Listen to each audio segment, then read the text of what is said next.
gone shopping. I'll pick the kids up from school at lunchtime, and then I'll come home to get things ready for Jason's birthday party. Don't work too hard. I love you.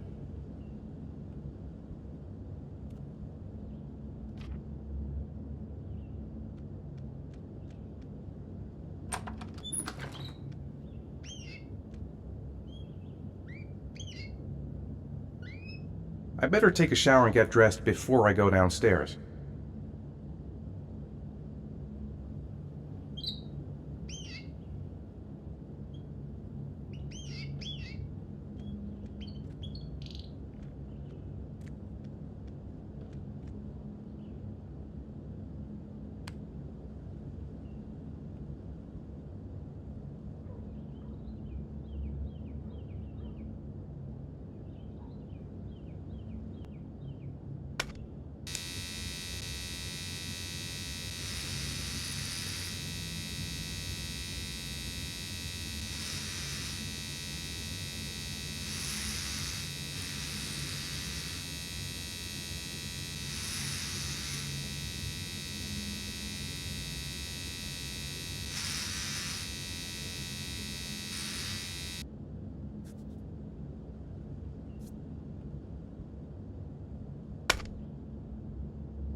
Nothing like a refreshing shower.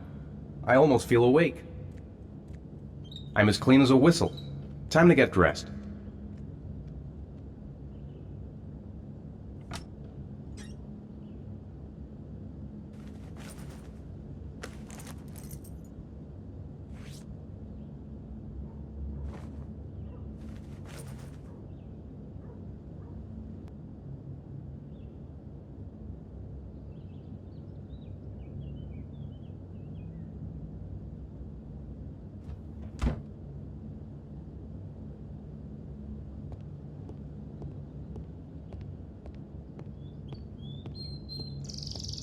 I've got some time before Grace and the kids get back.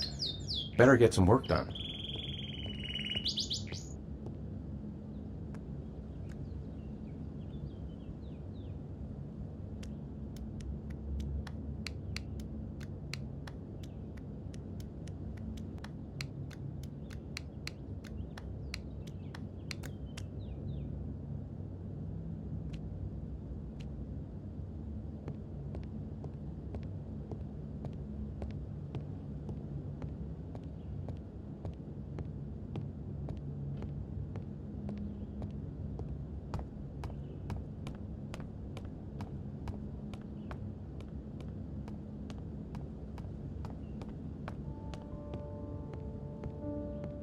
Nice day outside. Maybe I could squeeze in a little garden time.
The plans are coming along nicely.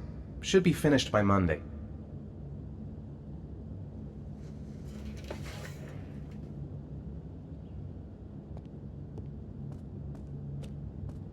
I'm thirsty. Should be some orange juice in the fridge. Finished. Now I can relax and seize the day.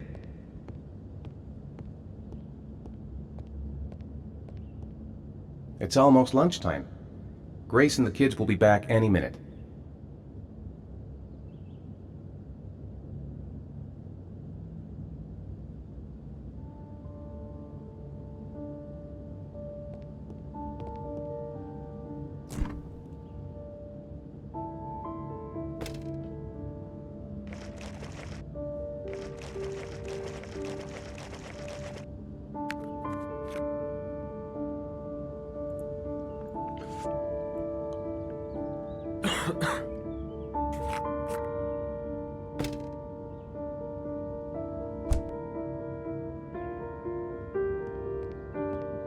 I hope Grace found a present for Jason's birthday.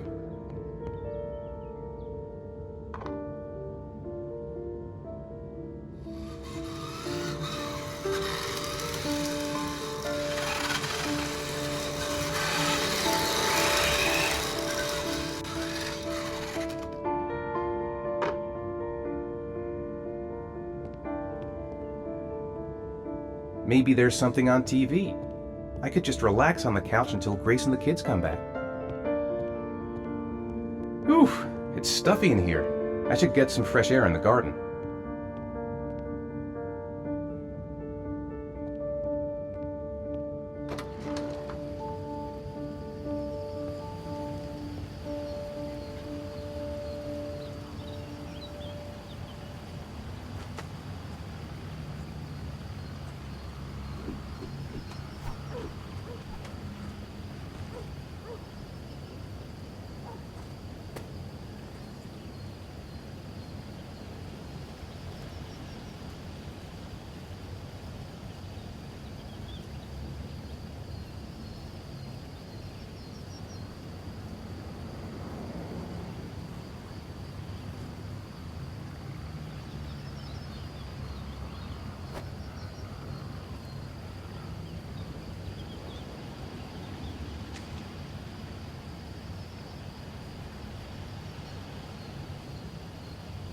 How about some music?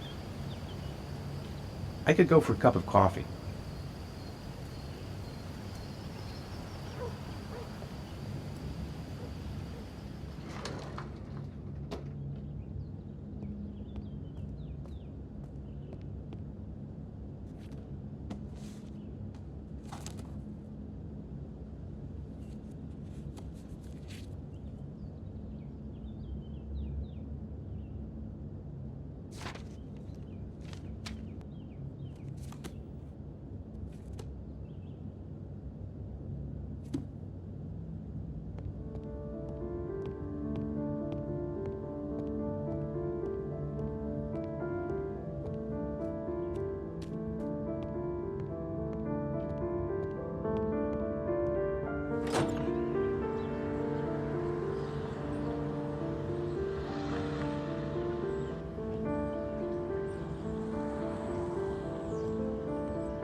Hey, take it easy, you're gonna knock me over. So this is your big day, huh? Am I grown up now? 10 years old, that's not exactly grown up, but you're getting there. Now, can I drive your car? And I think you're gonna have to wait a little while for that.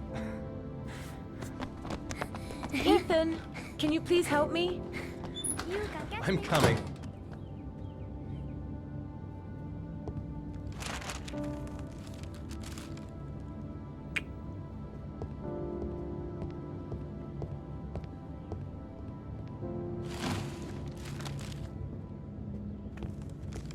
They've been so excited since this morning. I could hardly keep them in line in the supermarket.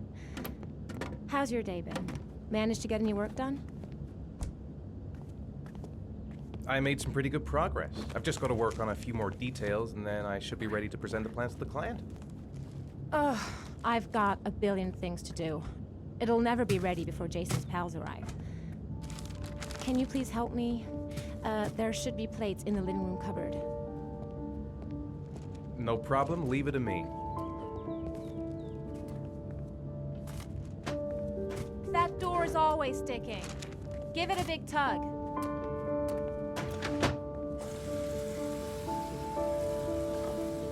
That's the set my mother gave us. Be careful, okay? Don't worry, I wouldn't want to be responsible for a diplomatic incident with your mother.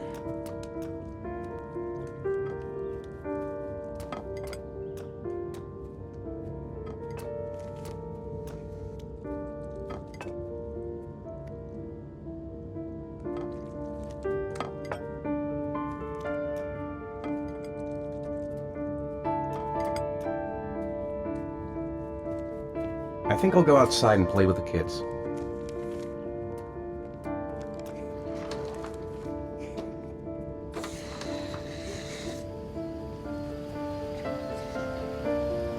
That's it, I'm free as a bird. Hey, 5 minutes, boys, okay? After that, we've got to eat, because your friends are going to be here soon. Okay, we promise, Mom. Who wants to go first? Me first! No, me me first! Easy, fellas, you can both have a turn.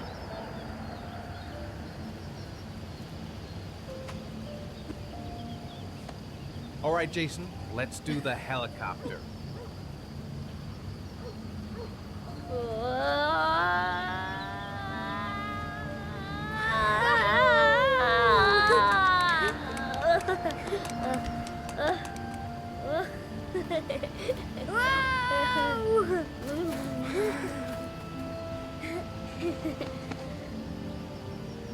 It's my turn now. It's my turn.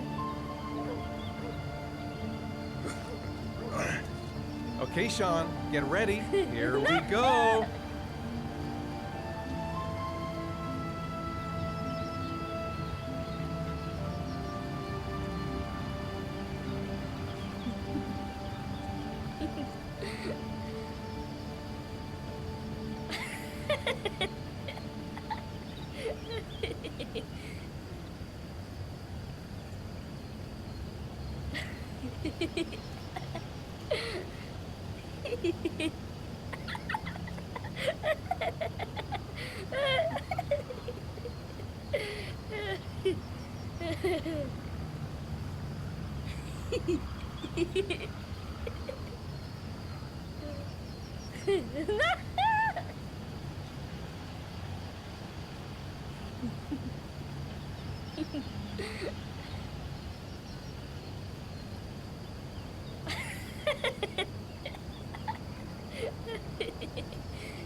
Come on, Dad, show us how strong Yeah, show you some are. big muscles. Be careful, hang on.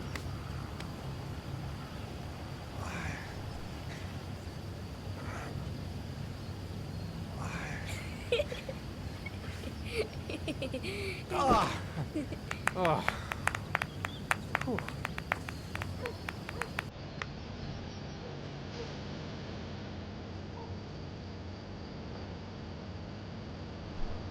This time you're done for.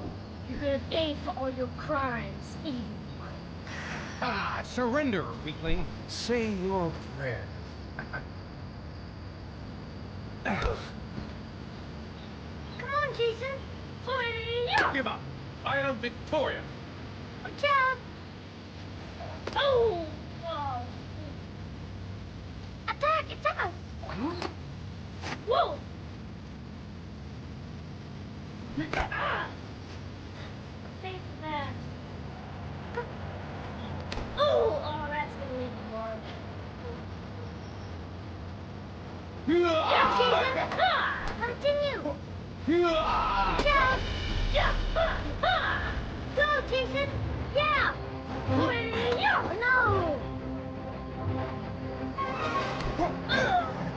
My life. Scum. Food's ready, kids. You coming in?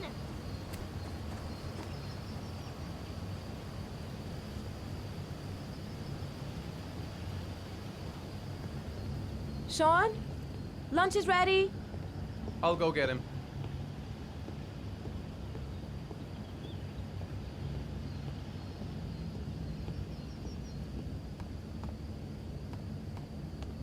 Why isn't Sean at the table? He should be around here somewhere.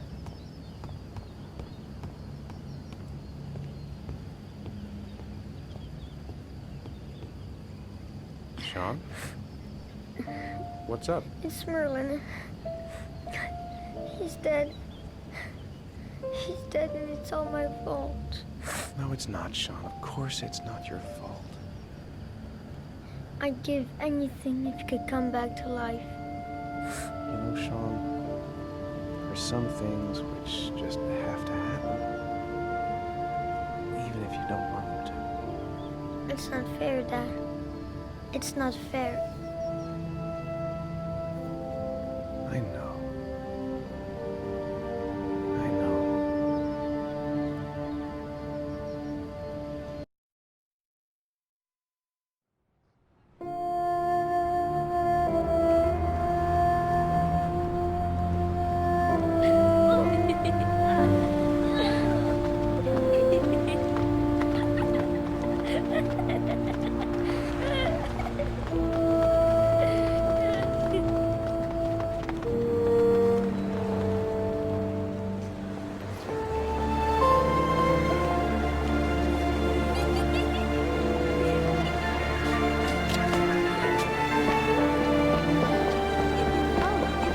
I'd like to have a quick look at some shoes for Sean.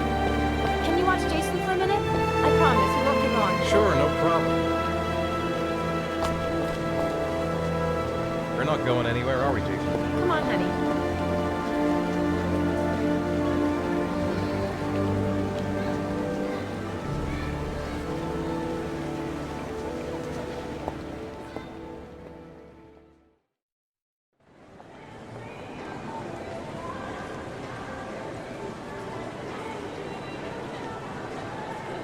Jason!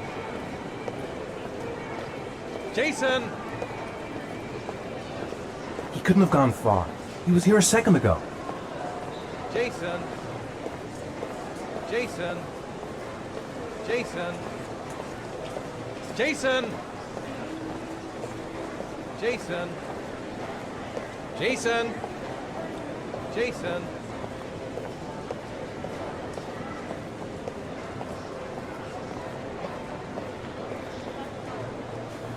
Jason, you really shouldn't run her off like that, you know?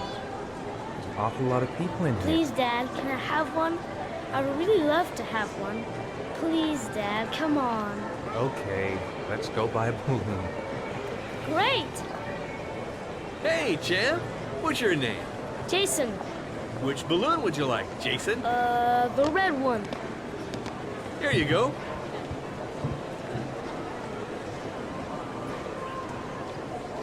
That'll be $2, sir. Jason, wait for me. Wait for your dad, son. It's really crowded in here.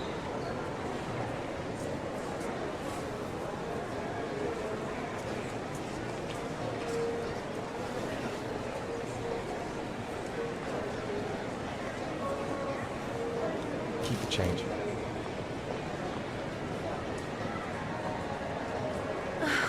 It is impossible to try on a pair of shoes with this crowd. Where's Jason? He was here a second ago. I bought him a balloon. I turned around and he just disappeared. Disappeared? What do you mean disappeared? Stay here. I'll go get him. I'll be right back. Jason! Keep cool. He couldn't have gone very far. I'll find him. The red balloon I bought him should make him easier to spot.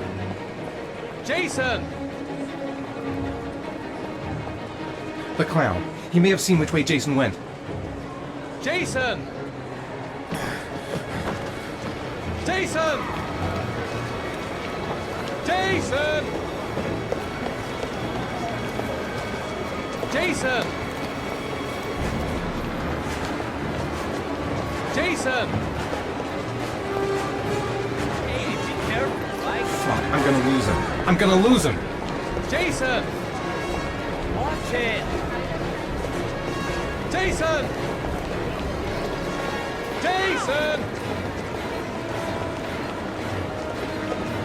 Jason! Hey man, are you nuts? Jason! What's your problem? Jason! Jason!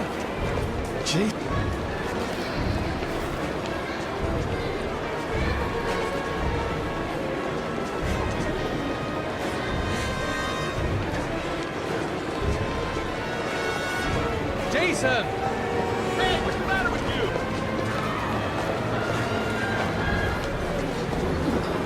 Hey, man, what's Jason! Watch it! Jason!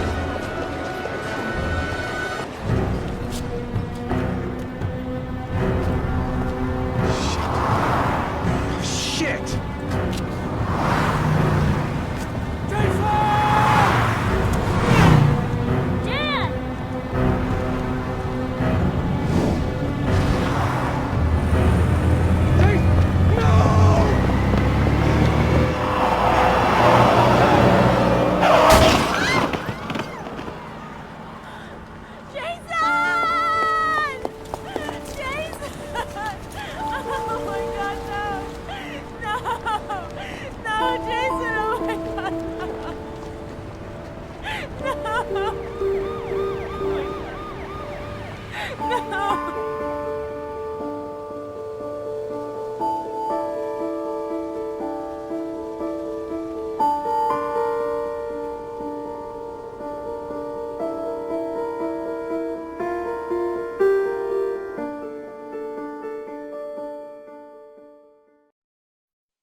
Hi, Sean.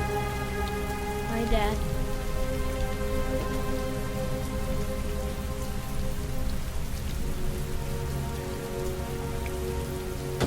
I'm late.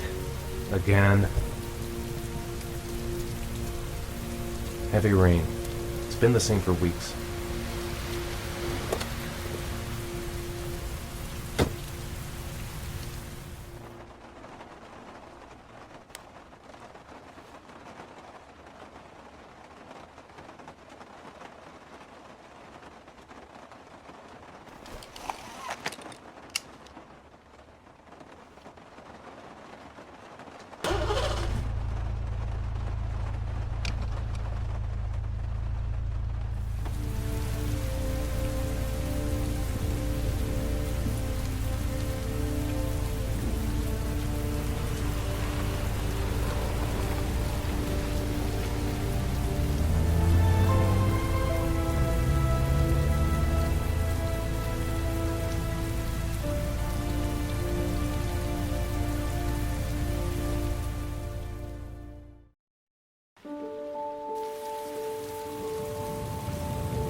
Grace has Sean this weekend. Seems like he can't wait to get back to his mother.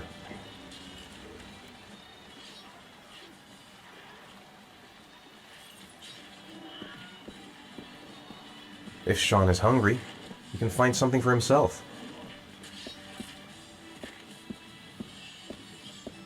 Time for a snack. Maybe Sean is hungry.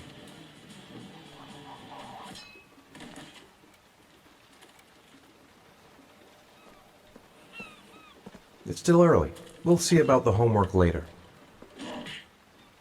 Sean hasn't done his homework yet.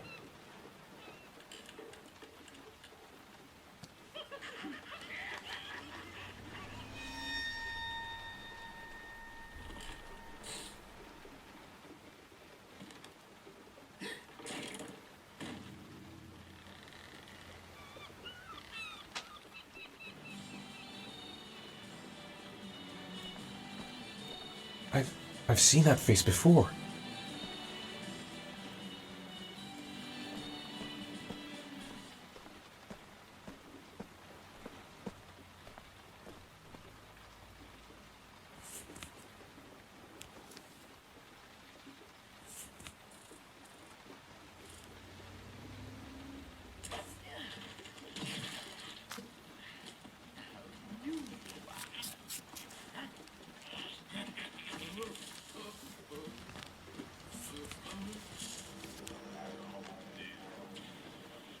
When the parents came home from church, all their children were gone. They searched and called for them, they cried and begged, but it was all to no avail. The children have never been seen again.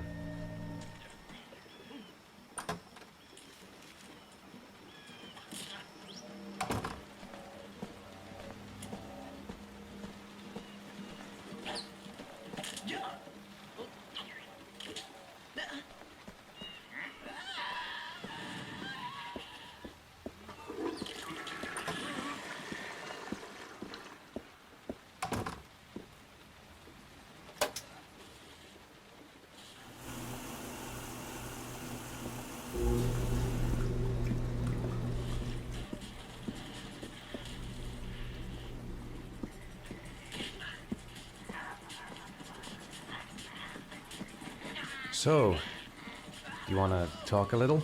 Talk about what? I don't know, about you, your friends, how things are going. Nothing special. How are things at school? Is your teacher nice? Everything's fine, Dad.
Sean, do you want to do your homework now? Please, Dad, let me watch TV a little while longer. We'll do it later, okay? I think we should just get right to it. Then it's done and out of the way. Now, get your bag and get set up in the kitchen. I'll help you.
Dad, I'm finished. Can I go watch TV?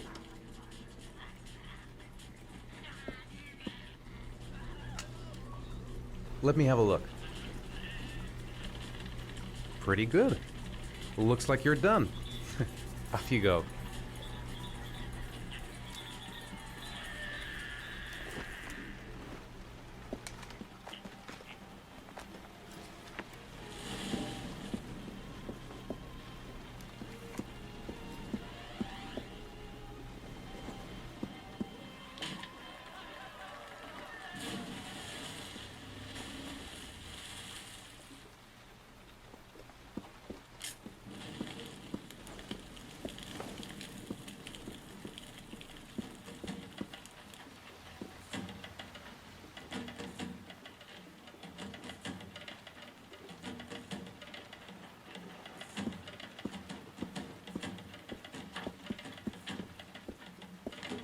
Do you want me to get your dinner?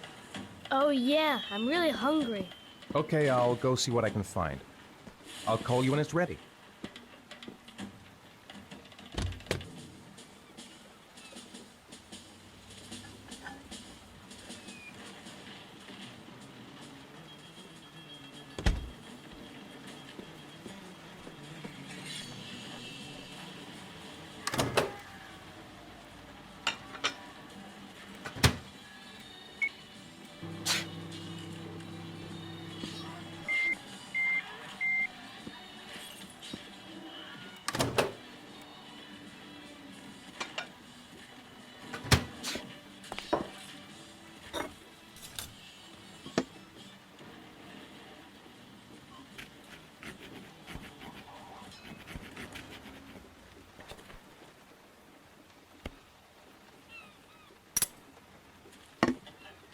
You can come now, Sean. Your meal is ready. I'm coming!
You've got a cold coming on.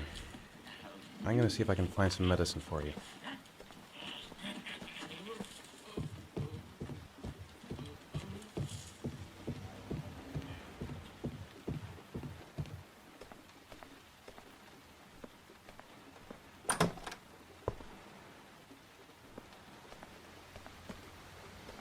Nothing but dust and memories. Stuff that takes me back to the past.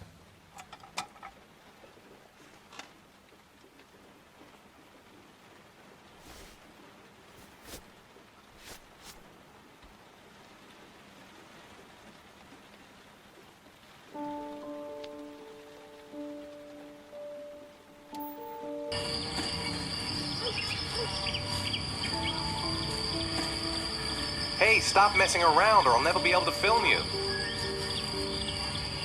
What do you want me to do? I don't know. Oh, yeah, Jason, tell me what you want to be when you grow up. I don't know. Maybe a fireman or an astronaut. Oh, wait, I know. I'll be a dinosaur hunter. I'll make video games.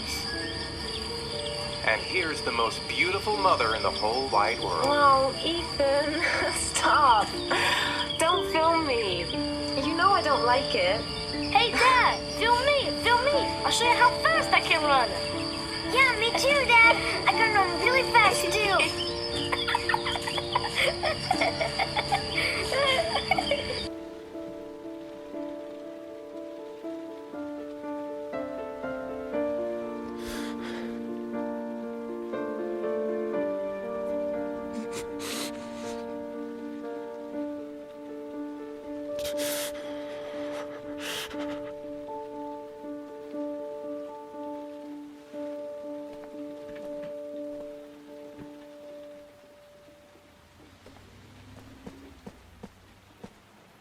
I'm sorry, Jason.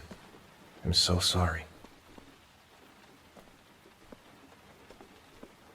I think there's some medicine in the bathroom cabinet.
Here, take this.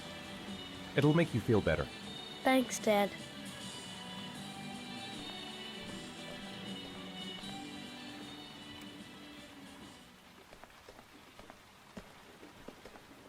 Come on, Sean. It's time for bed. I'm not tired yet. Can I stay up a little longer? Now, that's not very reasonable, is it? You have school tomorrow. You have to get some sleep. All right, I'm going. Are you coming with me? Go brush your teeth and put on your pajamas. I'll come up.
Good night, Sean.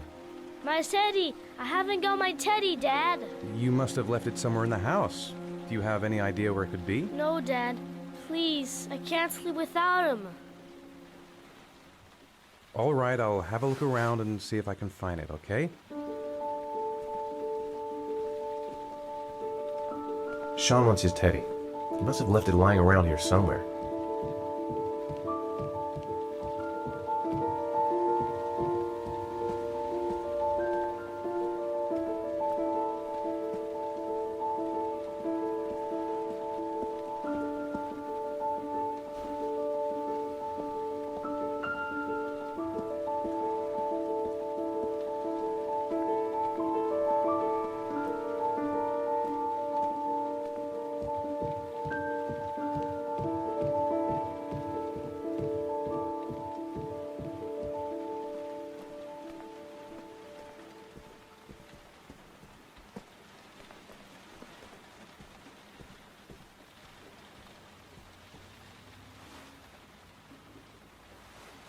Thanks, Dad. Good night, Sean. Night. Dad, Yeah? why do you look so sad? I think I just need some time to get back to the way things were. You know, Dad, what happened to Jayden wasn't your fault. Good night, Sean.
Lauren Winter. Ring any bells? Nope, can't say it does. Oh, that Lauren Winter. 3rd floor, last door on the left at the end of the corridor.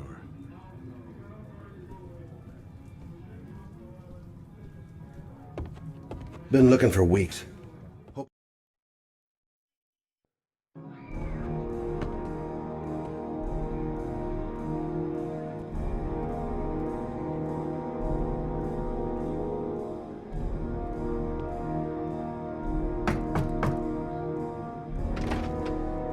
Lauren Winter? Sorry, I only see clients by appointment. Wait,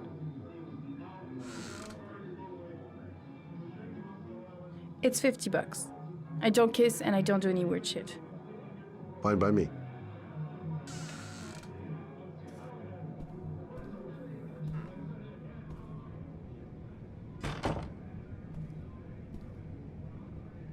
Put your money on the table. You got exactly 10 minutes. When the alarm rings, it's over, okay?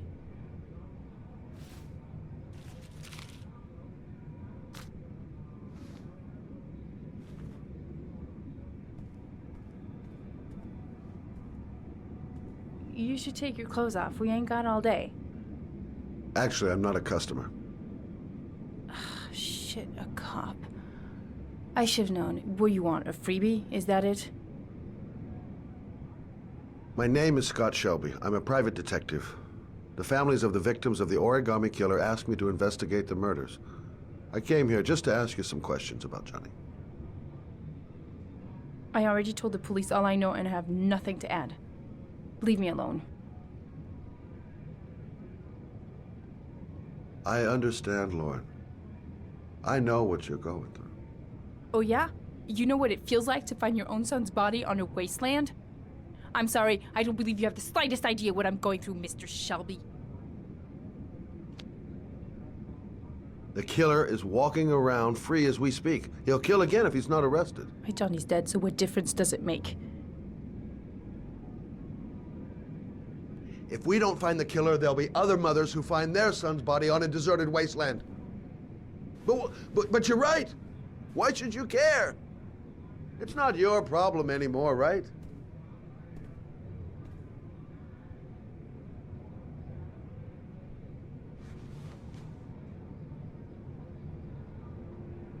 What do you want to know?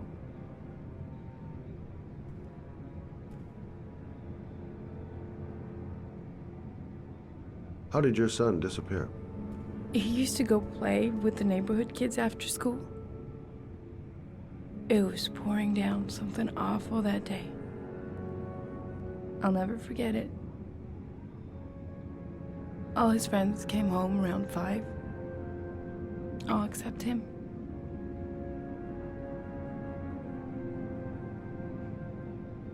Did you suspect anyone after he disappeared? I meet a lot of pretty shady characters in my line of work. Sure, I thought of it at first.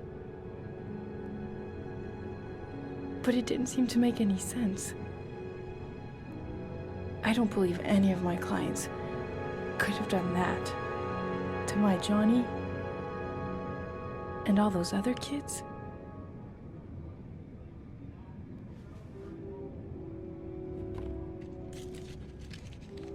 You want one? No thanks, I quit. That's brave.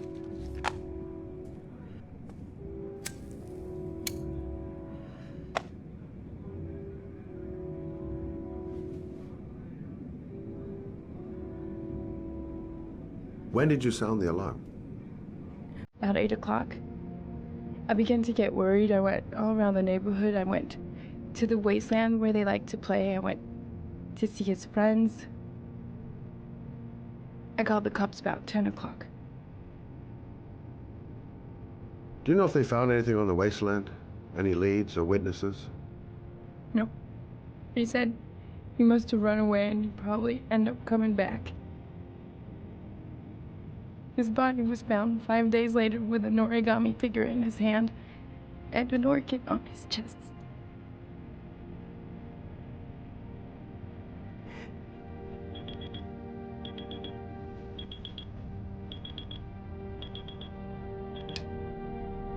Time's up, Mr. Shelby. I hope you got what you wanted. Now get out of here.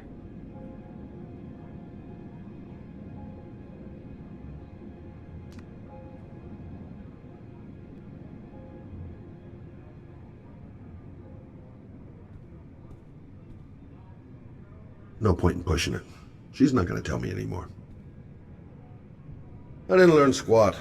Well, it's worth a try. I'll leave my card on the kitchen table. You never know. I gotta get out of here.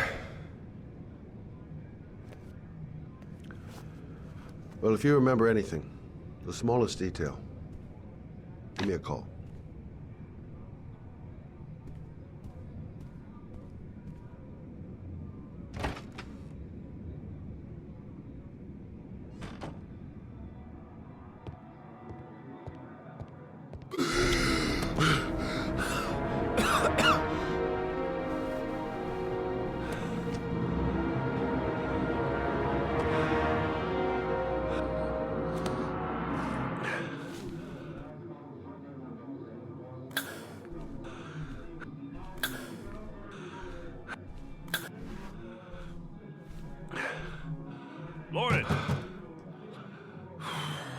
and open up, baby.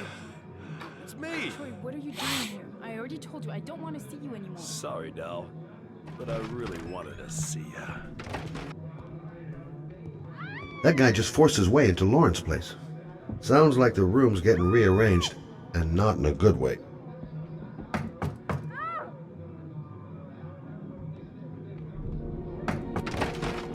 What do you want, asshole? Lauren, is everything all right? She's just swell. Now beat it, loser! You again? If you're looking for trouble, you found it. I'm gonna beat the shit out of you. Oh!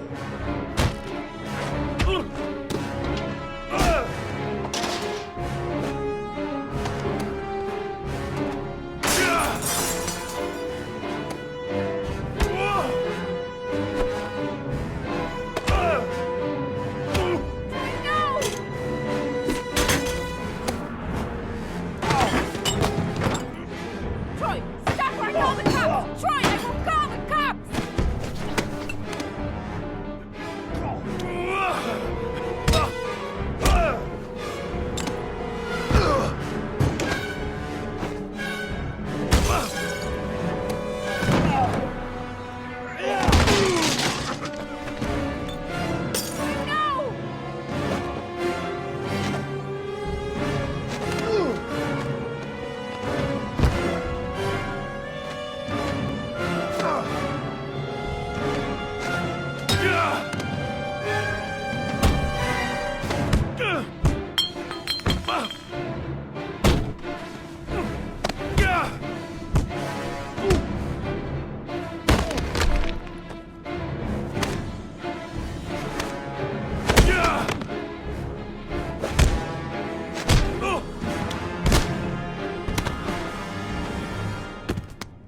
I'll see you again, asshole.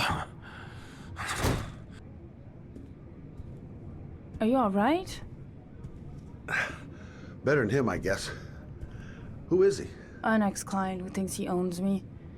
He was getting violent and I told him I didn't want to see him anymore. Well, you should be careful. They'll probably be back. Sorry about the mess. Mr. Shelby, Yeah. thanks.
Goddamn rain.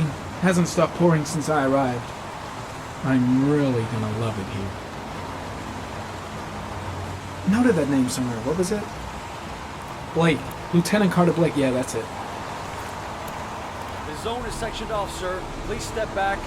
Agent Norman Jayden, FBI. You got a badge or something, Mr. Jayden? Yeah. Yeah, of course.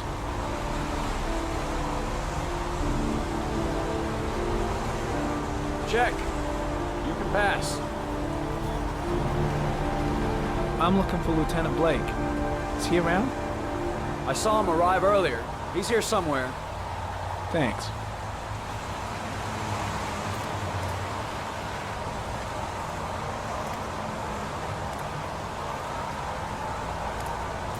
God, my hands are trembling. I gotta keep my act together. At least for now.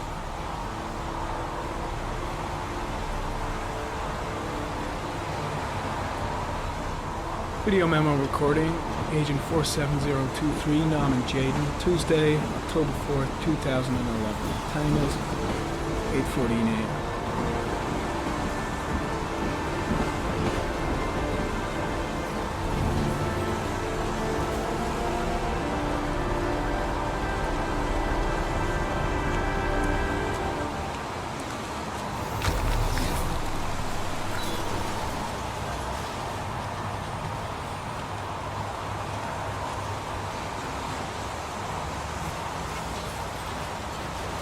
Unrelated to the investigation.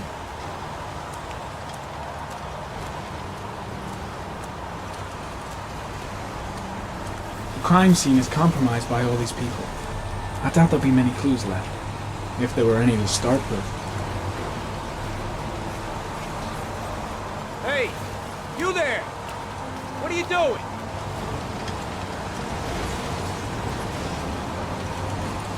Lieutenant Blake? I'm Agent Norman Jayden from the FBI. I went by your office this morning. They told me you'd be here. Now, if you're looking for rain, dead bodies, and highways, you come to the right place. Mike, will you tell that asshole with the bulldozer to stop for 5 minutes? I can't hear myself think here. Right away, Lieutenant. Well, are you coming, Jayden? So, what happened? Some guy taking his dog for a piss found a body about 6 o'clock this morning. We don't know much more right now. Based on what we've seen, looks like the work of the Origami Killer. Any witnesses? None yet. Given the neighborhood, I'd be surprised if anybody saw anything. Any news on the coroner? He's on his way, Lieutenant. We've been waiting for an hour, for fuck's sake. Has the time of death been established? Based on the rigor mortis, must be less than 6 hours ago. We should know more once the coroner has had a look. Has the body been identified? No, not yet. We should know more later today. Do you have any leads? My men are going over the scene with a fine-tooth comb. If the killer left anything behind, we'll find it. Tony, I don't want to see a single shit-stirring journalist within a mile of here. You got it? Yes, Lieutenant. Do we know the cause of death? There are no marks on the body. Chances are he was drowned, like the others.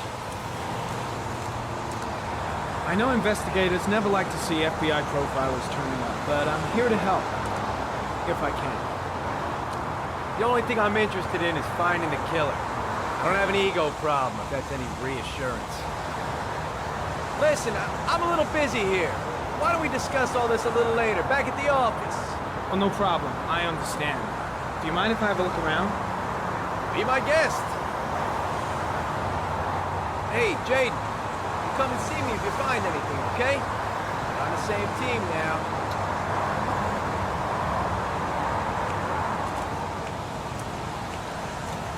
Strange character, that Blake. Didn't seem too pleased to see me. There's a railroad track near where the body was left. Same as all the other victims. The body is still here. Way too many people here. They're trampling all over the crime scene.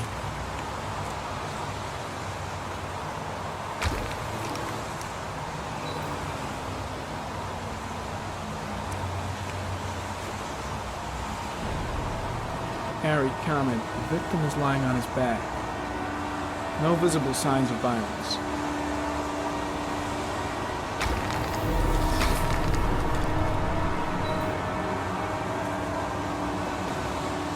His face is covered with mud, like the other victims.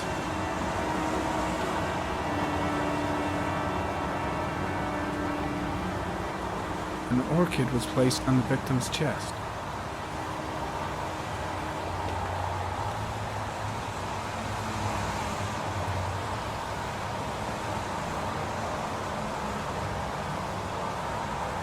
A small origami figure in the right hand.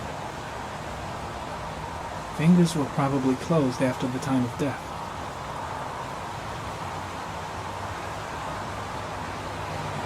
The victim is Jeremy Bowles, declared missing 5 days ago. See reference file.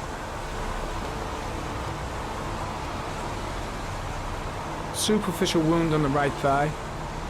Blood analysis suggests it could be post-mortem.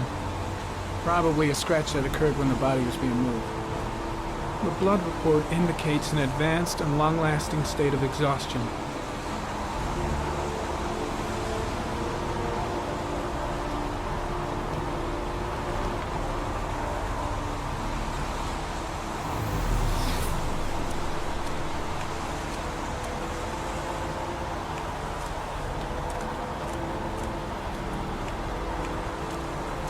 The body got scratched when it was moved.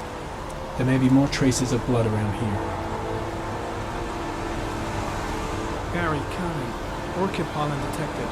Probably from the flower left on the body.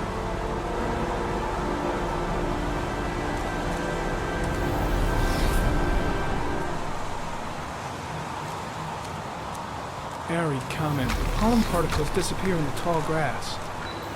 It's probably the end of the trail. Airy comment.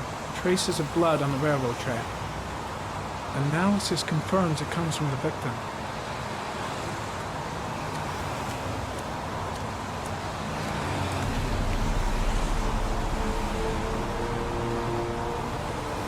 Footprints continue just after the pollen trail. There's a good chance that they're the killers.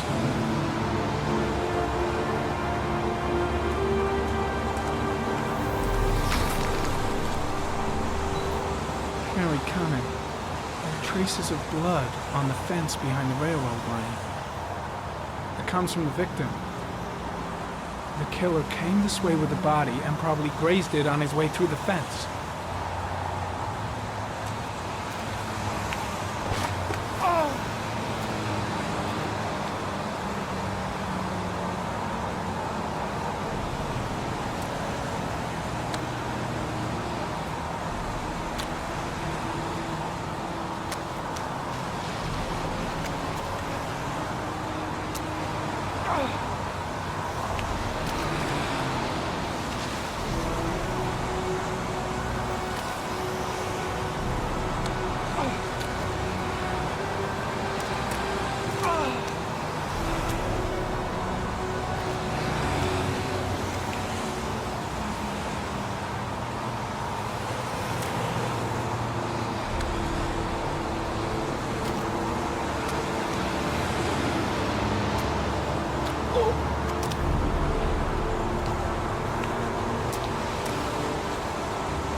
There's a good chance that they're the killers.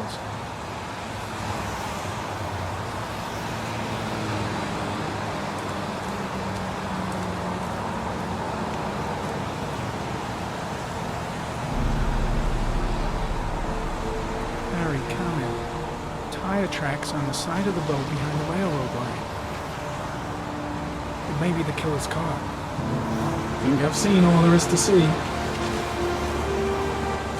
I think I've seen enough. Better get back to the station before I catch pneumonia.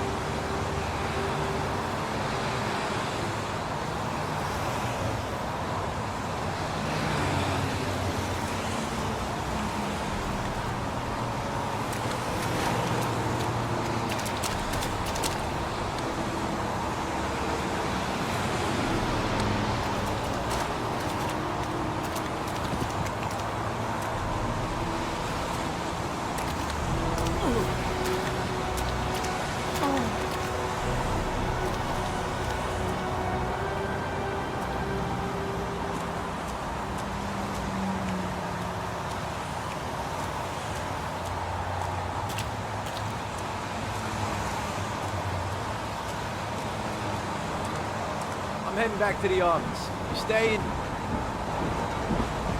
No, I've seen enough. I'm leaving too.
A bat. A wolf's head.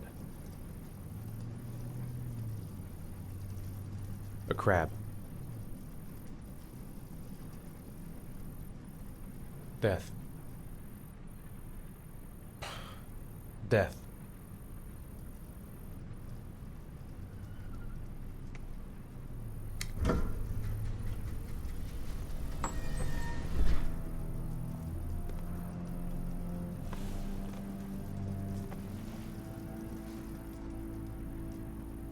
I have the results of your MRI scans.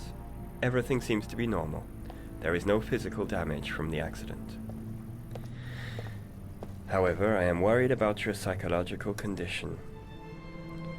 I know it's not easy, but you've got to start over, Ethan. You're not responsible for what happened. It's my fault Jason is dead. He'd still be alive if I'd been looking out for him. It was an accident. Accidents happen every day. You can't blame yourself forever for your son's death. How is Sean?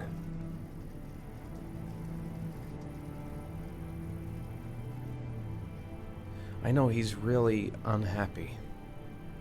He just can't understand why I seem unable to love him. And what about you, Ethan? What do you feel? I no longer want to live. I have no reason to continue.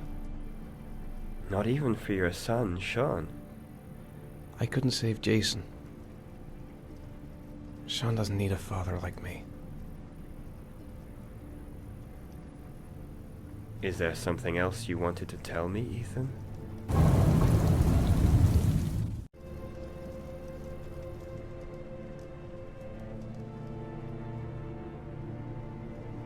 No. No. That's the end of this session.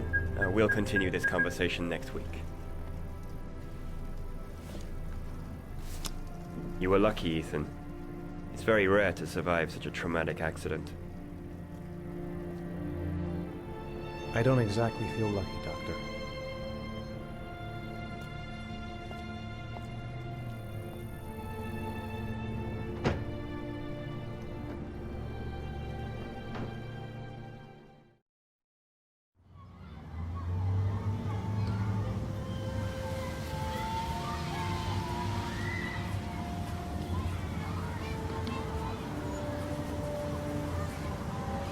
Aren't you gonna go play with the other kids? I don't feel like it.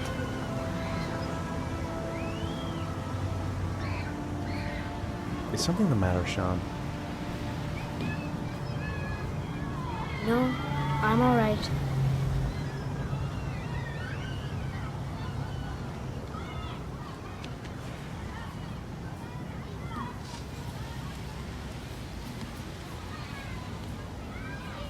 I haven't been on a seesaw in a long time.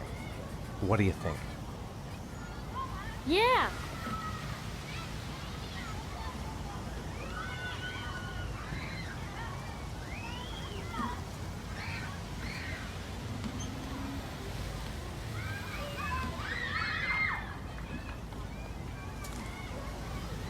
Come on, Dad, make me fly!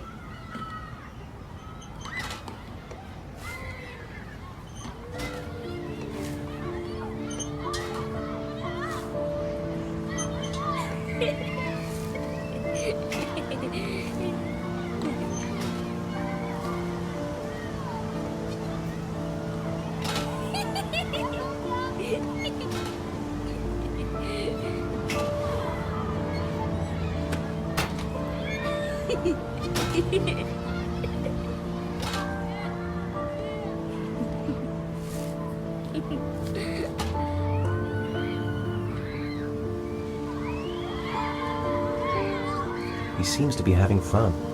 It's been a long time since I've seen that smile. I'll find something else to do with him.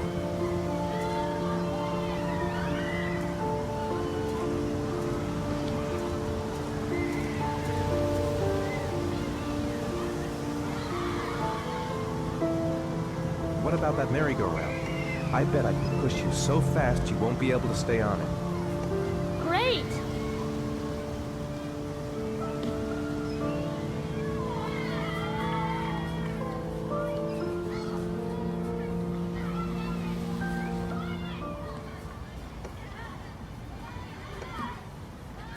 Go on, Dad, as fast as you can. Faster! Faster! Come on! Faster, faster!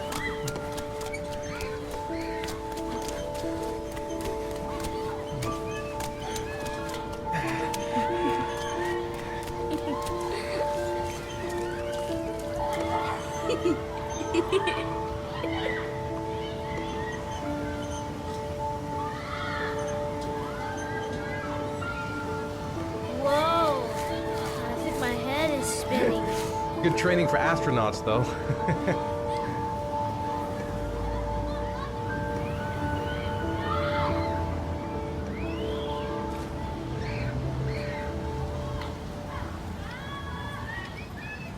He seems to be having fun.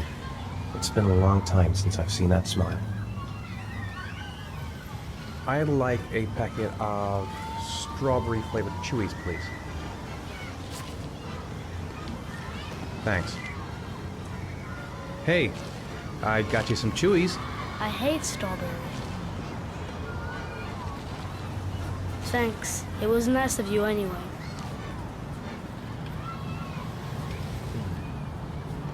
Looks like rain's coming.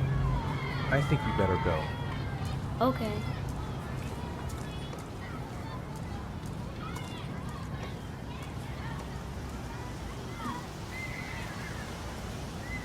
You know, sometimes I remember before. I mean, when Jason was still here. Sometimes I wish everything could just be the way it was before. Me too, Sean. Me too.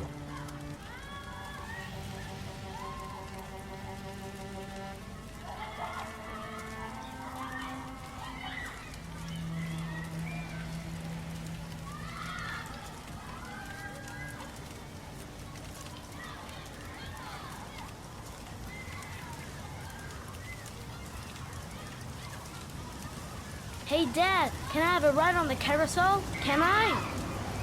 Sure. Go pick a horse and get on. I'll get a ticket.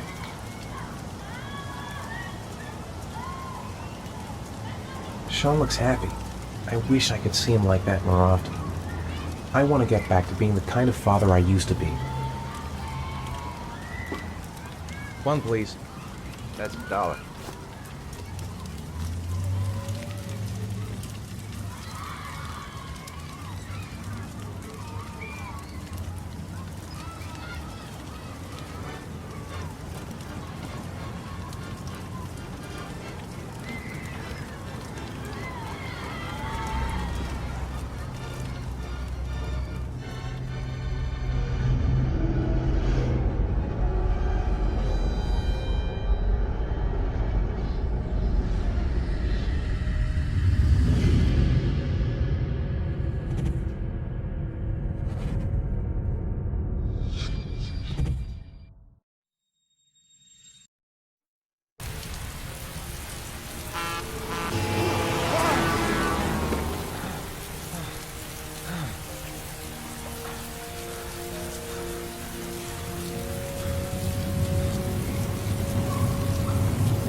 No, I don't believe it.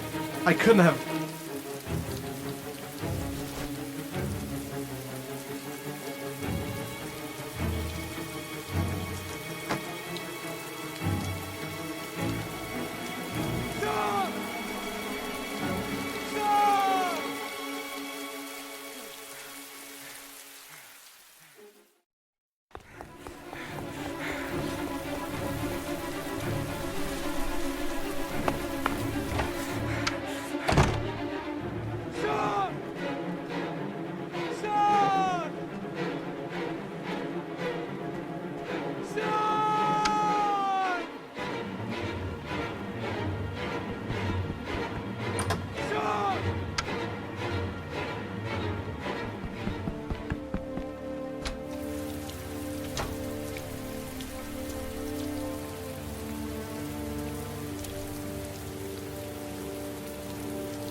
Do you think it's gonna take long?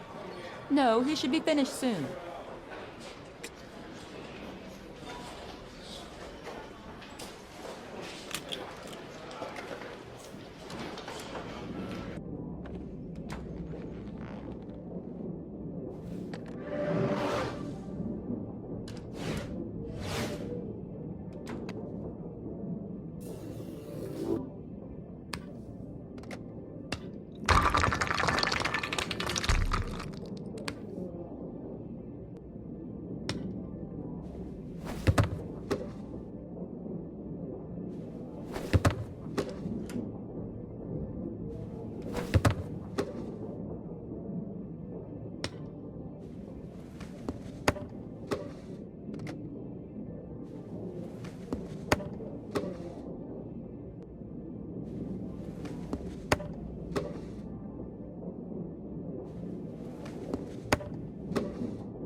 Let's get the formalities out of the way so I can get back to some real work.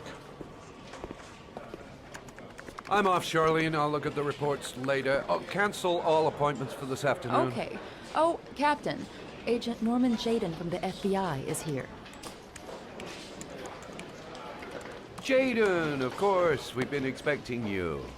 I'm in a bit of a hurry. Do you mind tagging along? We can talk as we walk. Yeah, of course. I wanted to introduce myself before getting started, but perhaps there's a better time. No, it's fine. We just have to get to the press conference. We have them every day now. Believe me, it's not always easy finding something to tell them. Fortunately, today we have some news. Have you met Lieutenant Blake yet? Yeah, we met this morning.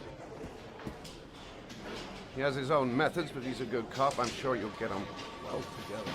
Do you know how to tie a knot in a necktie? I guess.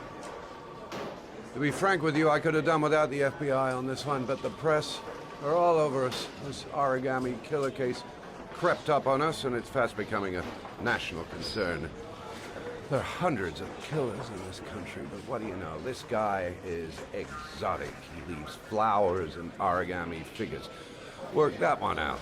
Then the press get onto it, and we suddenly become the center of the universe. I'm here to arrest a serial killer. With all due respect, sir, the rest of it, it's none of my business. No, of course not. All I'm asking is that you make progress, and fast. The press want a perpetrator, and we're gonna have to serve him up on a silver platter. Not bad. Oh, go see Charlene. She'll show you to your office. Check in on the press conference if you're interested. It'll give you an idea of the political climate around here. Thank you, sir. Welcome to the club, Jayden.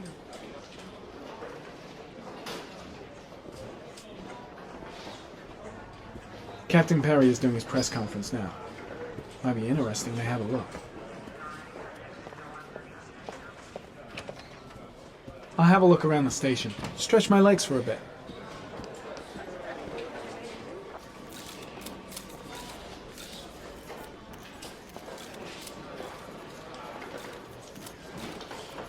The body of Jeremy Bowles was found this morning on a patch of wasteland in the East End at about 6:30 a.m., 5 days after he was reported missing. An autopsy will be conducted tomorrow to determine the exact cause of death, but going from first indications, it would seem that he drowned. The state in which the body was found suggests the methodology of the Origami Killer. The investigation should confirm this in the coming days. The police are continuing to work around the clock to find the murderer as quickly as possible. I'll field some questions. Yes. You said the methodology indicated another victim for the Origami Killer. Can you be more specific? An origami figure was found in the victim's hand, and an orchid was placed on his chest.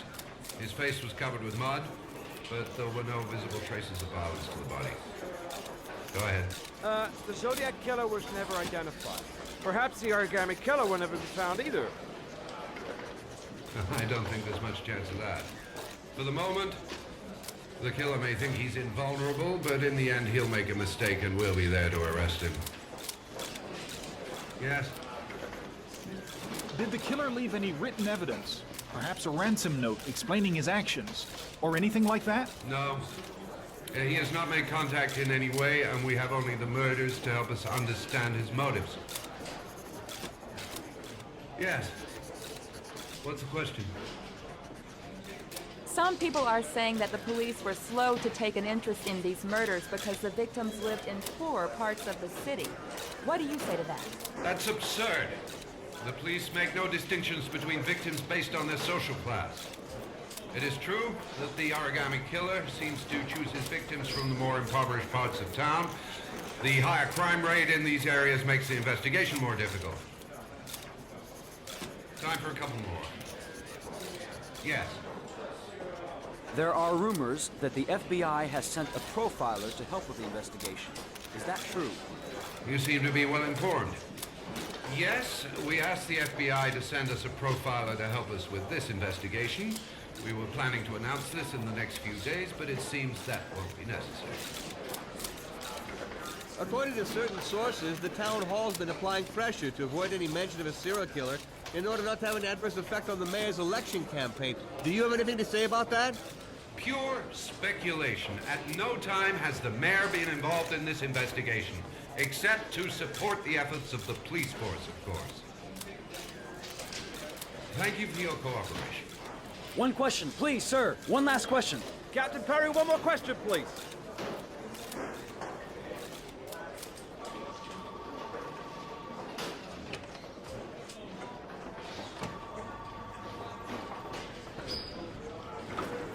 I'm dying of thirst. Where's the water cooler when you need one?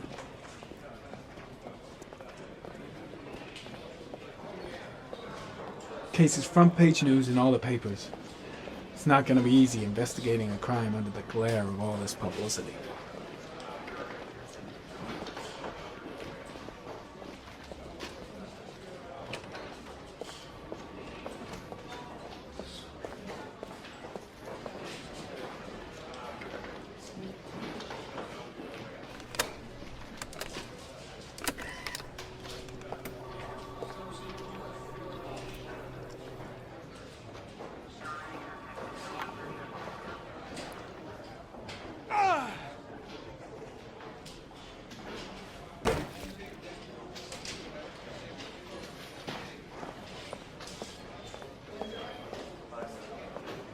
Strange character, Captain Perry. Seems to be more interested in meeting the press than investigating the crime. I should get Perry's assistant to show me my office. I can't wait to get to work. I'm ready to start. Maybe we should kick off by talking about the case? I have some work to finish here. Let's talk about that later if you don't mind. Okay. No problem. Just let me know when you're available.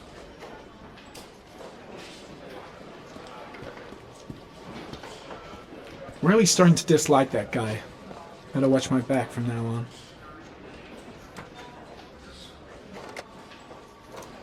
Nice watch. Oh, it's the present we offer to our new lieutenants. We bought the same model each year for the past 20 years for each promotion. It optimizes everybody's time, and it's the kind of thing that always goes down well. You can contribute to our fund if you like. We're still a few dollars short.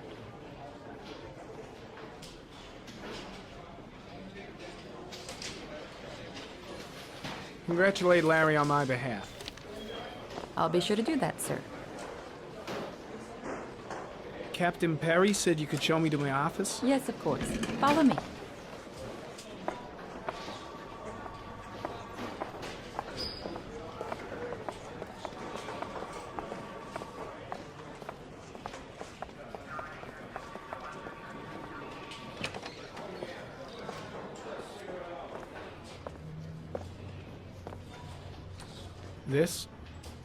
This is my office?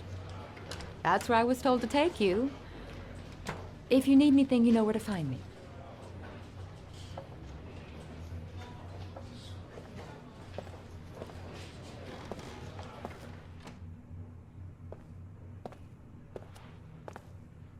Okay, time to work. Wow. More like a big cupboard. Well, I wanted a quiet place to work, and it certainly looks like I got it. No time to lose. Gotta get down to work. First, analyze the case files.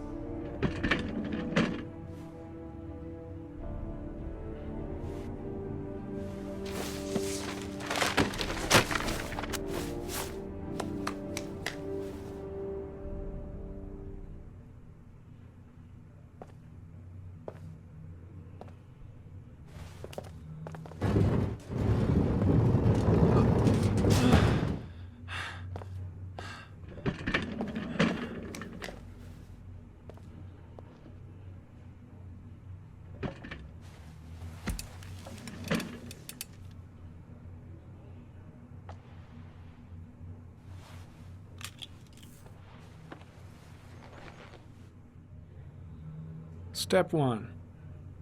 Change the office.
The killer's car is probably a Chevrolet Malibu 83.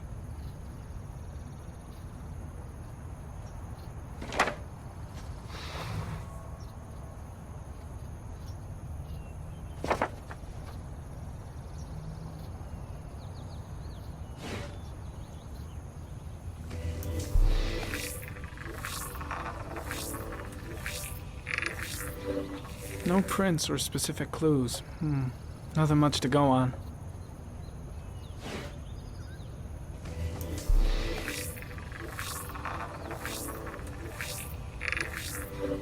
A common species. That doesn't help much.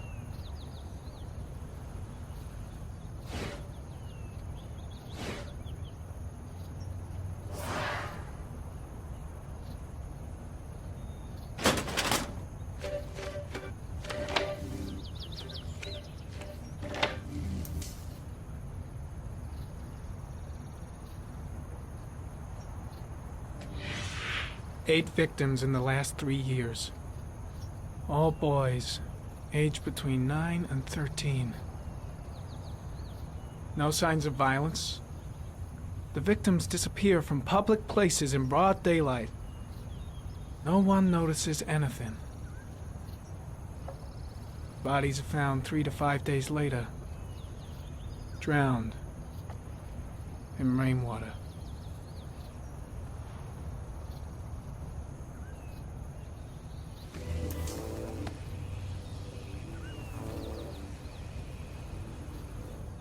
There is always a railroad line adjacent to where the bodies are found. And all the victims disappeared in the fall.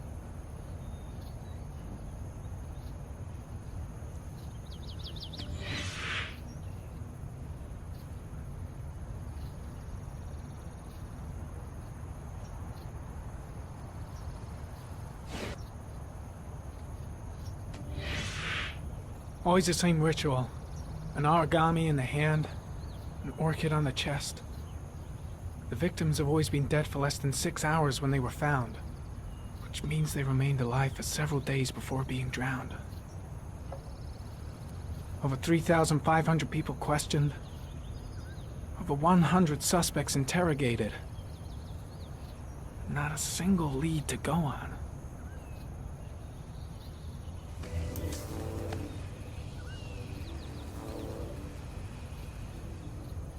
The killer is white, aged between 30 and 45.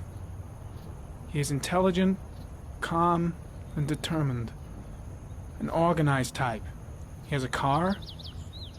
He's probably employed, but his work allows him free time.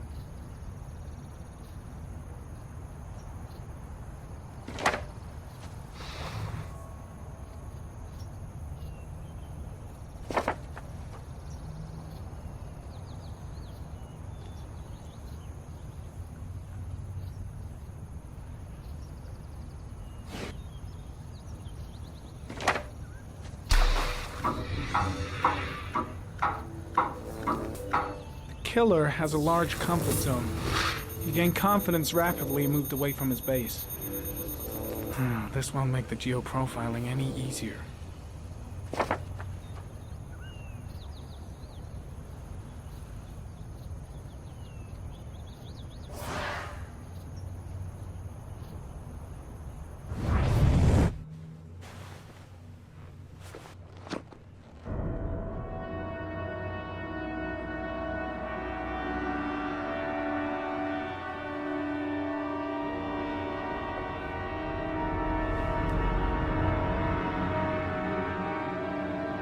Here we go again. I better go wash my face.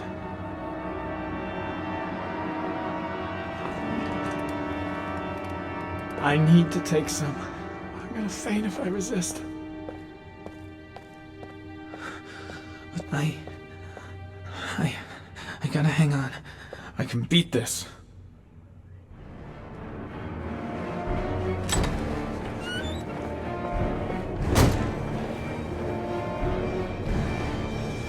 Is everything all right, sir?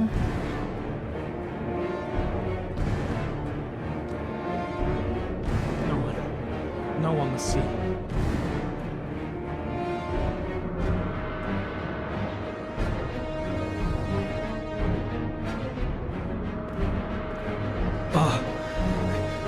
I feel like crap.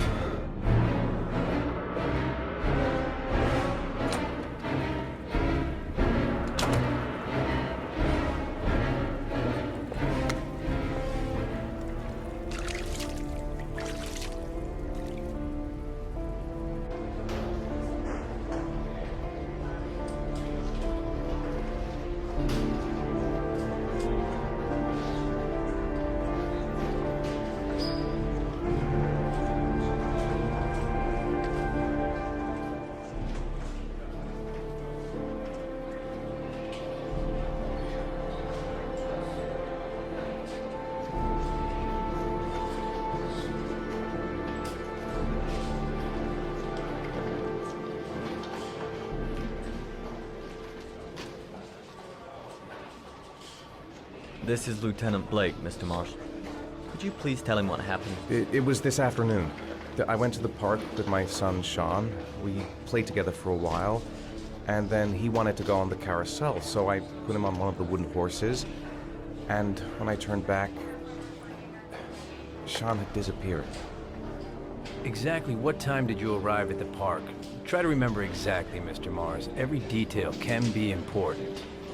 It must have been about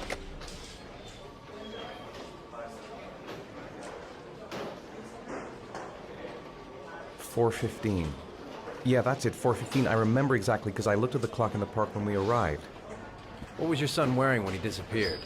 He was wearing a coat. A beige coat. And a pair of pants. Green pants. How could Sean have disappeared without you even noticing? Weren't you right by the carousel?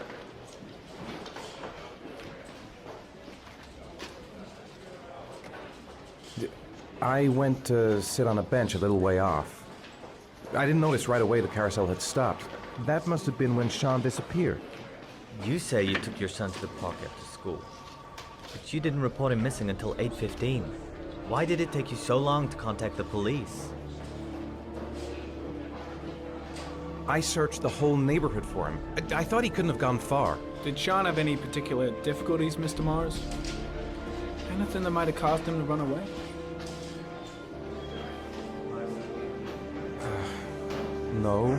No, I don't think so.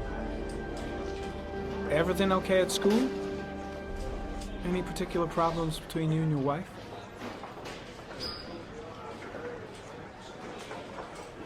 No, nothing in particular. All right. That's all the questions I have for now. You're free to go, Mr. Mars. We'll continue to look for Sean overnight. We'll contact you if we have any more questions. Do you think the Origami Killer... Listen, your son's probably just run off and he'll turn up in a couple hours. But what if it is the Origami Killer? Well, then we have about 4 days to find him alive.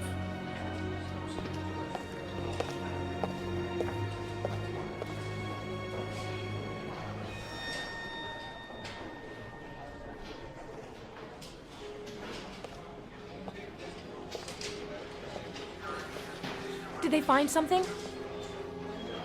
No, nothing yet, but they're gonna keep looking through the night.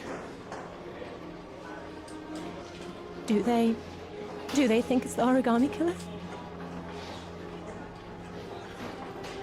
It's still too early to say, but it is a possibility.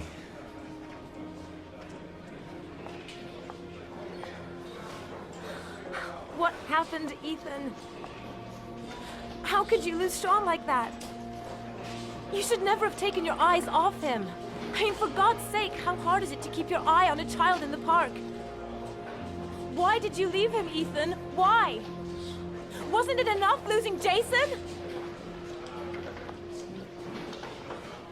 I'm sorry. It's not what I meant to say. I miss him so much.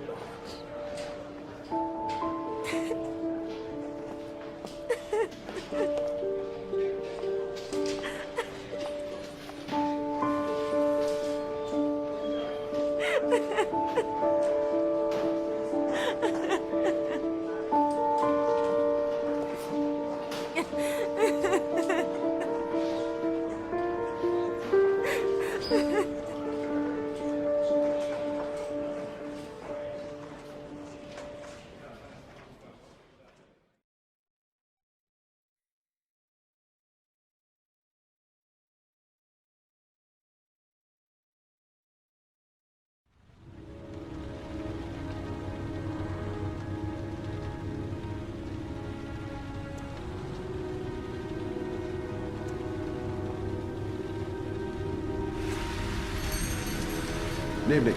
Good evening to you, sir.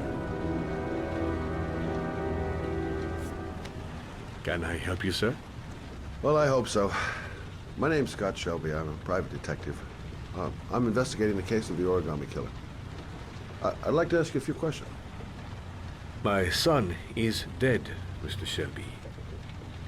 I have nothing more to say.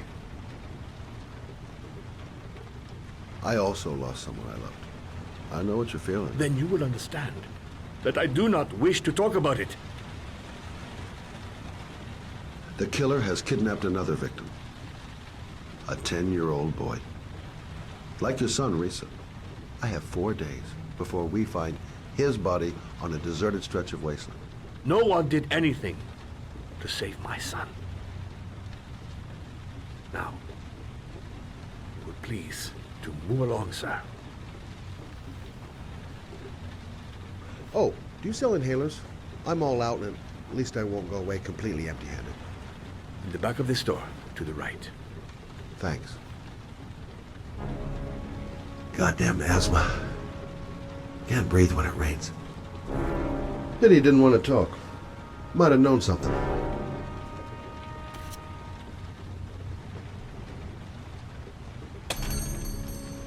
Good evening, sir. Are you looking for something in particular? Give me what you got in the register. Don't fucking try anything. Open the register, you dumb fuck. Put the money on the counter. Shit, are you deaf or He what? hasn't seen me yet. Are you gonna open that fucking register? Still got a chance. No, sir. You do not have the right to steal that money from me. I have worked My very gun. hard to earn it. I left it in the car. Gotta think of something else. Say, you're out of your fucking mind, man. You don't get it, do you? I'm gonna put the fucking bullet right between your eyes if you don't do what I say now. You shall not be robbing my register, sir. That money is mine. I asked you not to leave before it is A too young late. guy, and he's armed, and he looks nervous. Things are gonna get out of hand.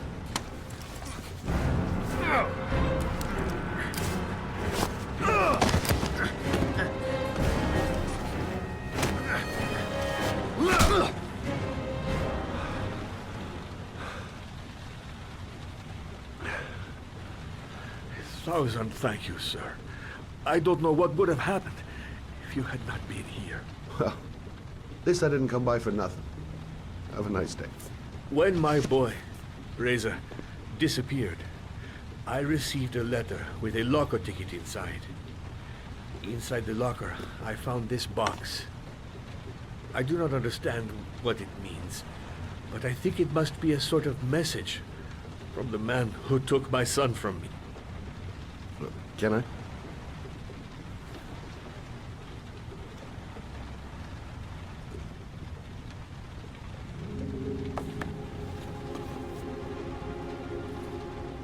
Please, take the box if it can be of any use to you at all. It did not help me to save Reza, but maybe it will help you find the other little boy.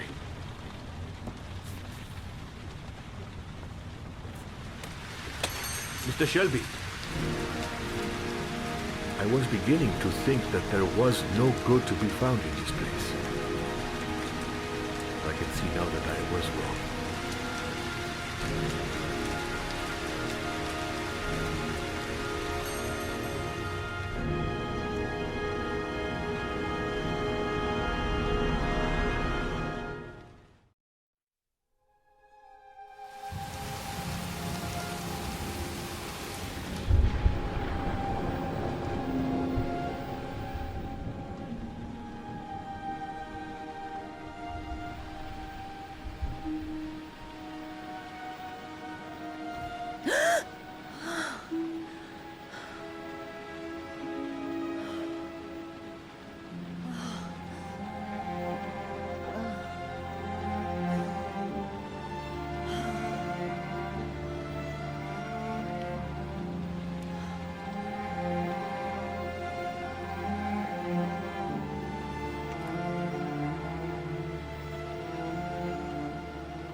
Goddamn insomnia. I'm totally exhausted, but I just can't sleep.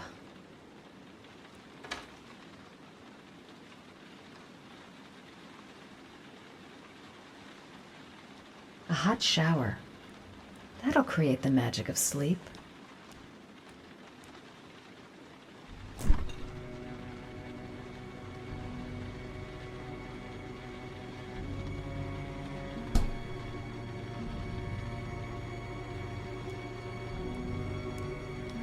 I shouldn't take those damn pills again.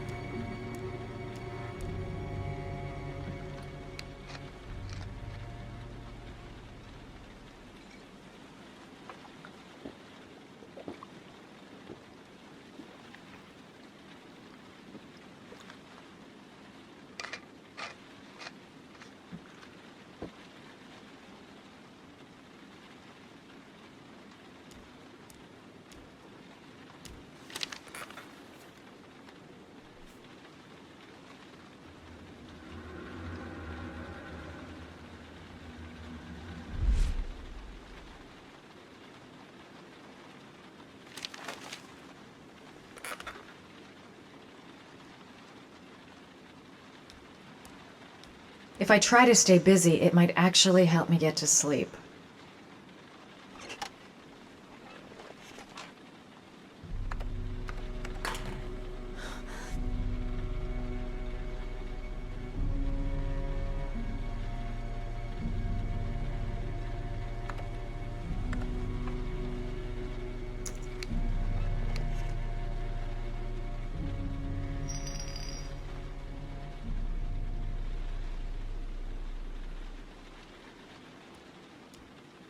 I swear I heard something. Good job, Madison. I think you're starting to lose it.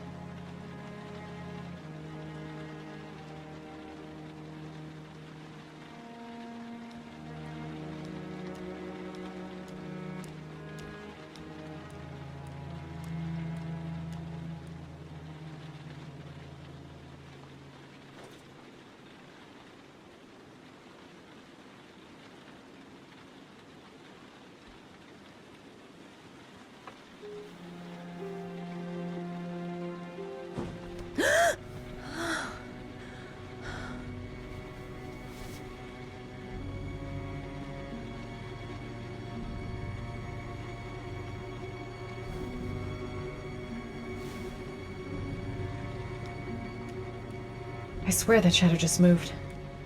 It's freaking me out. Girl, get a grip. The door's locked tight, and you're home alone.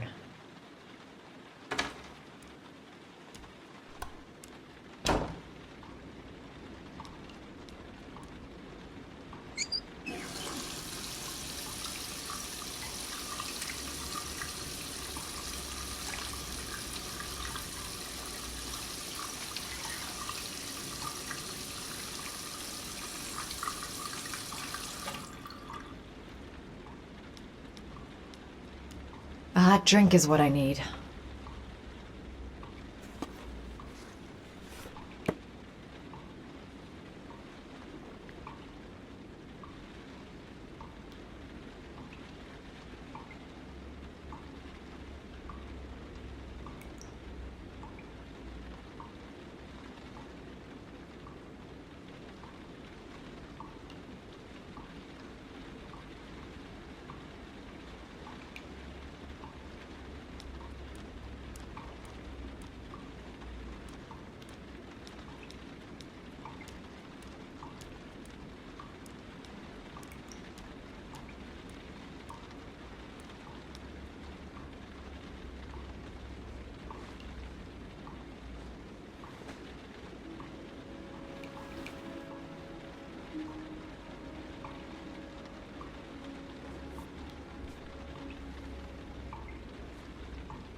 I think I'm starting to be seriously scared. Look, going without sleep is driving me crazy. Get up, close the fridge door, go to bed. Simple.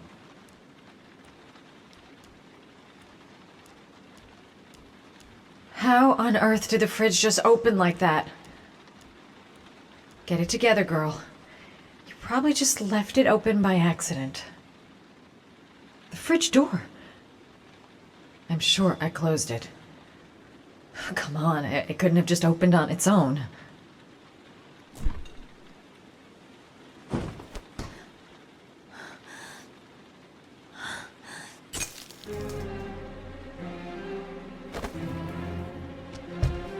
There's someone here. There's someone in the apartment. The phone on the desk. I could call for help. The front door. It's the only way out. If I can reach it, I still have a chance.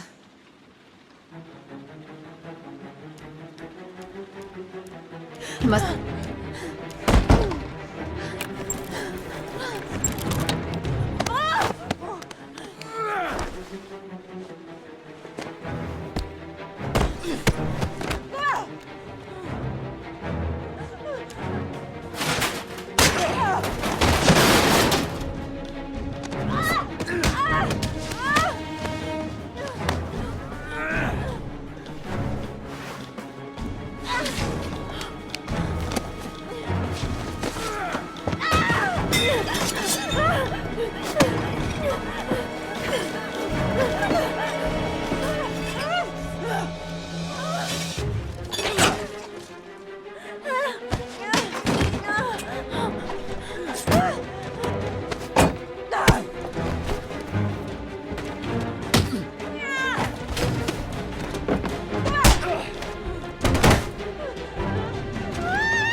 That letter might be linked to Sean's disappearance. I need to show it to the police.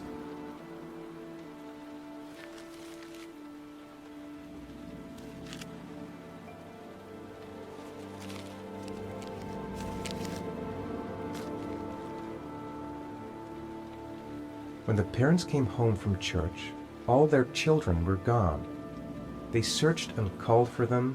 They cried and begged, but it was all to no avail. The children have never been seen again.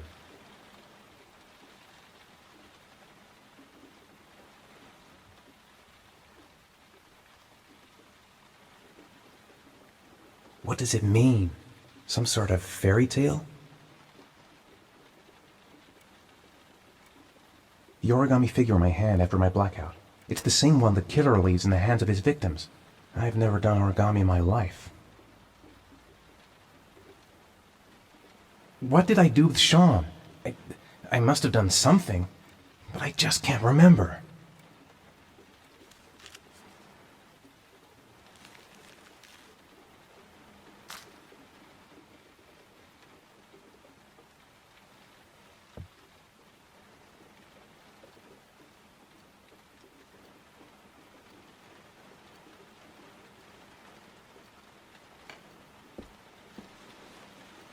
I have to get out of here and find out what this ticket is about.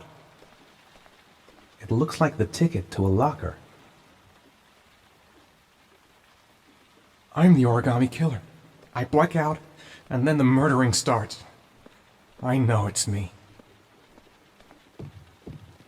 Goddamn reporters! They've been camped outside my house all day. This doesn't make any sense. It couldn't have been me. I couldn't ever have done that.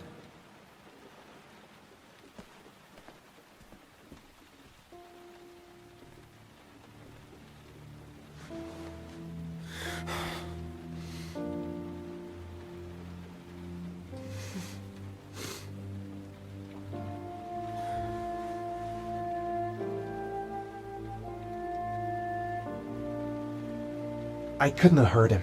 I love him. I love him with all my heart, but what in God's name did I do when he was on the carousel? There's no way back for me if I've done anything to hurt Sean.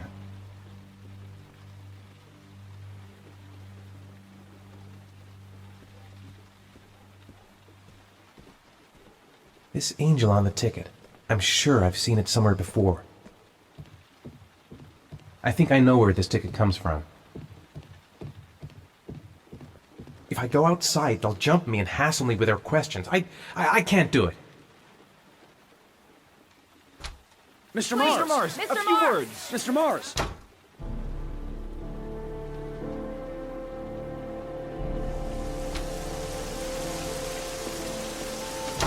Mr. Mars, can you confirm that your son has disappeared? Do you think the Origami Killer kidnapped him? Get another car. Mr. Mars, did your son I'm going to disappear? walk. Don't answer the questions. Don't say anything. Just get your son back. Do you suspect anyone, Mr. Mars? Do you know if the investigators have any leads? You lost your son in the park. Mr. Mars, can you confirm that your son has disappeared? Do you think your son is still alive?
Gonna have to make it through the crowd.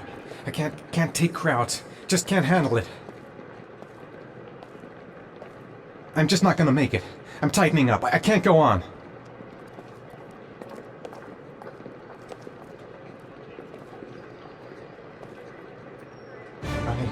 I can't make it. Too many people. Too many people.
Jason!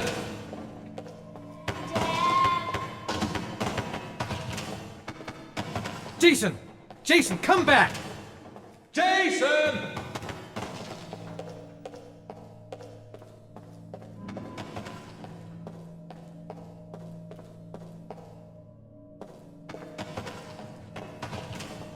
The balloon! Gotta get the balloon! Jason!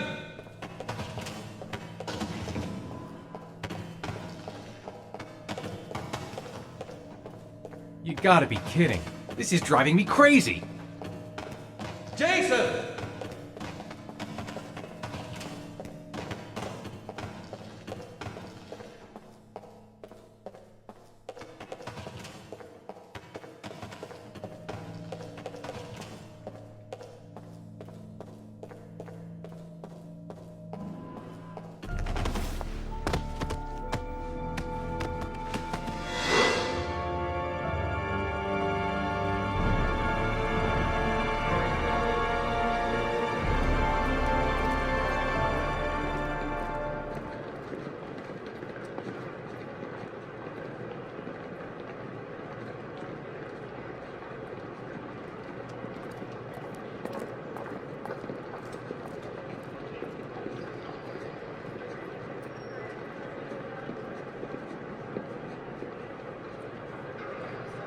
A nightmare.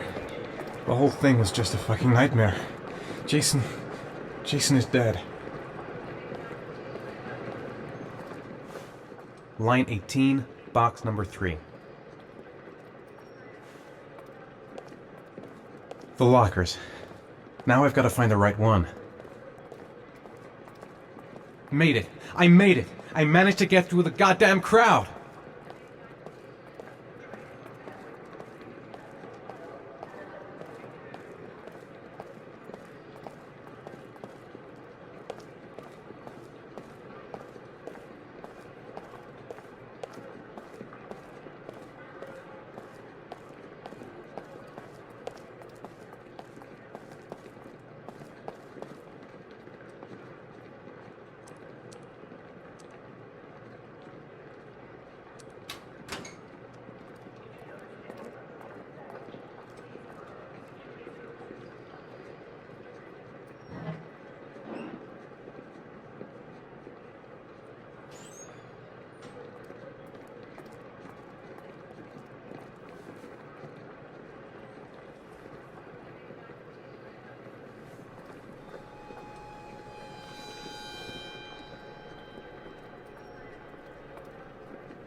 Am I the one who put this box in the locker?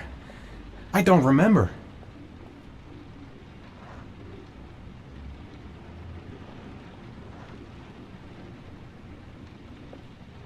I took a room in the first motel I saw.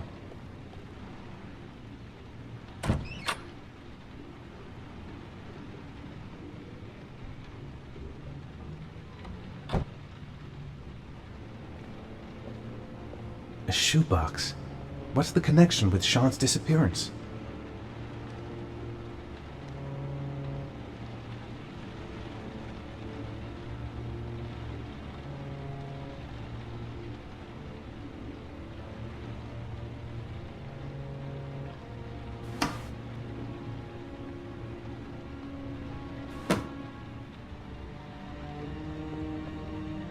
The box from the locker. What am I going to find inside?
Sean. Where are you? I'm so cold. Dad! Dad!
The killer is white, aged between 30 and 45. He doesn't act on impulse, but plans his crimes in a very meticulous fashion.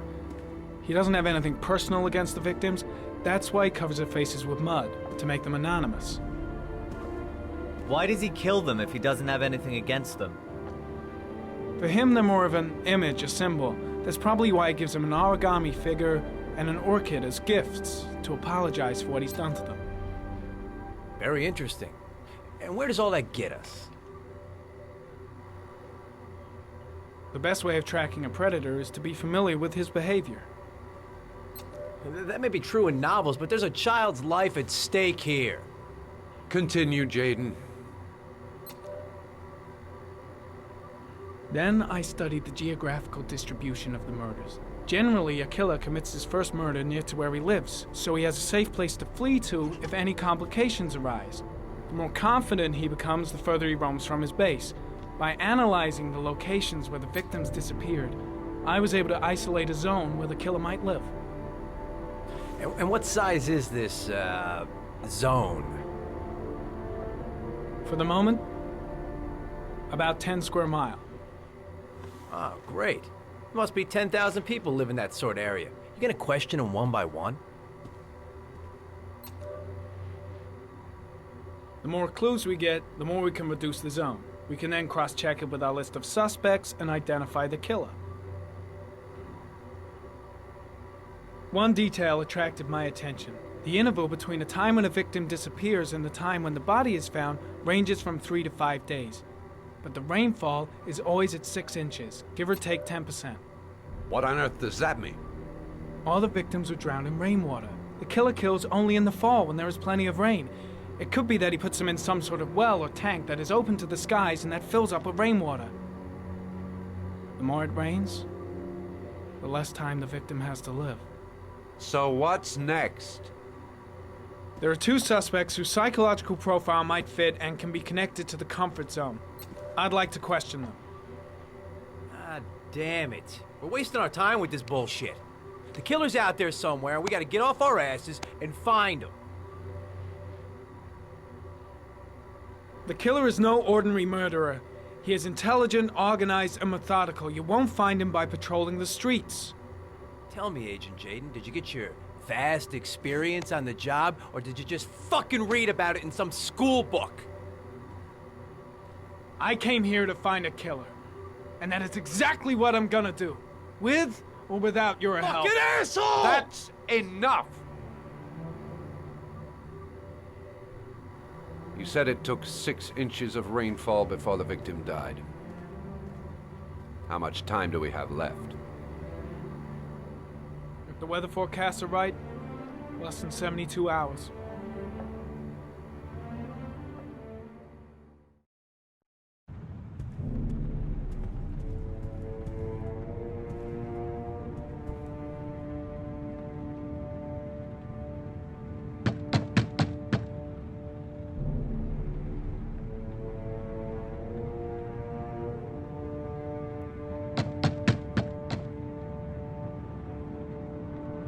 No answer.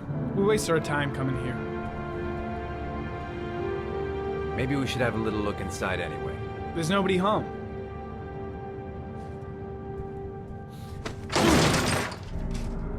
There is now. I'm not sure that's entirely legal. Call the cops.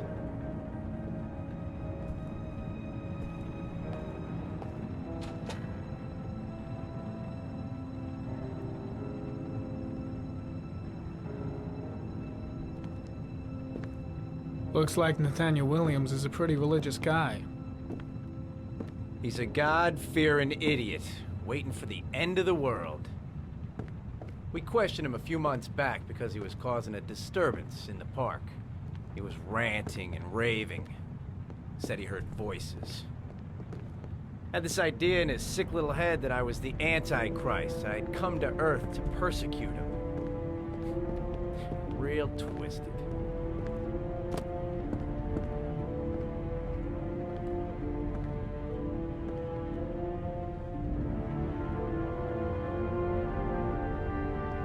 All the signs of a mystical obsessive neurosis compounded by a persecution complex.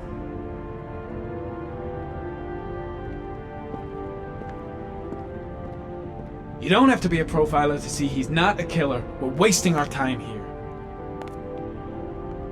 It's stifling in here. Those windows haven't been opened in years. The guy's taking a break from reality, holed up here in this crazy apartment.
Good timing, Nathaniel.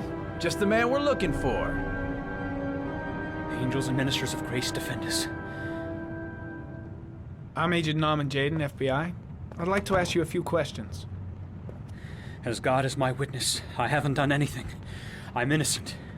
Relax. Nobody's accusing you of anything. We just want to talk.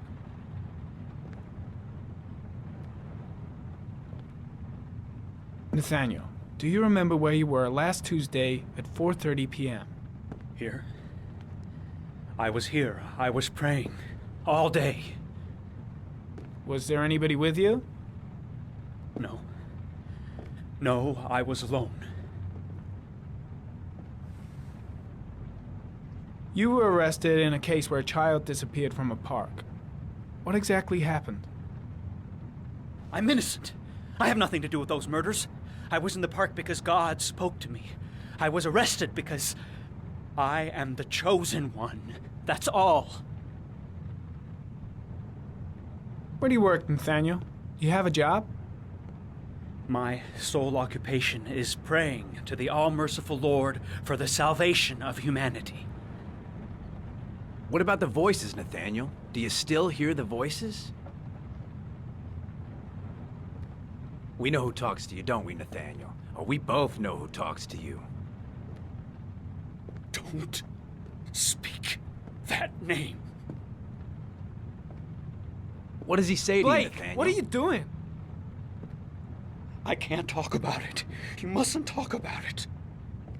He orders you to go and find new prey, doesn't he? He needs more and more. That's enough! Leave him alone! No! You mustn't mention him. You'll bring him here. He told you to go and find that kid in the park. The voices tormented you all night long. You wanted them to stop, didn't you, Nathaniel? Stop! Stop! That's enough!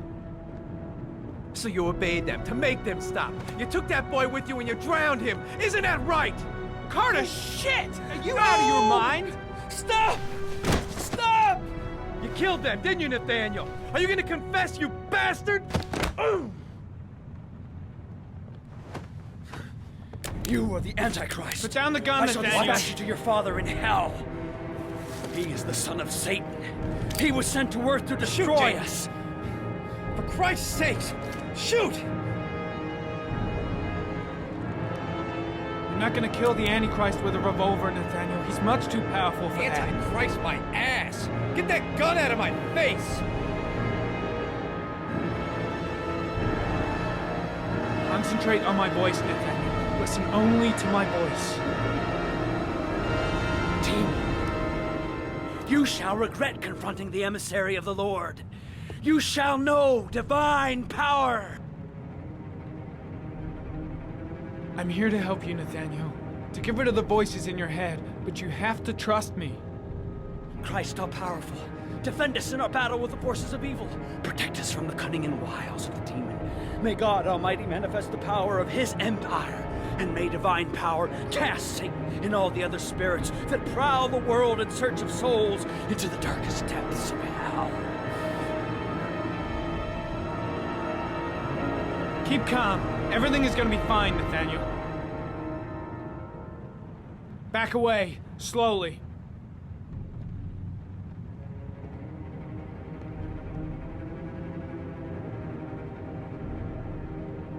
Now drop the gun. Drop it, Nathaniel.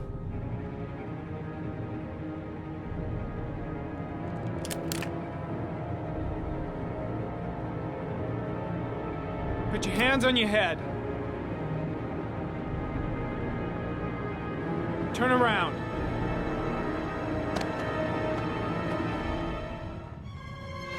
Motherfucker! In the name of the Lord, I exorcise thee, Satan. Okay, freak, the show's over. You're under arrest. Pretty damn cool under the circumstances. I would have just shot him. A gun isn't the answer to every problem, Blake. Maybe not, but most of the time it helps.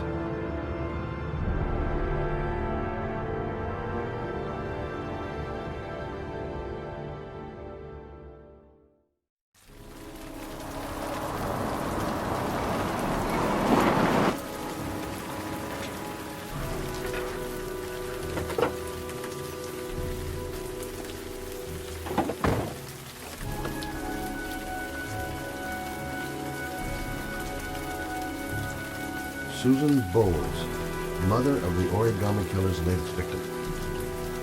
Maybe she knows something about the circumstances surrounding her son's death. Asthma-free for the moment and loving it. Good old inhaler in my pocket, just in case.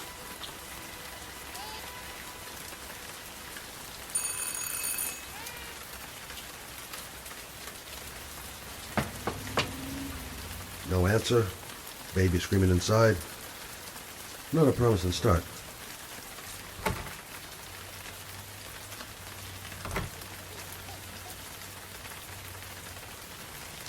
Baby screaming and no answers? Don't like the look of this.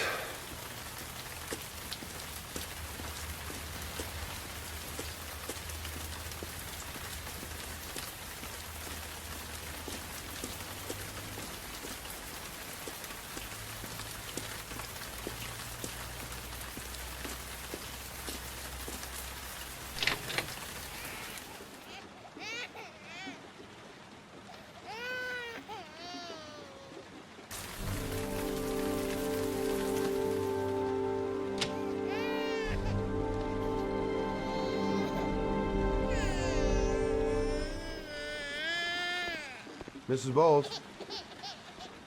Anybody home? Doesn't seem to be anyone. I don't know why, but I got a bad feeling about this. Jeez, parents today, going out and leaving a poor little kid like that. Hello, little cutie. Oh, you looking for your mama?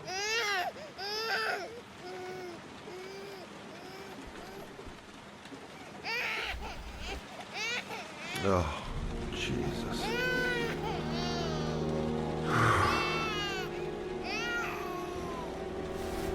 Wait a minute.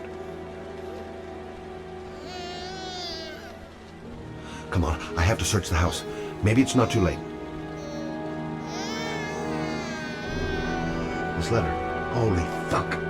I hope she hasn't.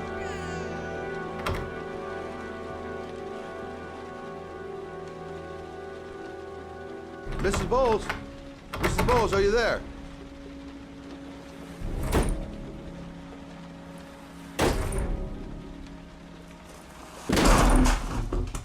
Oh, shit.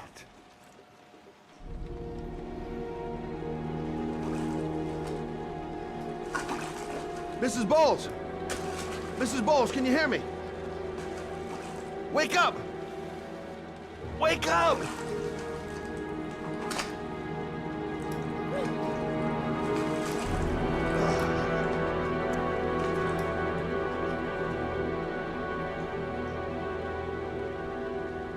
She's lost a load of blood.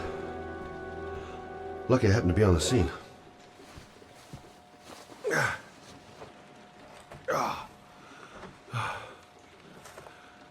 I'm gonna call an ambulance. No, I don't want to go to the hospital. Please. Okay. You got something around here I can dress this wound with? Yeah, I think so. Okay, don't move. I'll be right back.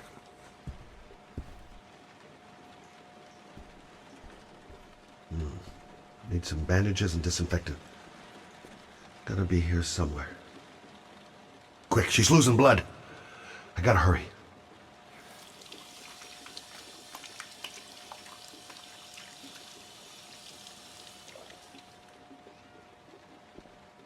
Let's see.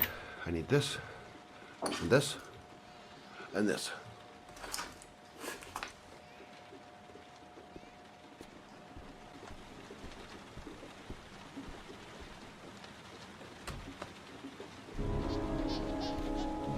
I'm here for you, Susan. You'll be all right. I'll take care of you.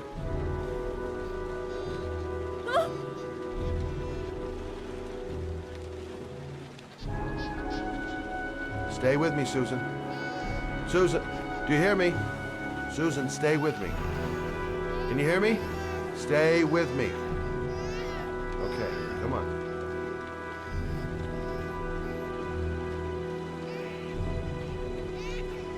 There, I done what I can. That should stop the bleeding. Luckily, the wounds aren't too deep. Hey, how are you feeling? You okay? My baby. My baby needs me. Right. You stay there. I'll take care of the baby. Okay? Do you know what to do? With a baby, I mean. I'm a private eye. There's nothing I can't do. Her name is Emily. Gotcha. I was a private eye when I walked in here, and now I'm a babysitter. Go figure. Mommy will live for now.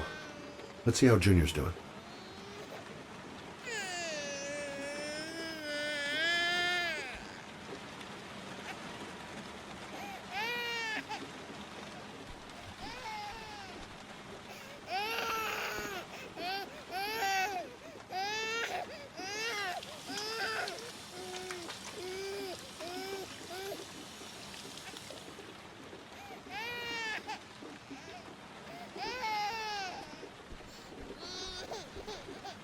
Hi there, Emily.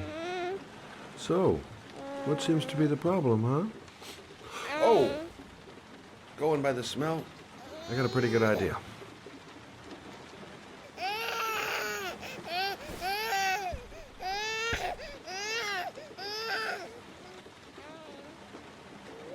Okay. How do you do this again?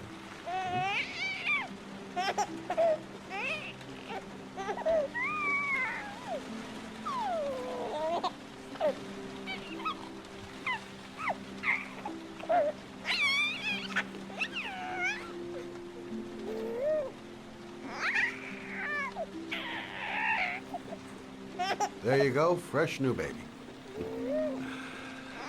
That should feel better. Right, Emily?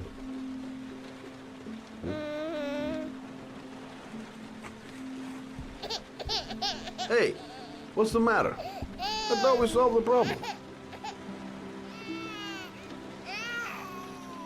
Why is she crying? I'll ask Susan. She'll know what to do. Of course. Now I know why you're crying, my little peachy poo. Mother Shelby to the rescue. Why is she crying? I'll ask Susan. She'll know what to do. Susan, I changed her diaper, but she's still crying. She's hungry. There's a bottle in the kitchen. Gotcha. Baby's bottle. Susan said it was in the kitchen.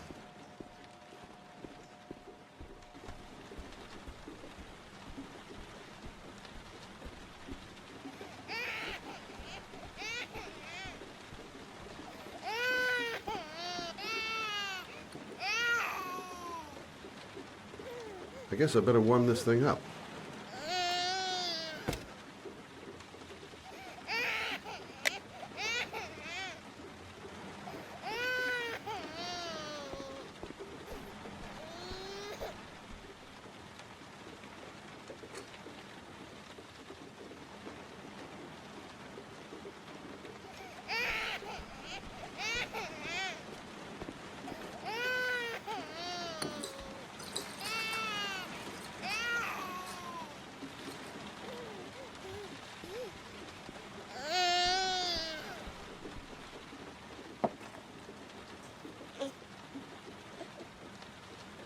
Oh, Emily, are you hungry? Huh? You hold on. I'll just tilt this bottle a little bit so you don't choke. Okay.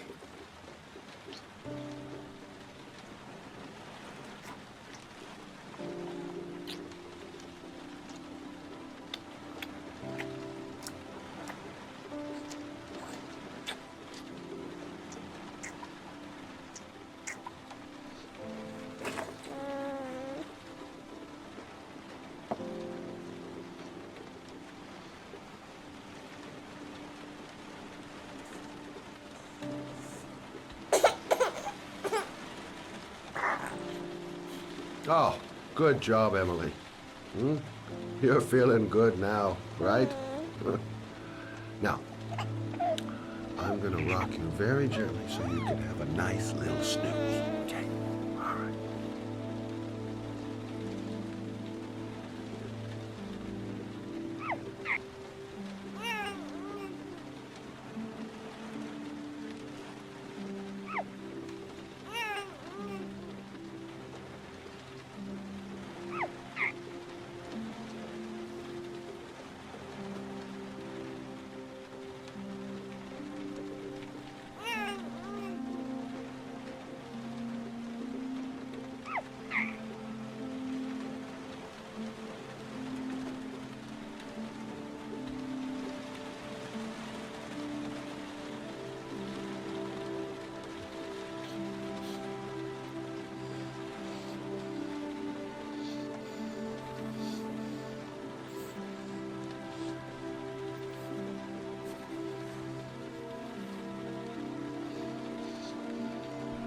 Right.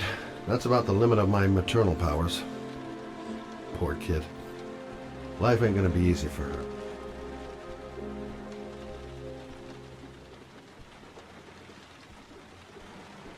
Thanks for looking after my baby. I didn't want to leave her. I just couldn't cope anymore. Just not having Jeremy around. He was such a good boy.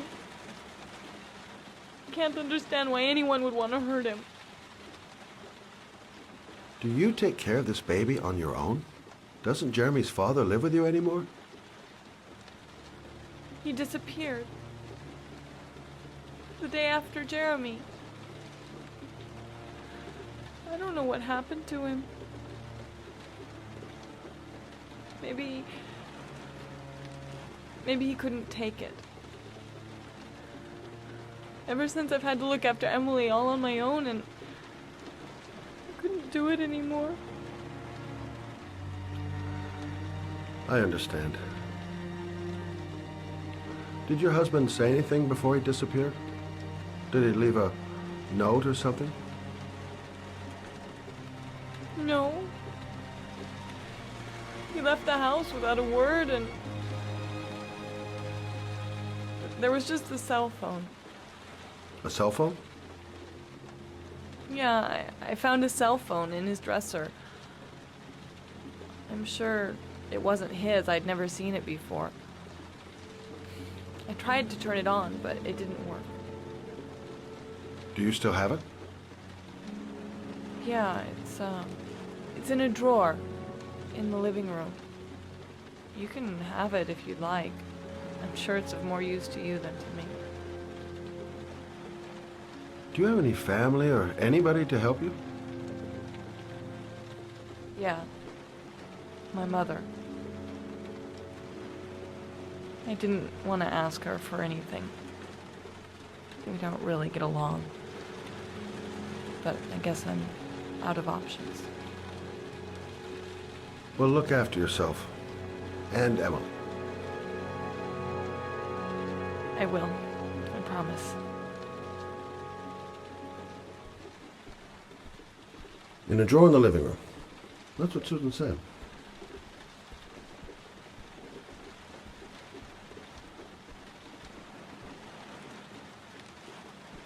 Good luck, Emily. You take care of your mama.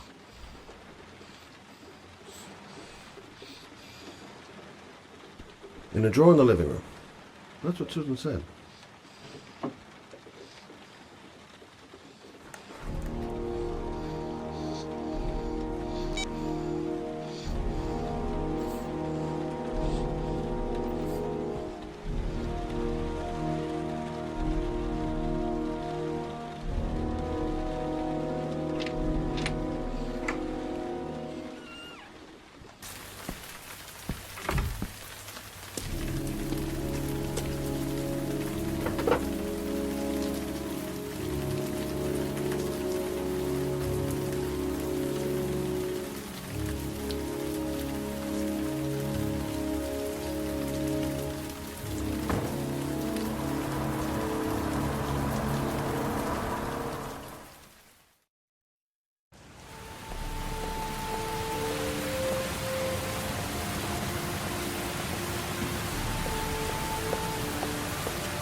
The parking lot ticket and the origami figure leads to this garage. What am I going to find here? Can't stop thinking about that well. Sean seemed exhausted. But at least he's alive. I'll do anything to get him out of there. Excuse me? Hey! Oh! Huh. Sorry. Didn't see you. What can I do you for? I'd like to get my car.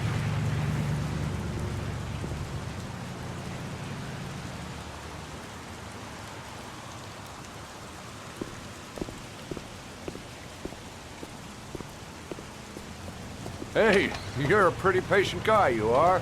That car's been there for 2 years. We took it out for a drive every month and checked the tires and batteries, just like you said. Here, It's the third floor down. The service elevator is at the far end of the garage. Ah, you have yourself a good one, Chief. Have I been here before?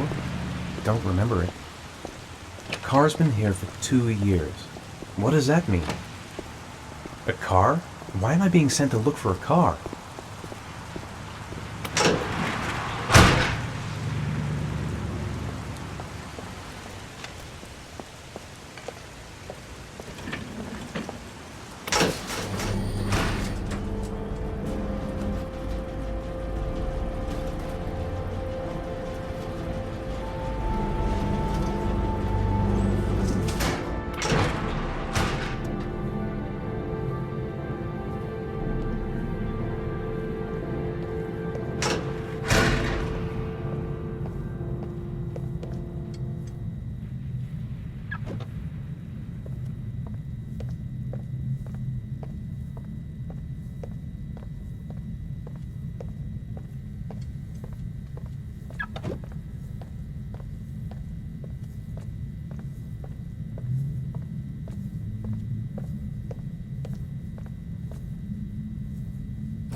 Your destination is 4 miles from here.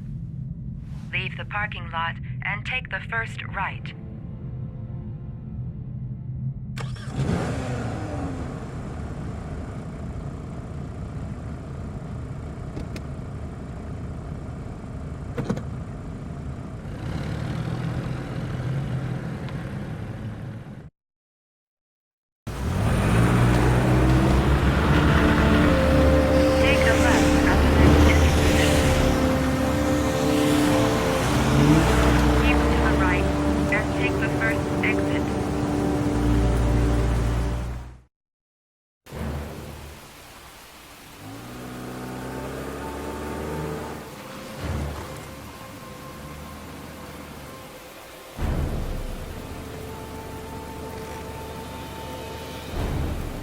Reached your destination. Are you ready to show your courage in order to save your son? Listen carefully. Take the highway and drive against the traffic for 5 miles. If you haven't reached your destination in 5 minutes, you will have failed. If I succeed, I'll get more letters for the hangman. It's my only lead. No turning back now.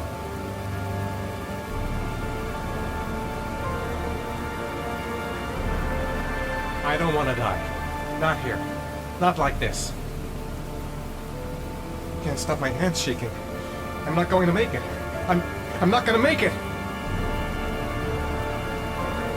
I can do it. I'd do anything to save my son.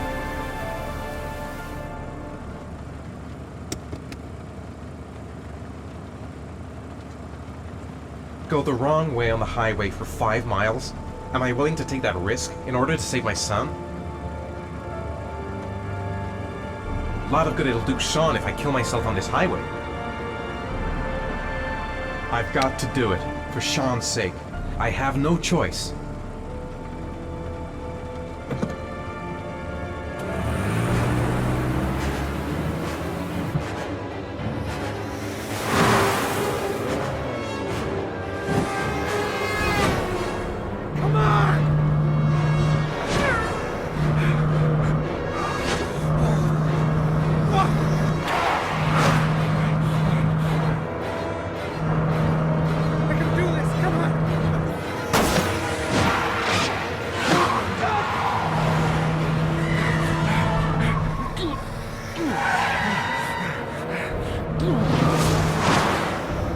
still have 4 miles to go before you reach your destination.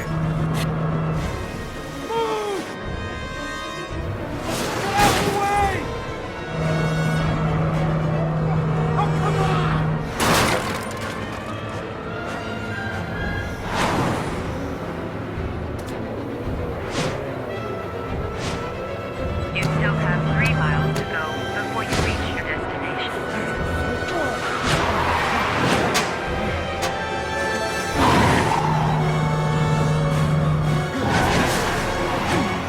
You still have 2 miles to go before you reach your destination.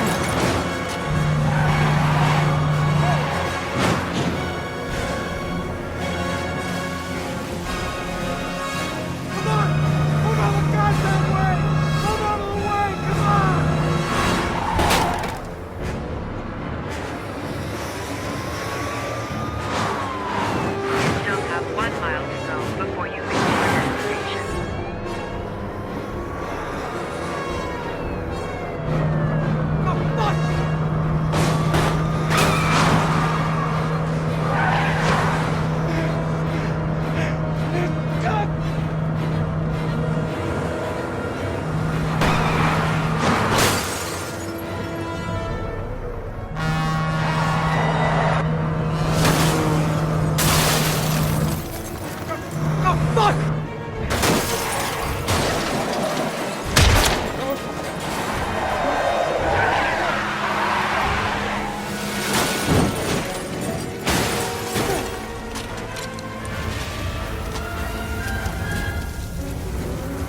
Destination reached. Please press the screen. Destination reached. Please press the screen. Destination reached. Please press the screen. Destination reached. Your reward is in the glove compartment. The key is inside the GPS. Your reward is in the glove compartment. The key is inside the GPS. Your reward is in the glove compartment. The key is...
worn out. I've gotta sleep. The reception. Let's hope they've got a room left.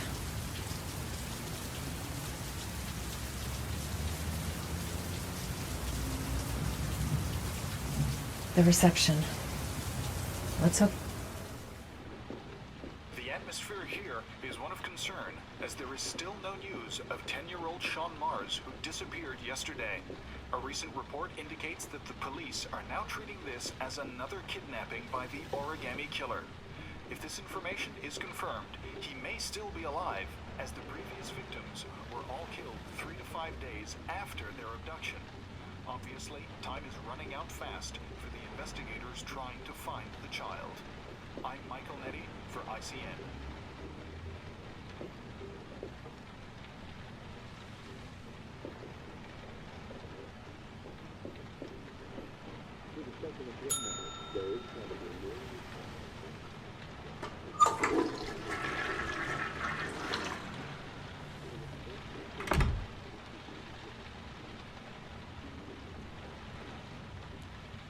Hello there, sweetheart. What can I do for you? I'd like a room. For you? Anything. Feeling the register.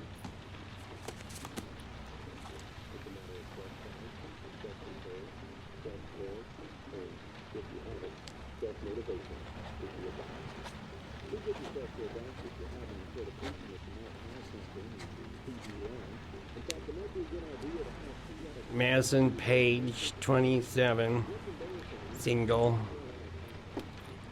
How long will you be staying with us, Ms. Paige? I don't know yet. Room 201. Last floor, stairs on the right, in the courtyard. Thanks. The pleasure was all mine. That's for sure.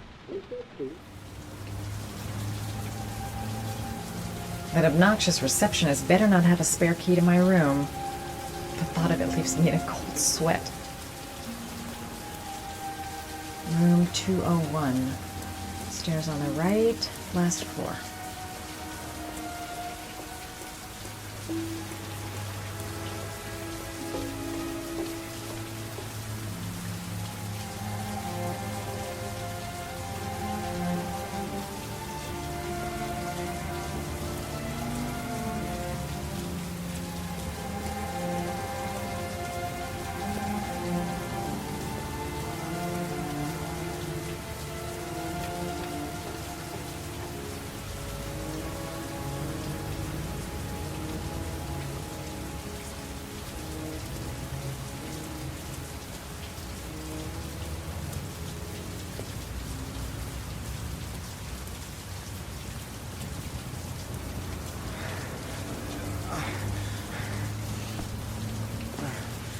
Sir?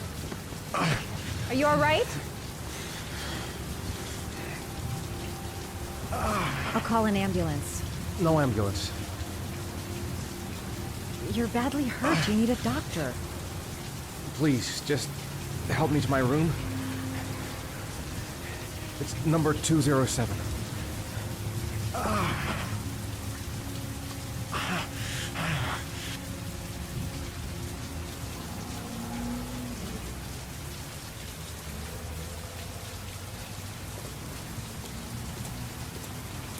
He's really out of it. What the hell happened? Have you got the key?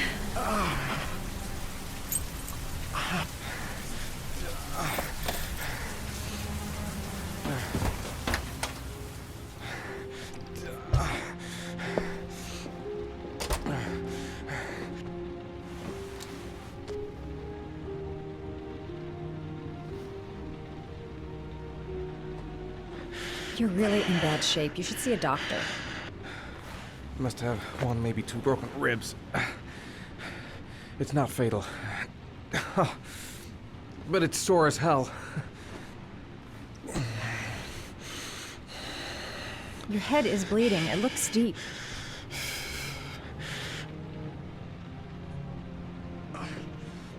He's in trouble. I can't just walk away and leave him like that. I'll help him first and ask questions later.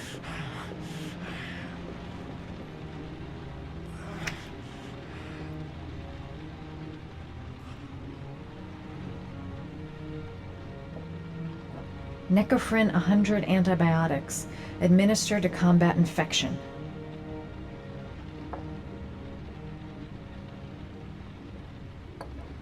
Paraphenol anti-fever. Administer only in cases of high fever.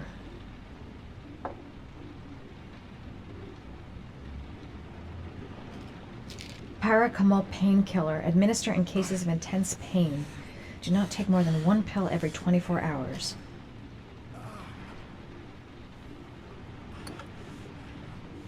I should disinfect his cuts.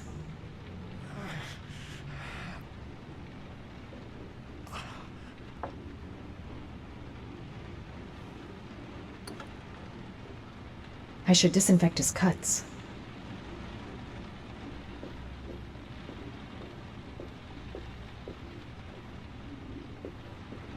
I'm gonna disinfect your wound.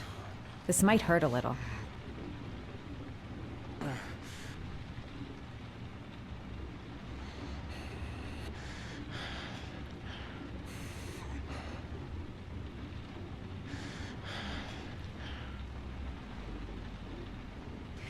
There. At least it won't get infected. Thanks.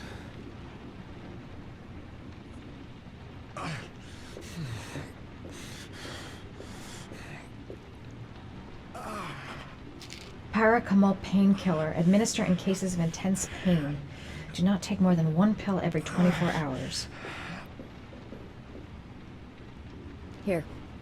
Take this. It should do you some good. It's a painkiller. It'll help reduce the pain.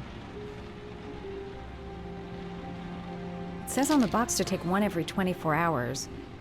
I don't think it's a good idea to exceed the dose. I can't afford to wait. I wouldn't move around for a few days if I were you. I'm gonna take a shower. All right, let me help you.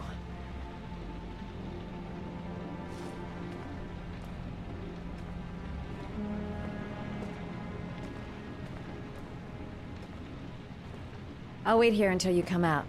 Let me know if you need anything.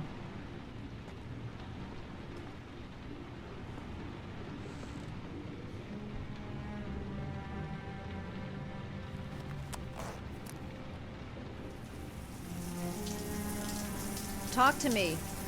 That way I'll know if you pass out. What's your name?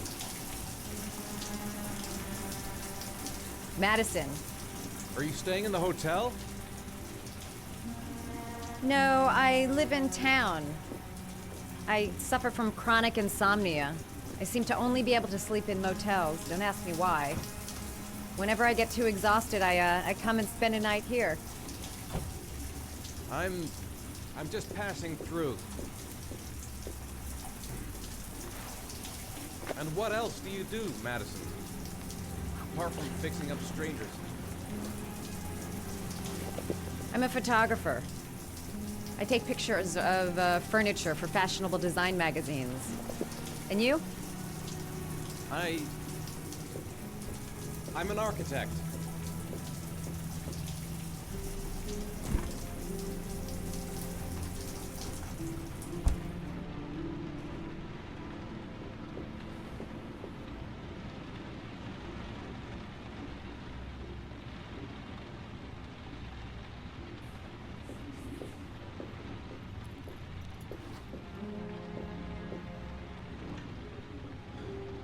Thanks for staying.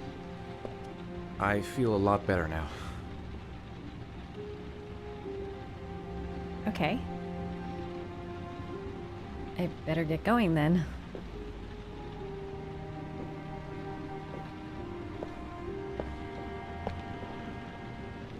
By the way, you never told me your name. Ethan. Be careful, Ethan.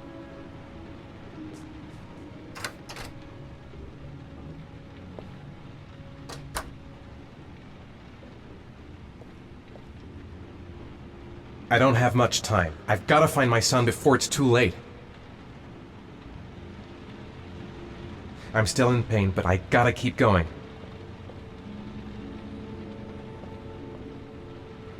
The box. I have to open another origami figure. I don't know why she helped me. I hope she won't tell anyone. Man, I'm thirsty.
Why didn't you shoot?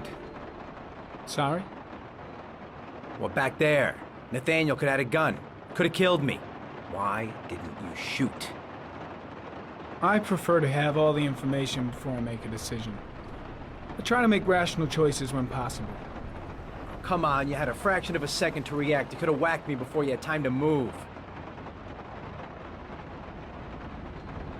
I'm sorry. I thought you were a tough guy. A street cop who's been through the mill. I didn't think you'd scare so easily. Why don't you fuck off, Norman?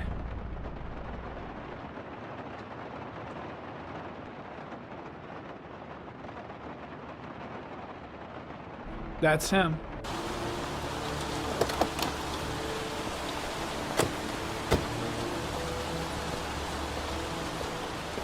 Miroslav Korda? Yeah? Lieutenant Carter Blake, I'd like to ask you some questions.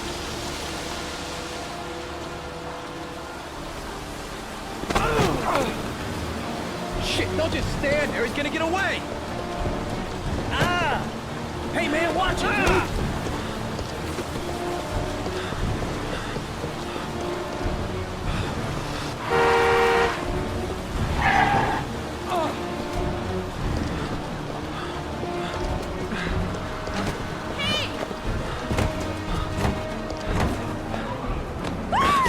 Watch it, man!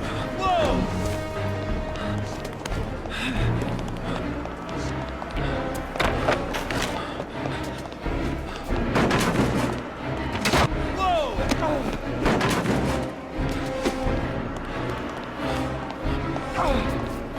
Hey, man, watch it!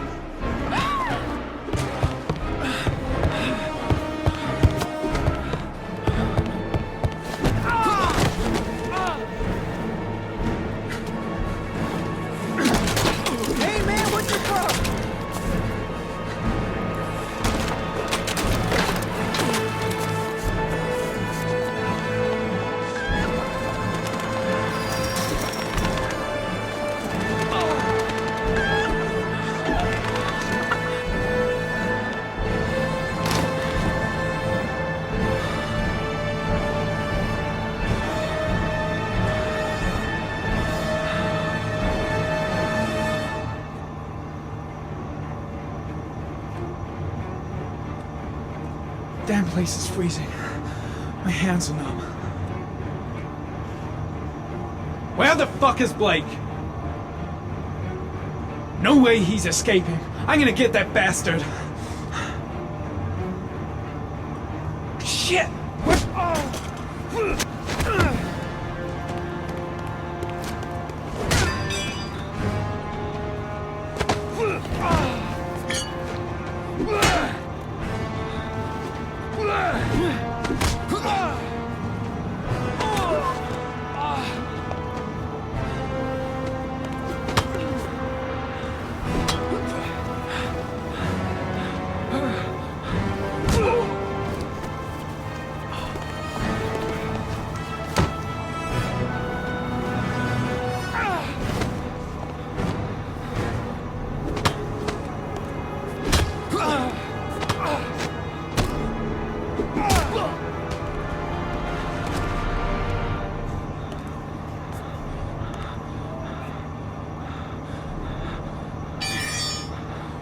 This time it looks like we got our Origami Killer.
I've seen the parents of all the victims, and all I've come up with is this telephone and a box of origami figures.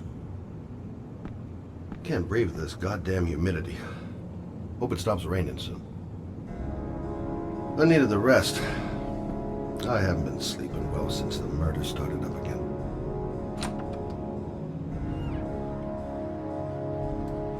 All the newspapers are talking about Sean Mars, the kid who disappeared.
You said I could contact you if I remembered anything.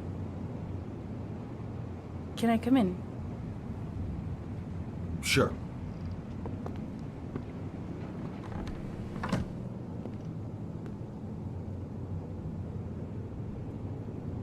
You want a drink? Yes, glass of water, please. Take a seat, I'll get it. Didn't really expect to see her again.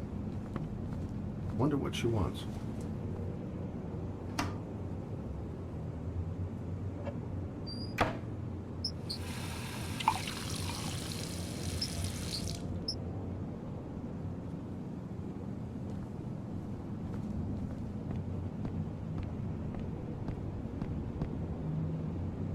Thanks.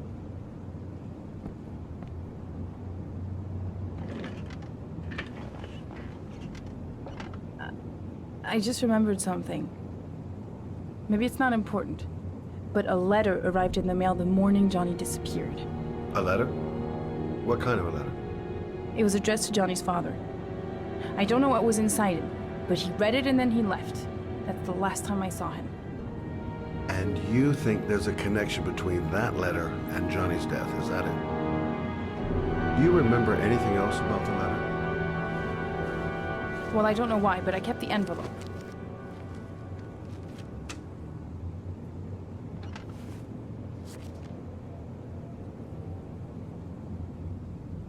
It was mailed in the Carnaby district, the day before Johnny disappeared. Nothing particular, except the address. The address? It was typed with an old typewriter. Could be a lead, you never know. Well, thanks for your help, Lauren. I'll let you know if it leads to anything. Wait, I can't just sit around and do nothing while you're out there looking for the man who killed my son. Ever since you came around, I've been thinking, and I want to come with you. Help you in your investigation. I'm sorry, Lauren, but that is out of the question. If you won't let me help you, I'm keeping the envelope. It's all or nothing. Listen, an investigation like this is dangerous, and I don't have time to play the bodyguard. How many clues have you got, Mr. Shelby? This envelope. Maybe your only link to the killer. I understand. It was a stupid idea. Sorry for wasting your time, Mr. Shelby. Wait. You're really something special, Lauren. I'll give you that. I'm just a mother. A mother who wants to find out who killed her son. Are we partners?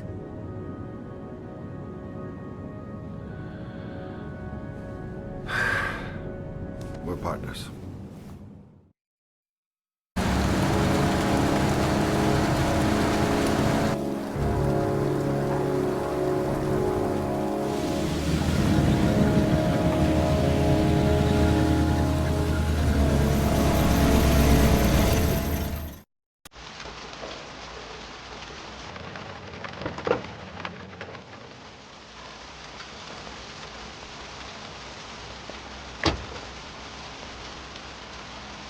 Maybe you better stay in the car. We're partners, remember? Wherever you go, I go.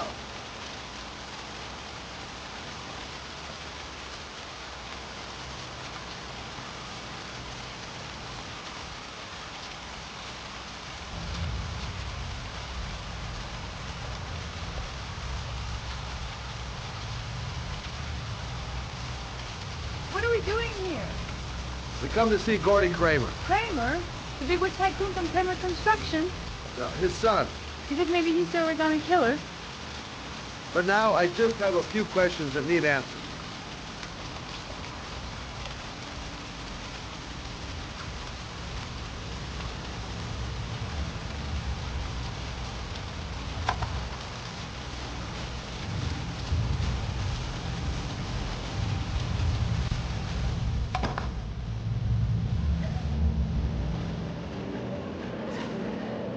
What a joint!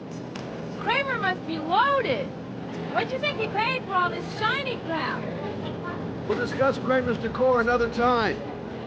Are we gonna be here long? This place gives me the creeps. I'm gonna go find Gordy Kramer. You stay here till I come back, okay? Okay. Let me know if you need me.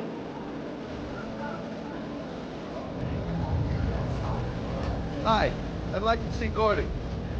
Gordy isn't seeing anyone. Beat it. Look, you just tell him that Scott Shelby wants to speak to him, okay? You're starting to piss me off, man. Now beat it before I get angry.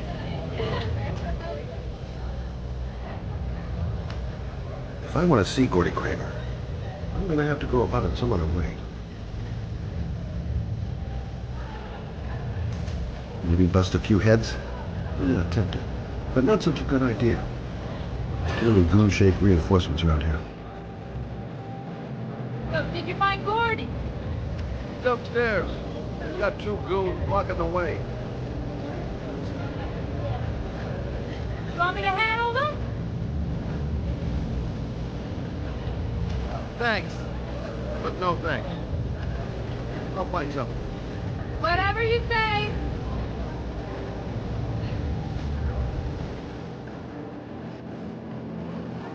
Those 2 goons and me seeing Gordy don't mix. Gonna have to think of another way to get rid of him. Whoa! See that guy over there? Do you know what he said about you? What'd he say? The bastard! Oh, sort him out! You motherfucker!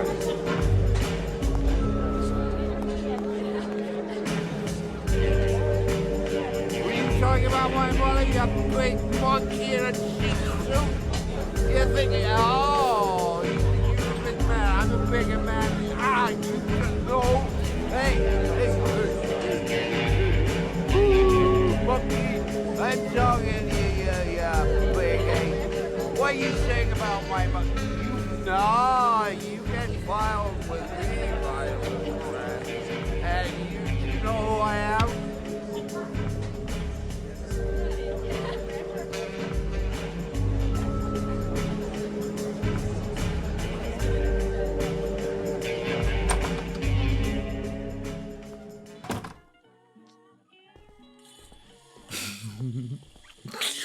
Mr. Kramer?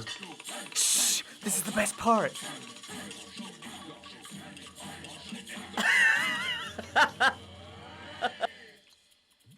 My name is Scott Shelby. I'm a private detective. I'm investigating the case of the Origami Killer. I'd like to ask you a few questions.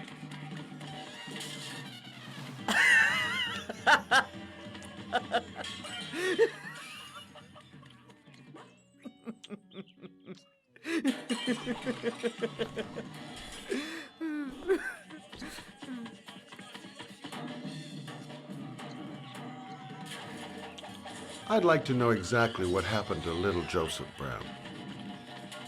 Beat it! You hear me? Get the hell out of here!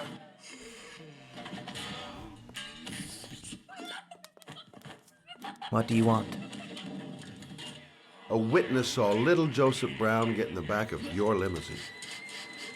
That was the last time anybody ever saw him.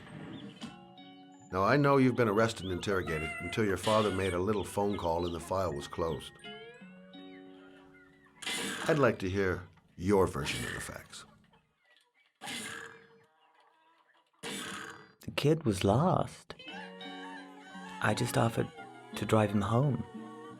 The police arrived, I explained the misunderstanding, and I was released.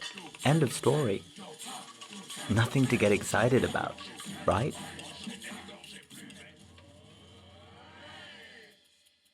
Okay, so you're a good Samaritan taking kids home who happen to get lost right next to your limousine? Now be a nice guy and tell me something I can believe.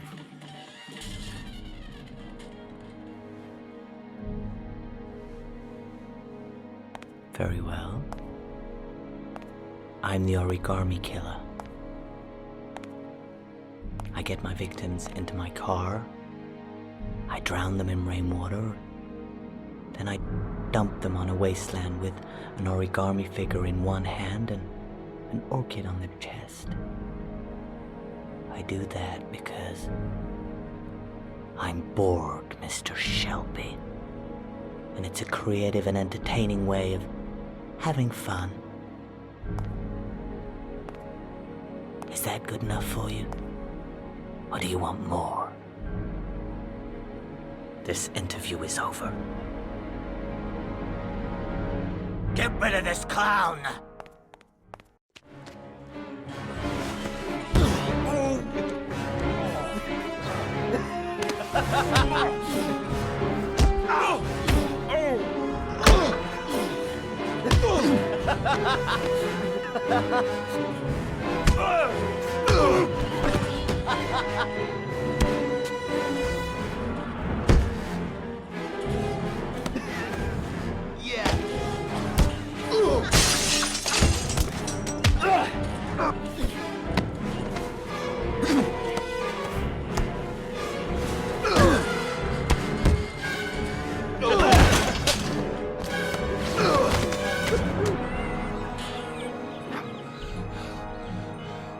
It's a dangerous game you're playing, Kramer. Do you know who my father is? He only has to lift one finger and you won't wake up tomorrow morning. You're the one that should be afraid, Mr. Shelby, not me.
Now where am I supposed to go?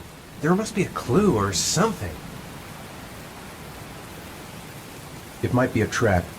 I'd better be careful. The origami figure was in the form of a butterfly. So, am I looking for a butterfly? This is the old Pico power station. I thought it was abandoned. What the hell am I supposed to do here?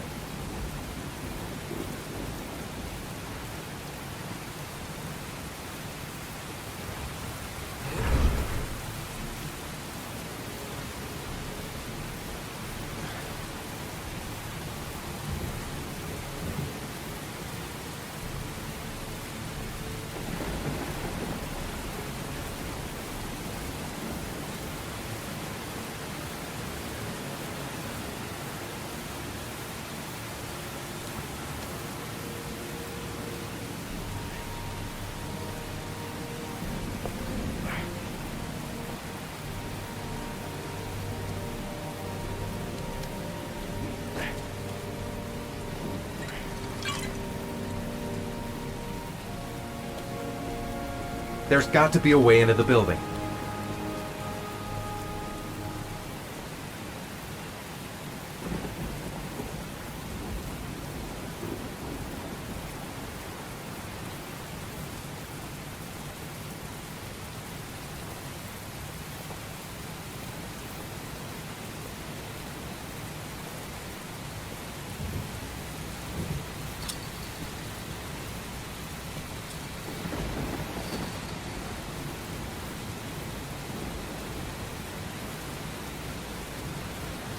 Barbed wire.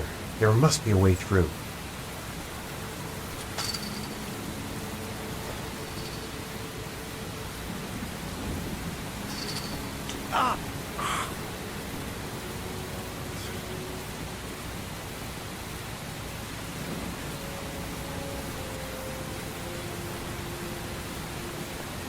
Electrical condensers.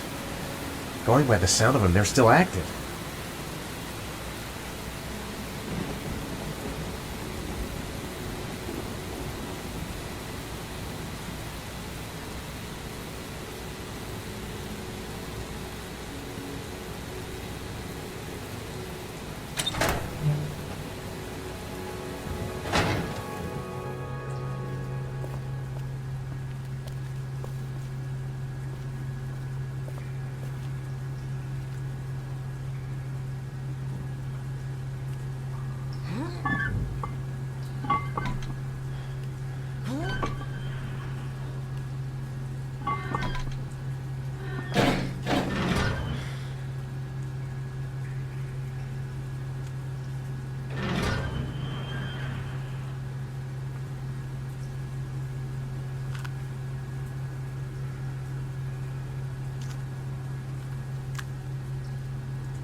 I should never have got into this pipe.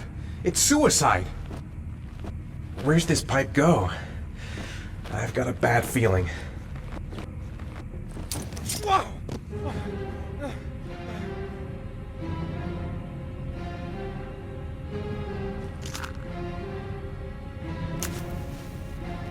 Glass. Broken glass. Sharp as a razor.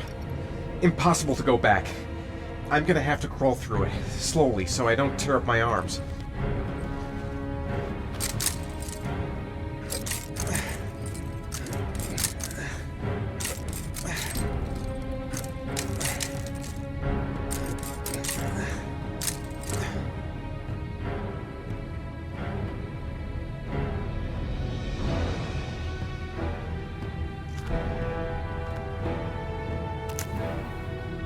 The match flame.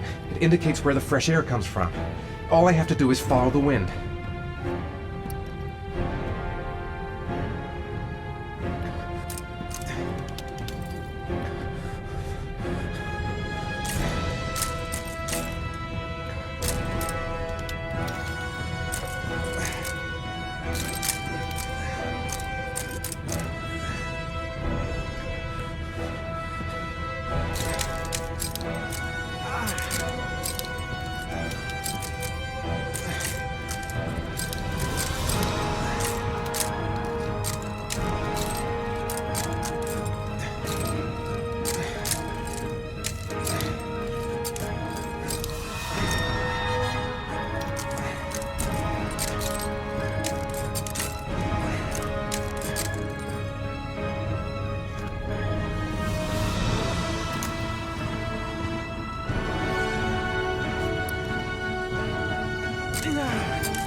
Keep it together, Ethan. Come on! To jump or not to jump? Fuck that. Stupid fucking pipe! And Sean is gonna die because of me! Whatever, I don't really have a choice. There's no other way out. Right. I guess I don't really have any choice.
A field of electric condensers.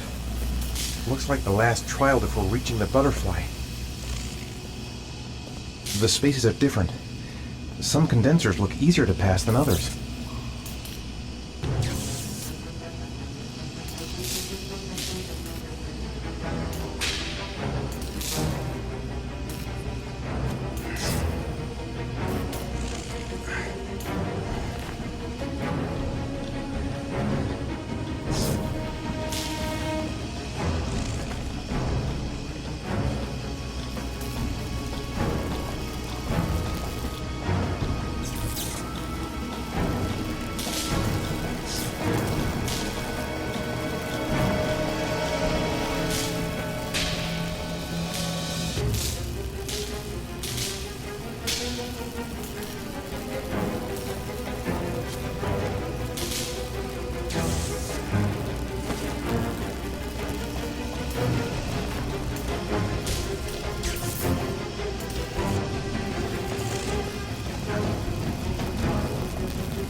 Oh my god.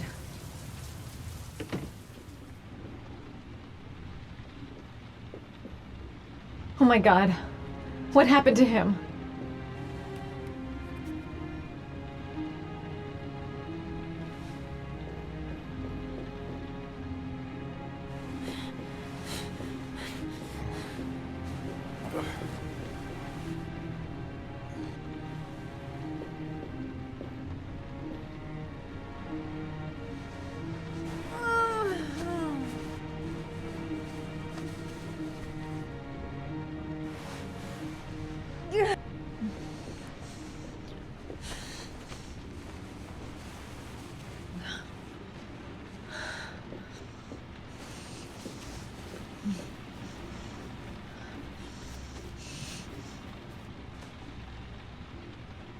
Ethan. Ethan, can you hear me?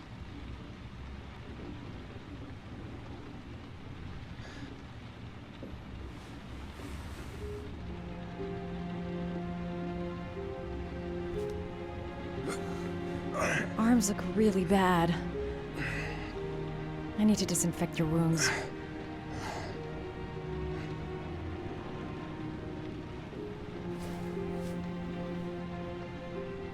You've got a hell of a fever. I'm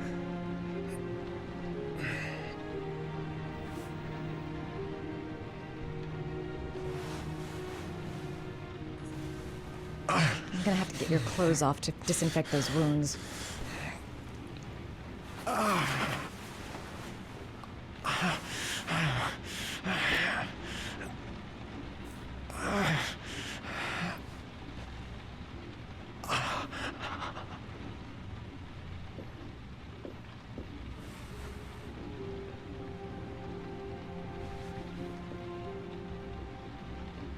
He's burning up. He's running a fever.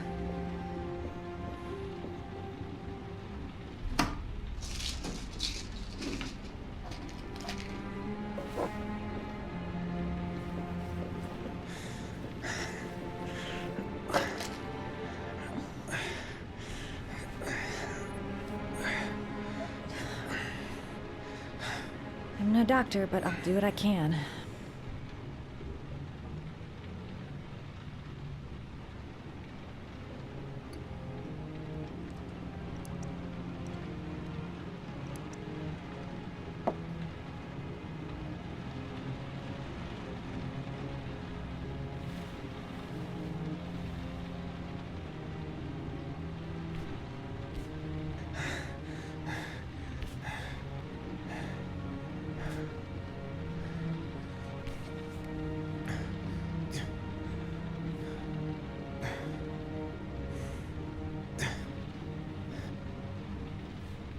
Your wounds are disinfected.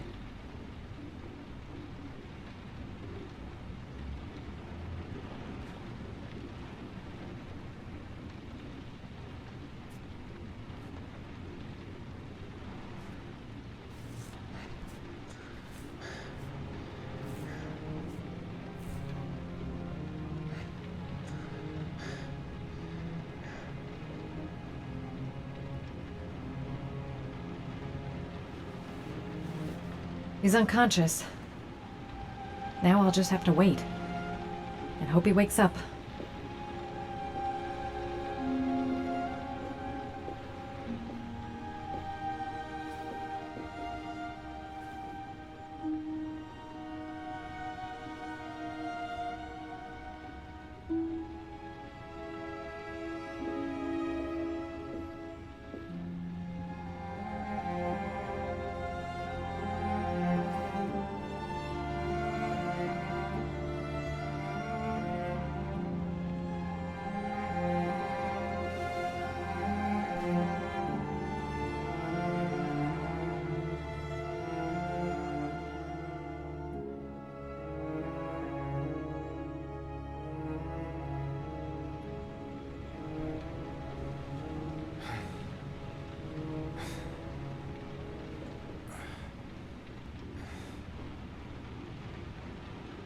How do you feel?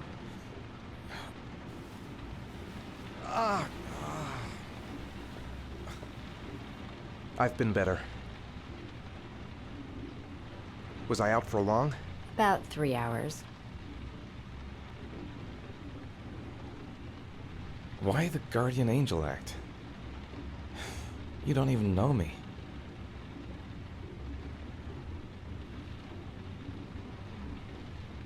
You didn't really leave me any choice.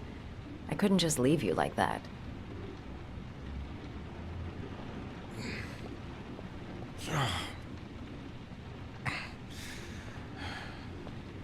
You said you were here because you're an insomniac?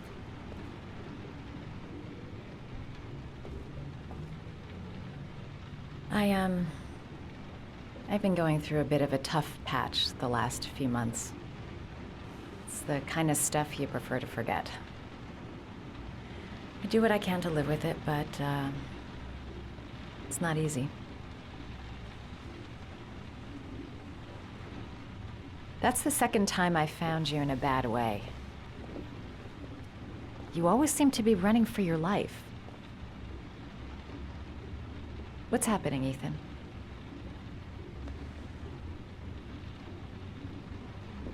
I'm sorry. I shouldn't be asking you questions. I mean, after all, we hardly know each other. You have no reason to trust me. Listen, I'm truly grateful for your help, but for your own sake, I think it's better if you don't ask any questions. Maybe I could help you. No one can help me. You've already done a lot, Madison. Right. I'm gonna go. Take care.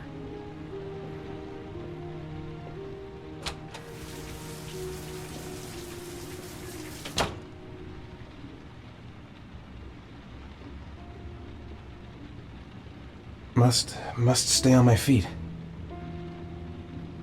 I don't want that girl to get involved. No one must know, until I find my son. I need to get going. I've already lost too much time. I'm coming, Sean. I'll find you wherever you are.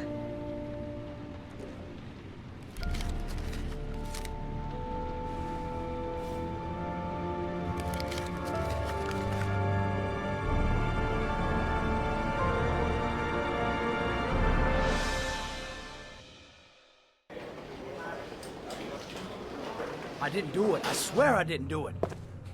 I've got nothing to do with that business. I never killed nobody. Oh, no? Then why did you run away when they came to question you?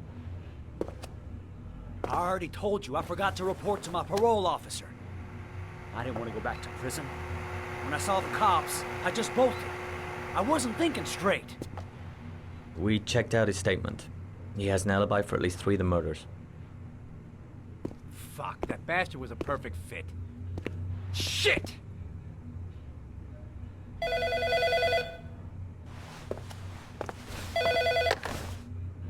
Ash? Okay. Sean Moss's mother's here. She'd like to speak with you.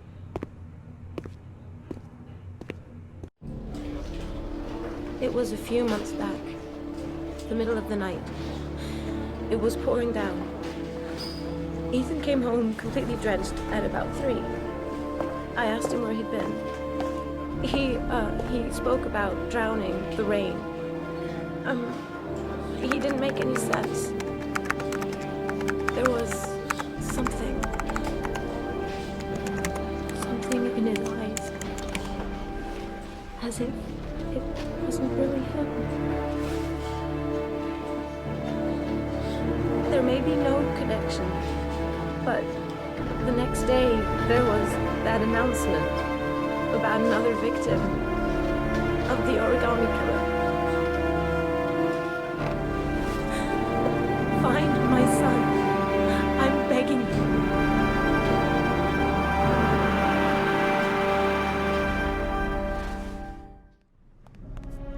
I'm Police Lieutenant Carter Blake, and this is Agent Norman Jayden of the FBI. According to our information, Ethan Mars is one of your patients. We'd like to ask you a few questions about him. I'm sorry, that's impossible. I beg your pardon? I'm bound by an oath of secrecy. Under no circumstances may I discuss my patients. My job is to find Sean Mars alive, and I don't give a damn about any bullshit oath. I know you don't want to protect a murderer. If you know anything, you must tell us, Doctor. I'm sorry, I can't help you. And now I must ask you to leave. You need to cooperate. For your own sake.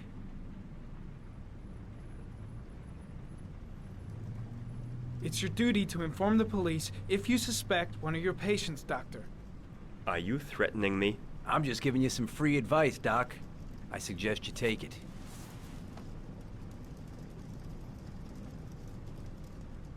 Doctor, a child's life is at stake. You may know something that could help us save him. I am going to call the police and make a complaint about your behavior. Doctor, you are really pushing my buttons. The only thing I'm interested in is saving that kid's life. So, you're gonna be a good boy and tell me what I want to know, or I am really gonna lose my temper. What are you doing? Are you out of your mind? Back off, Jayden. This guy knows something, and I'm not leaving here until he tells me what it is. You have no right!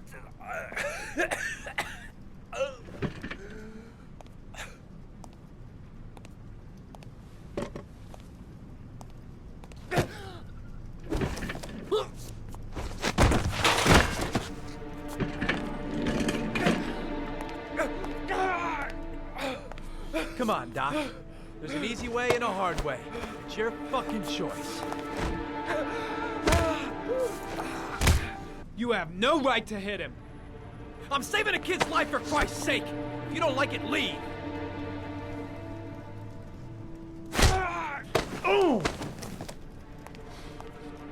What's up with you, Norm? Huh? You getting cold feet? You don't like to get your hands dirty, huh? I thought you wanted to save that kid. I want to save Sean Mars just as much as you do, but that doesn't give me the freedom to do what the hell I like, so you're gonna stop this shit right now!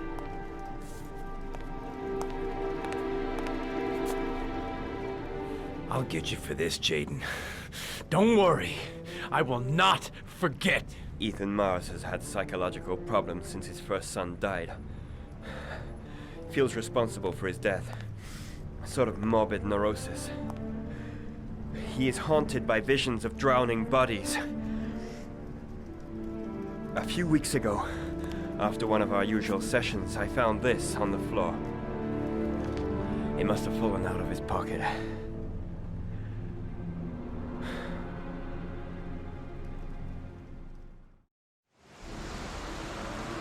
Ash, I want you to assign every available man to finding Ethan Mars. I want a man outside his place day and night.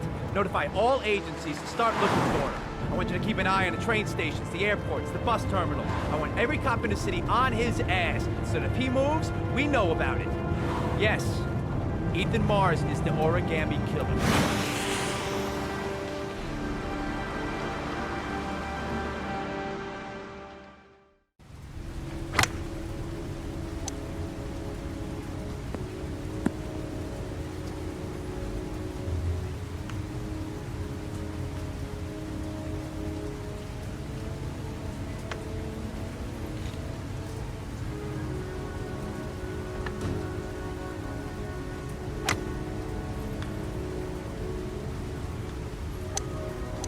Big stick, little ball. Never could see the point of this game.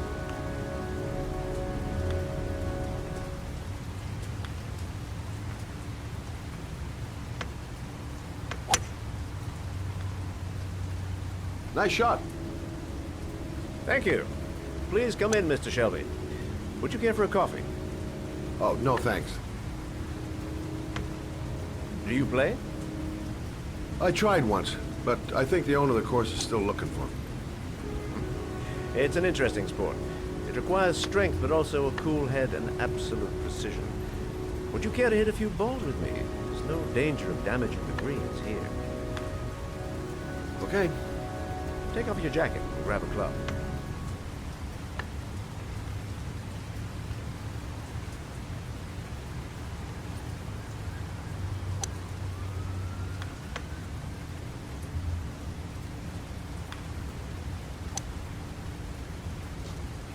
The balls are in that basket.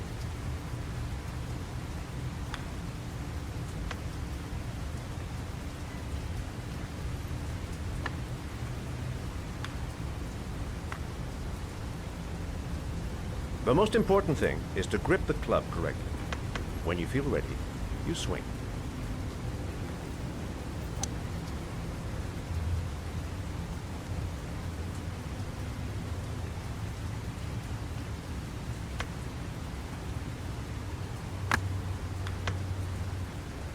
Hell, it's only your first ball. You should try to strike it a little harder next time.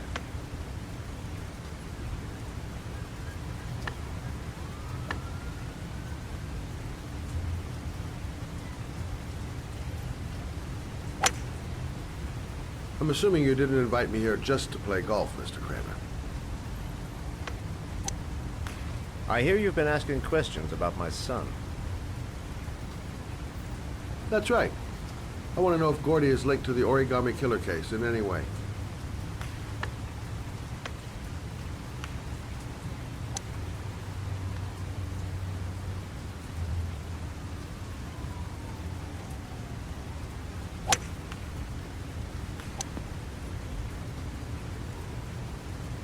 My son had nothing to do with that sordid case. Well, then he has nothing to fear from my investigation.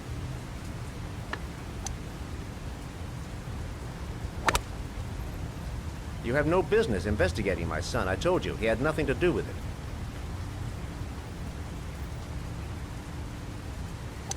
With all due respect, Mr. Kramer, it's up to me to decide who I want to investigate.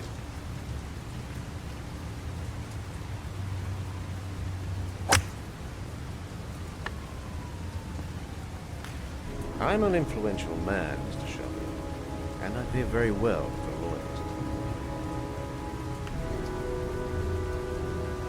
Are you trying to buy me? Let's just say I'm trying to show you where your interest lies. How much do you want to leave my son alone?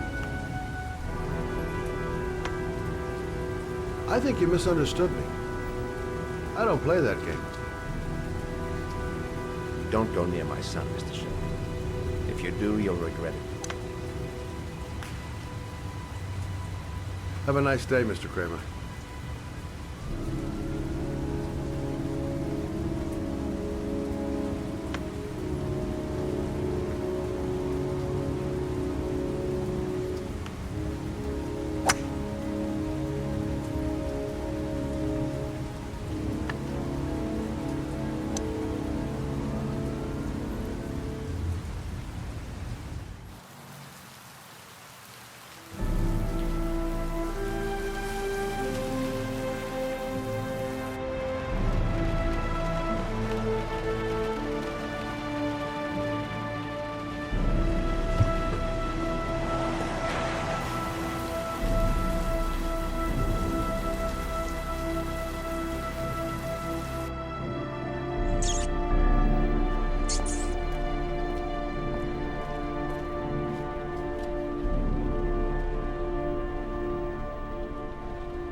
Porcelain lizards? They look new, out of place with the rest of this old beat-up stuff.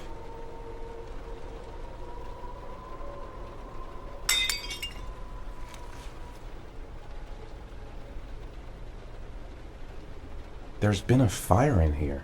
Everything is all burned up. Still feeling weak. I can hardly stand. Where are you, Sean? 9711 Marble Street. It's the right place, but what am I supposed to do in this dump?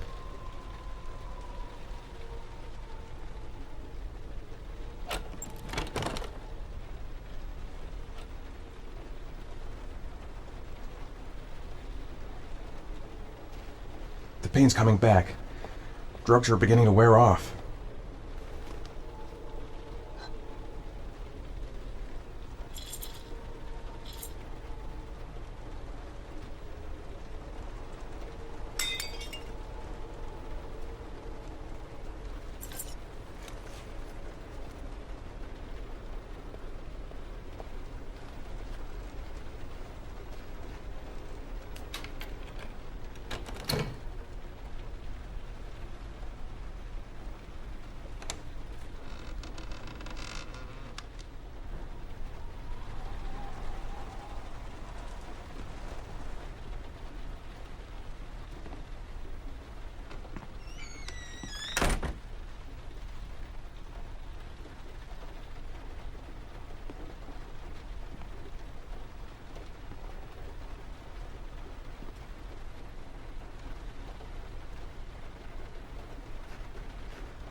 Are you prepared to suffer to save your son?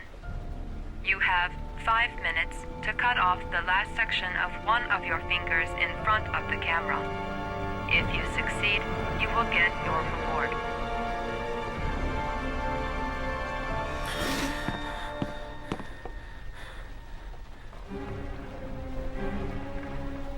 Cut off a finger? No way! Gotta find a sharp object, something that'll make a clean cut. I don't want to have to start hacking away at it.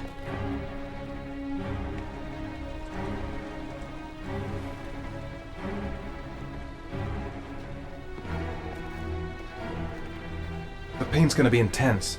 Gotta find some way to reduce it.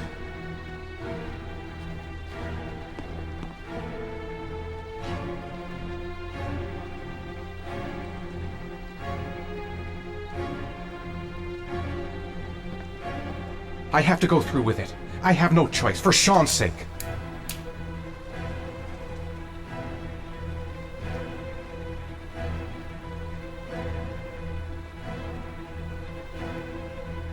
You have 4 minutes and 30 seconds left. I might just be able to get through this if I make the right choices. There's gotta be a way to do this.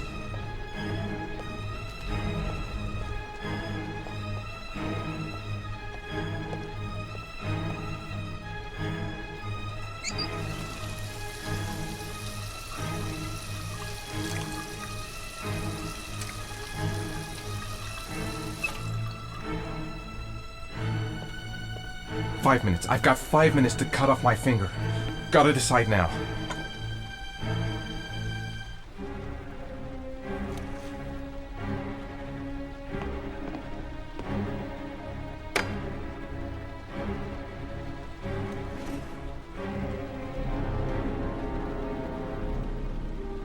Do it fast. You won't feel it. Won't feel a thing. You have Gotta keep a clear 4 head. minutes left. Everything's gonna be okay. I'll be able to get through this if I just think out exactly what I have to do.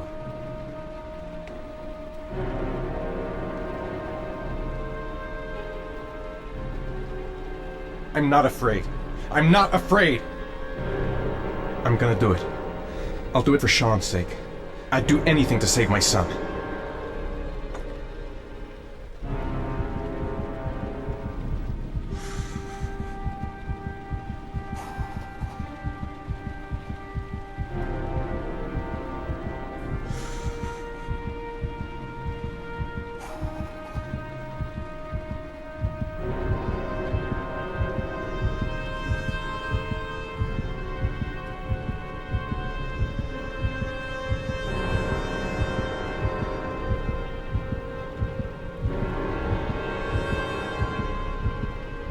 You have 3 minutes and 30 seconds left.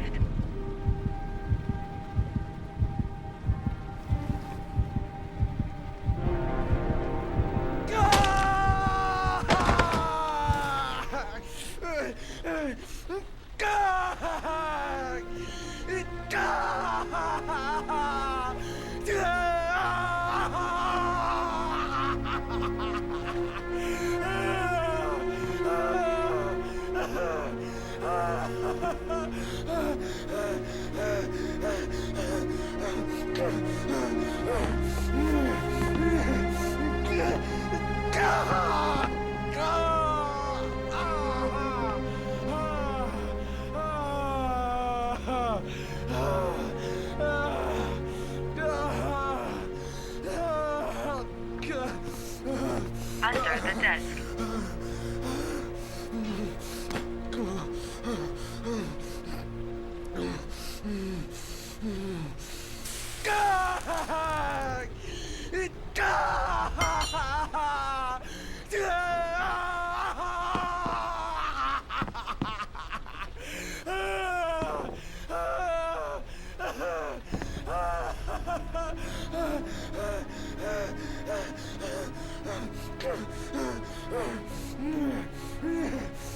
I did what I had to, Sean.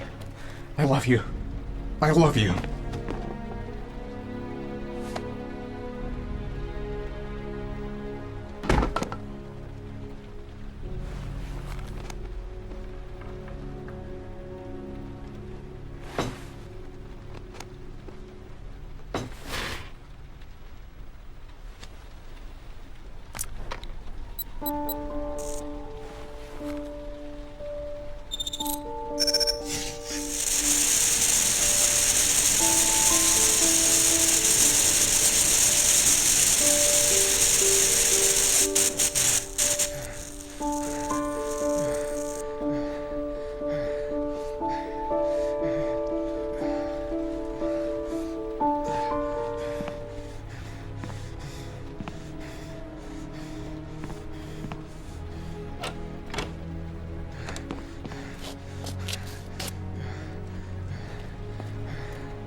That's affirmative, Lieutenant. We're in position. Perfect. Nobody moves until I give the signal. Is that clear? We nail him as soon as he sets foot outside. Right, Lieutenant. Lucky that patrol spotted his car. What's he doing in there? Beats me. You're the profiler, right? I thought you were supposed to be right inside the killer's head. Well, that's just it. What I know of Ethan Mars doesn't match the killer's psychological profile. I know what the jury's gonna choose between your theories and concrete proof.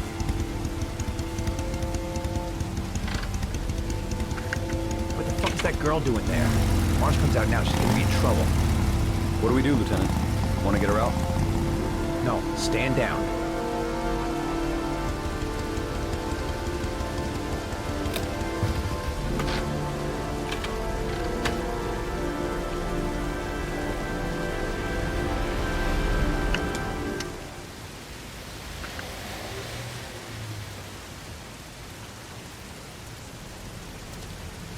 The police. They staked out the building where Ethan is.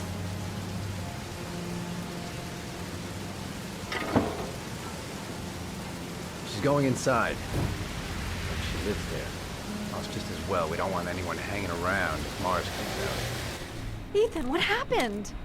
The police. They're out there. I think they're here to arrest you. We've got to find another way out. Shit. What's he up to in there? Wait for a go on my word. A solution. There's gotta be a solution.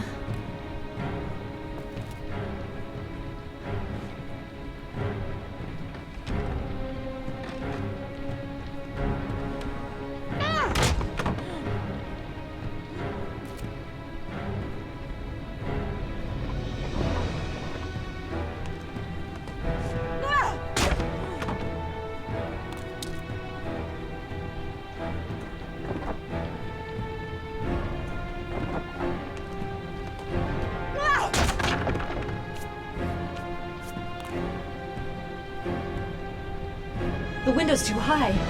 I'll never manage to pull myself up. Shit! It's too high.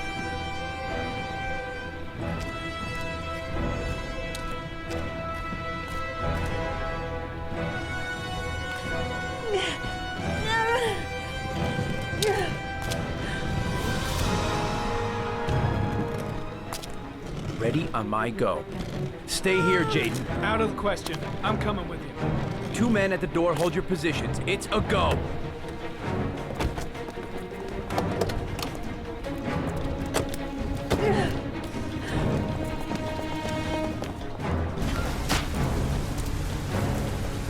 Come on, let's go this way.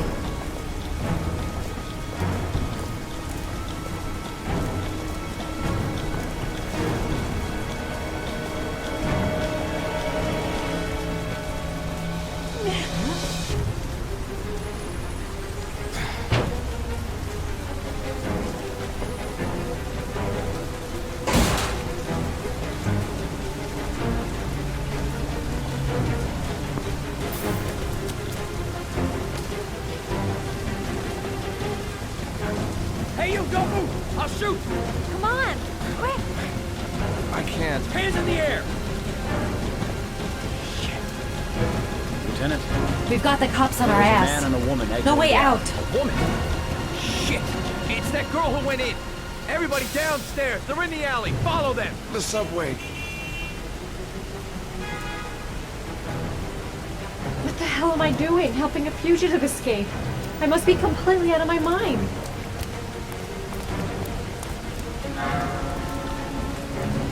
The subway entrance across the street. It's our only hope. Shit! They spotted us! We need to move while we still have a chance.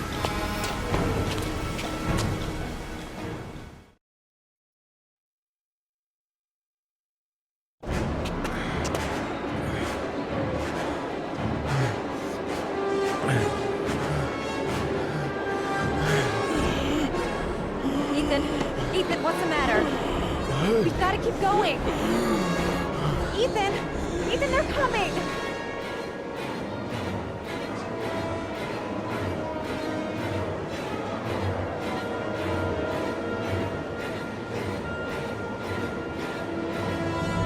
I'm so tired. I have to keep going. Come on, girl.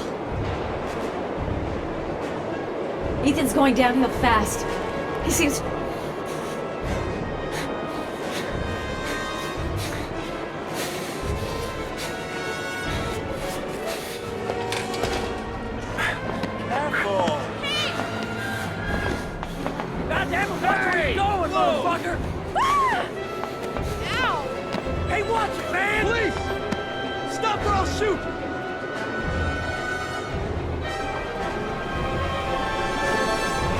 They've already blocked all the exits from the station. Quick! Ethan, quick! It's gonna hit us!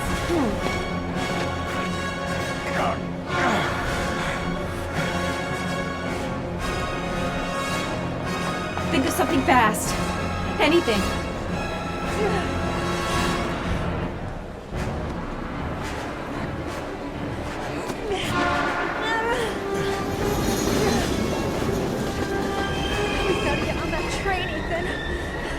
It's our only chance.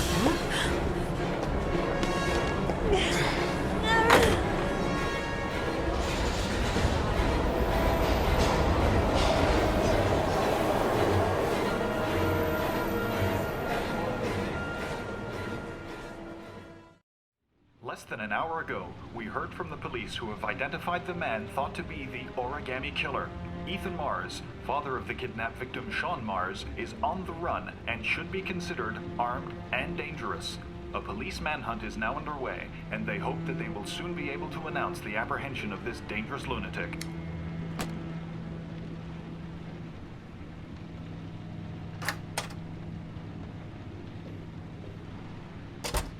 I brought some food. I didn't know what you liked, so I brought some of everything. I hope that's okay.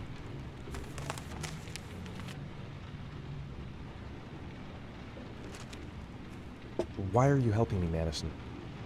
You know nothing about me. You could have been killed. I don't know. I guess it just seemed like the right thing to do at the time. You needed help, I helped you. You're all over the news reports, Ethan. Every cop in the country will be hunting you. They say you're the Origami Killer. Is it true?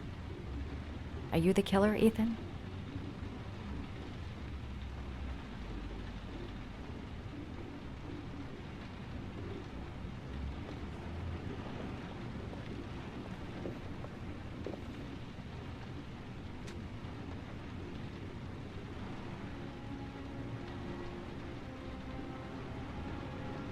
I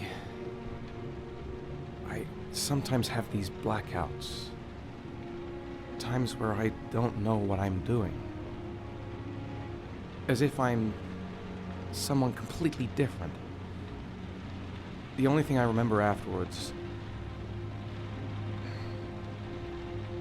is the bodies.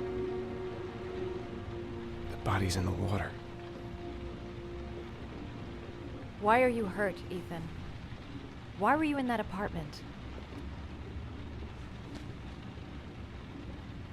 I think my other self is testing me, testing my love for Sean. He wants to know if I love my son enough to save him. That means there's some part of me that knows where Sean is.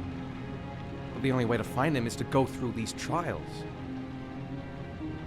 Why can't you tell that to the police? And tell them what? That I'm a schizophrenic who drowns his victims and has kidnapped his own son? They'd never let me go, and I have to stay free to save Sean. I have no choice. I'm his only chance. When Sean is out of danger, I'll turn myself in, but not until then.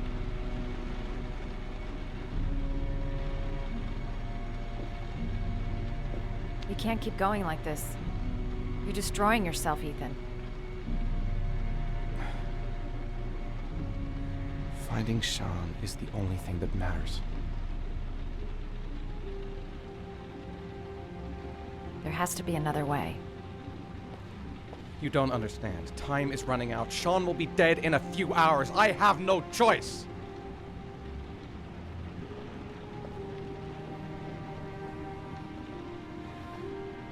Please, Madison, leave. Forget everything that's happened. There is nothing more you can do for me. If you want to help me, leave. Leave me to do this on my own.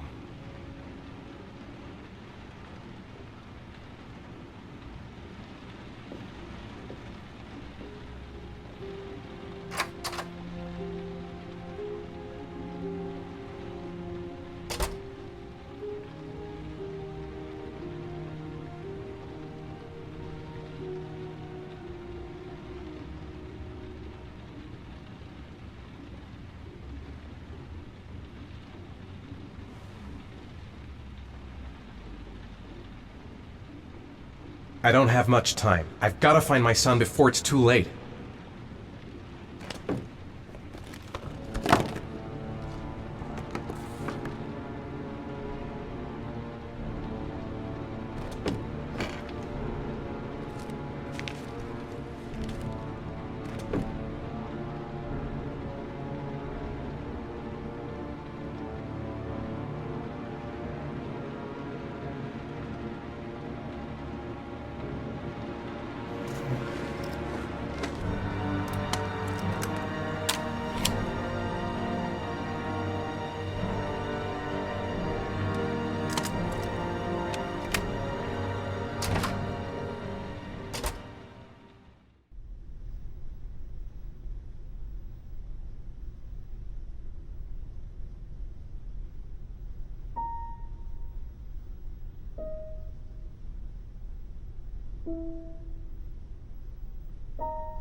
Your vodka, sir. Thanks. You look preoccupied, if you don't mind my saying so. Problems with the investigation? Blake is convinced that Mars is the killer. Not you. I thought there was some evidence to that effect. That's true. But it just doesn't make sense. His psychological profile doesn't fit. Neither does the geolocalization. I can't see this father drowning 8 victims before kidnapping his own kid. Mars is not the Origami Killer. I'd stake my life on it. Then who is? I haven't the faintest fucking idea. Maybe you should review the evidence in your possession. That's just what I was thinking of doing. Oh, one last thing, sir. You should be careful not to overindulge in you-know-what. It can be dangerous. Very dangerous. I'm trying to keep a handle on it, but that's difficult. It gets more and more difficult. It'll end up killing you if you're not careful. That would be most unfortunate, sir.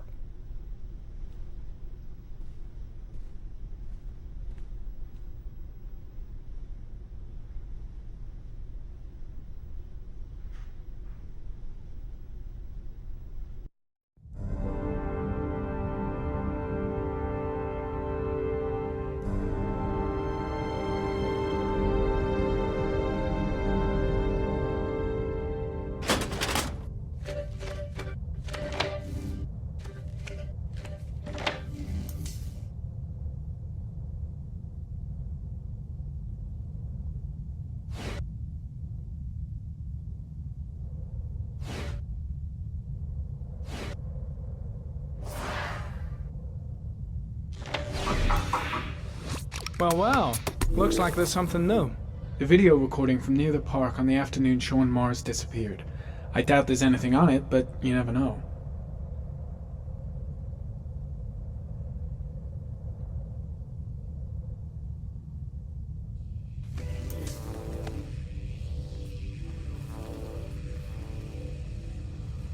A Chevrolet model corresponding to the tire prints passed at 16:02 heading for the park, when in the opposite direction at 16:37. That could fit the time that Sean Mars disappeared. Could it be the killer's car?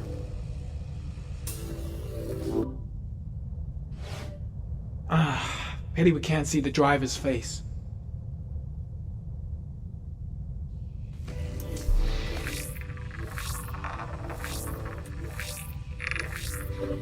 The car was stolen.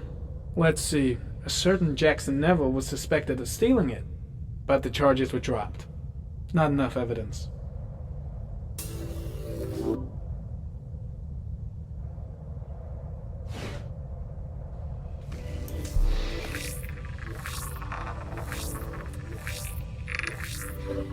Jackson Neville, aka Mad Jack, involved in several cases of buying and selling stolen vehicles. Considered to be very dangerous. This guy might have provided the killer with a car. It's a pretty slim lead, but it's all I have right now.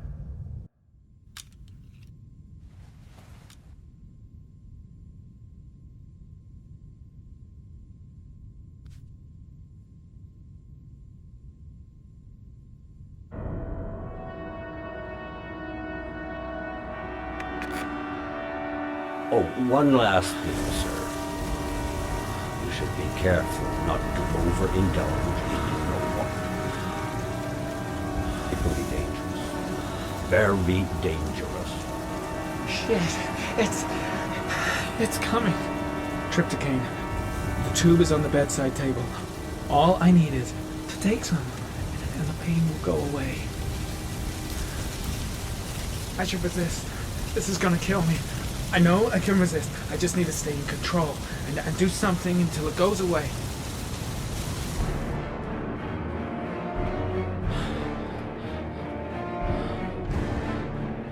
I need to get a grip.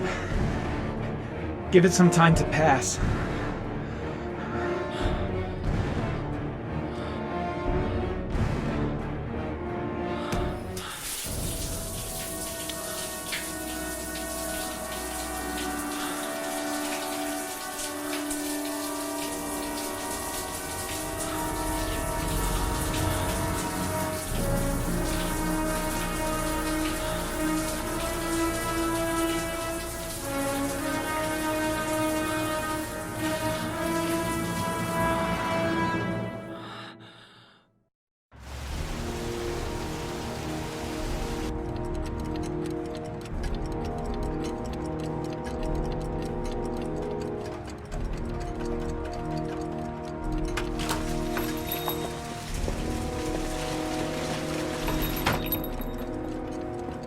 Manfred! Manfred! Anybody home?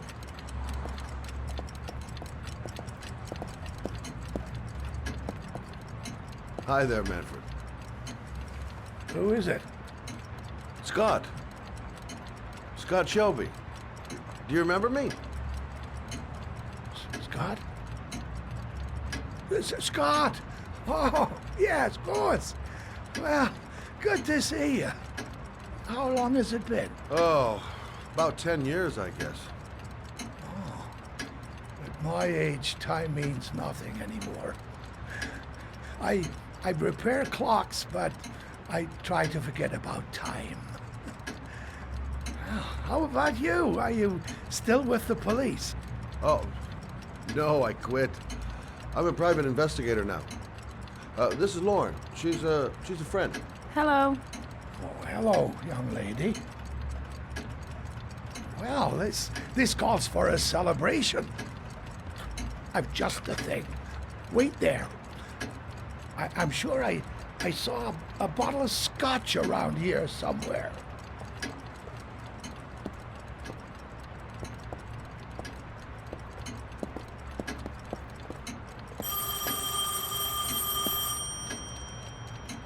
Do an old man a favor, would you, Scott? Tell him to call back this afternoon. Sure, no problem. Hello? Yeah, this is Manfred's. He's not available right now. Could you call back later this afternoon? Thanks. Nice to see Manfred again.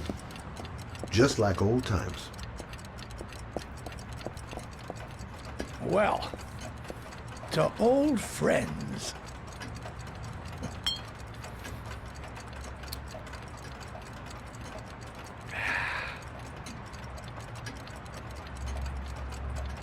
I'd like you to have a look at an envelope.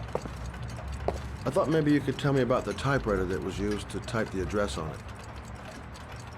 Oh, let's have a look. Could you pass me the magnifying glass from behind the counter, Oh, sure, please? I'll get it. My eyes are beginning to fail me.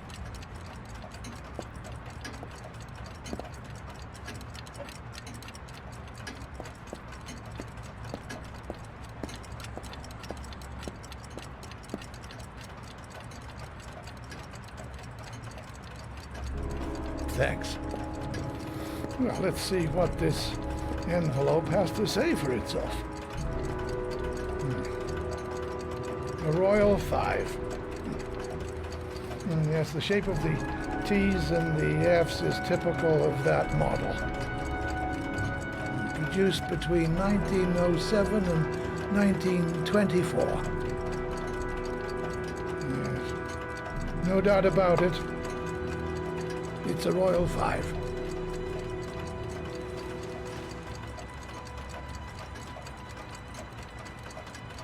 These typewriters, are they rare? No, they're fairly common. I'd say many folks have one gathering dust in an attic or in their cellar. You keep a record of all your clients? Oh, yes, indeed. At least the ones who pay. Any chance I could get a peek at that? Yes, of course. I keep my account books in the office. If you're not in a hurry, I have a list of all the clients who ever bought a Royal 5 or had one repaired. Yeah, that would really help us out. Delighted to help. Give me 2 minutes, and I'll be right back with the list.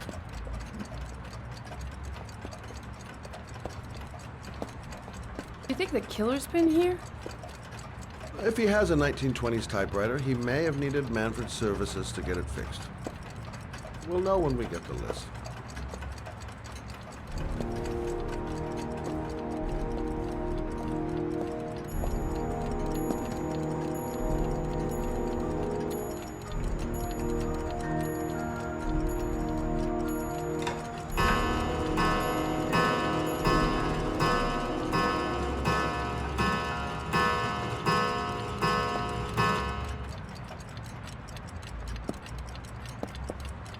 Lauren thinks she's about to find the killer.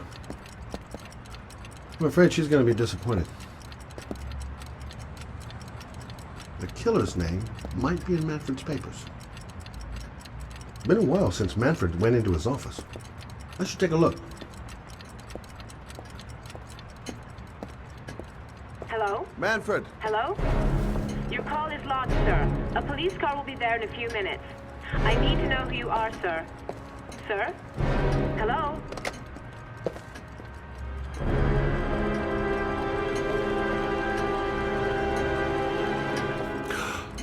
Oh my God. He's dead. Oh, God.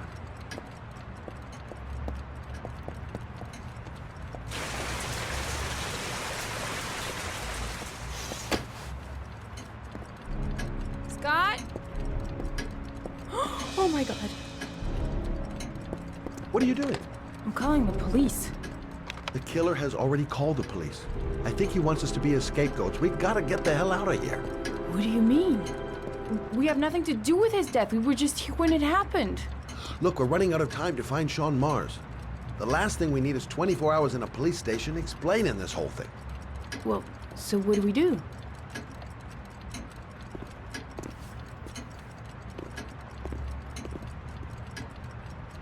Watch the front door. I'll get rid of our fingerprints from everything we touched since we came in. We better work fast. The police are going to be here any minute.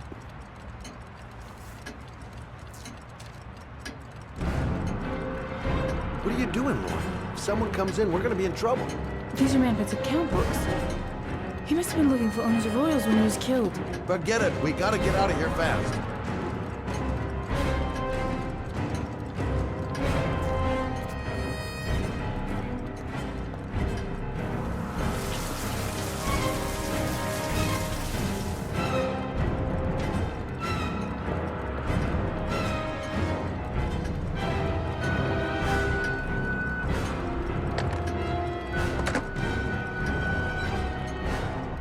Where did we leave Prince?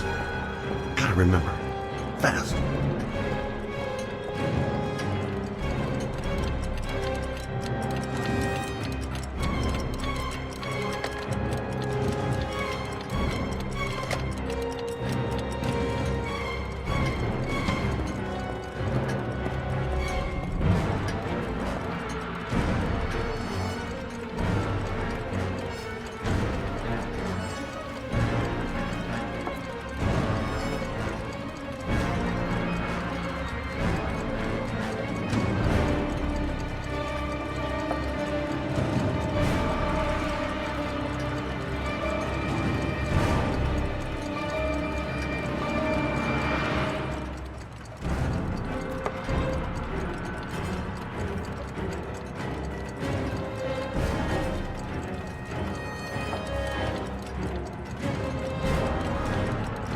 Forget to clean Lauren's print. God, you could be much longer.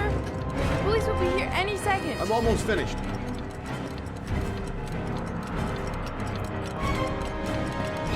I'm running out of time. Gotta move faster.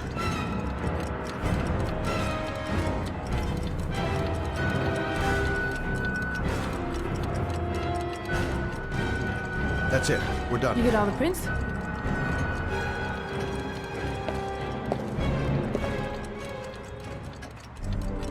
I got what I got. It should be enough to prevent them from finding us. Come on, let's go.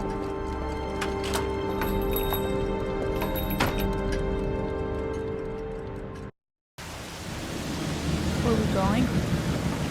I'm taking you home. This is getting way too dangerous. No way.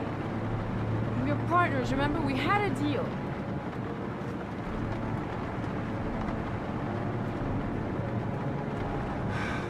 This isn't a game, Lauren. Manfred was murdered because he knew the identity of the killer. He was 10 feet away, for Christ's sake. No. I can't take a chance on the killer getting that close to you again. I'm not a child. I know what I have to do. I've got to find my son's killer. You're not going to stop me.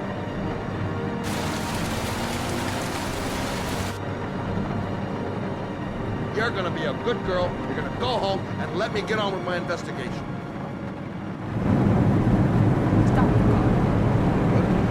Stop the fucking car!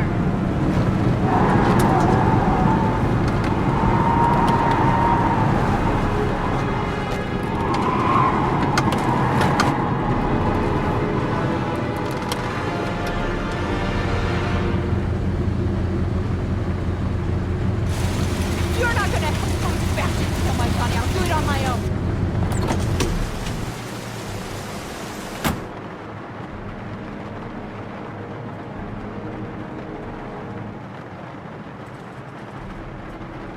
Crap, I have no choice. I guess I'm doing this to protect her.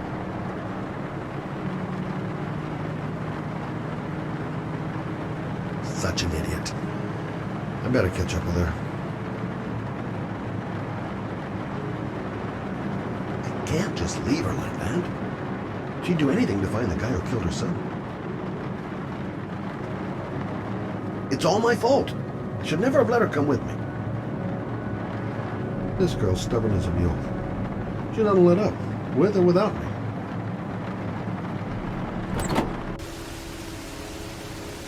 Lauren!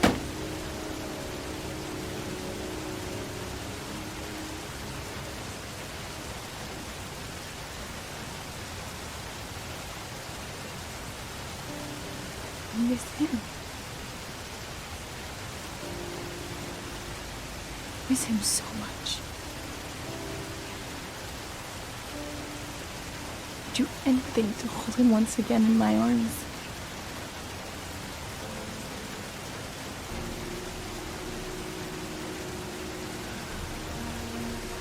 I'm sorry. I shouldn't have talked to you like that. It's just that I wouldn't want to see you get hurt.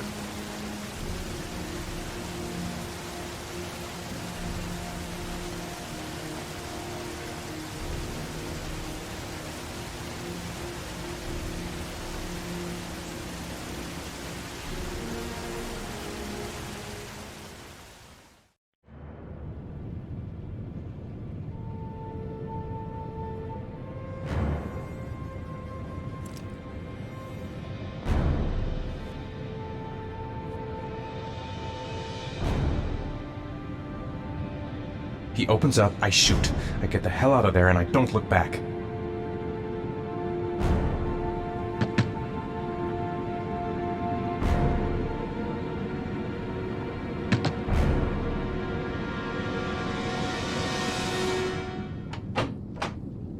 Yeah? What do you want? Oh, fuck it. I said 1,000 times that I don't want any junkies at my door. If you want to score... Hey! Take it easy, man, huh? Keep cool. What do you want? Dope? Money? Tell me what you need. Sure we can make a deal, huh? God! I'm gonna blow your brains out, you son of a bitch! You think you're coming to my house and steal my dope?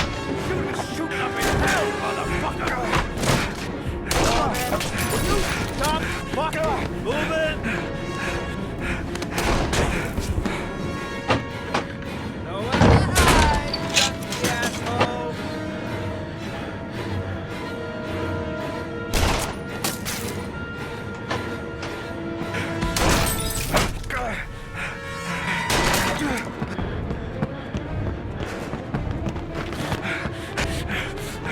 Your body. I can hit.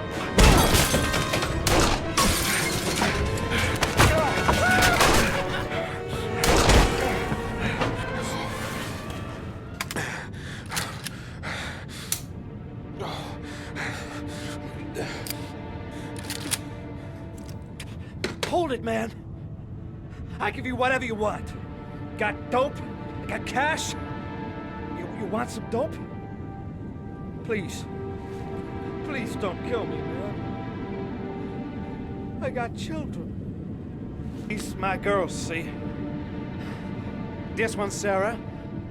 And the little one, that's Cindy. Please, man. I want to see them again. Please. Please don't shoot.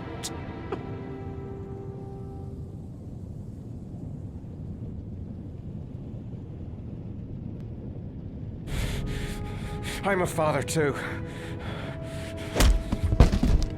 But I'm no killer.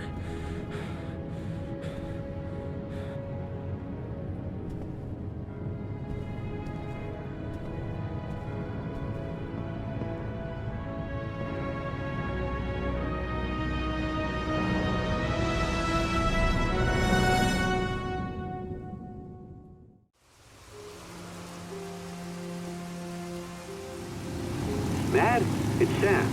I got your information. The owner of the apartment in Marble Street is a Dr. Adrian Baker. He's a struck-off surgeon. He used to sell drugs to junkies on the quad. He made some cash and bought up some cheap-ass apartments, including the one in Marble Street. Of course, he got caught. He did a few months in prison and was struck off the medical register. Interesting. Thanks for the information, Sam. I owe you one. Hey, Matt, be careful, okay? I'm on it. Talk to you later.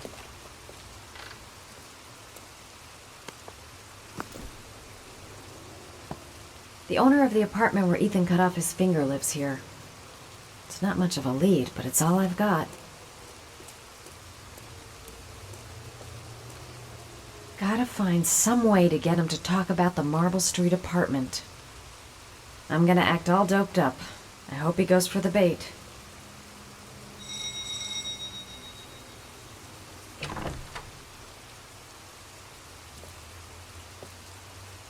Hi. I was told that you could get Bitropin without a prescription. Sorry, you were misinformed. Goodbye.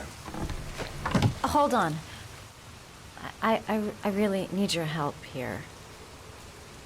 I can pay. Well, why didn't you say so? Please come in.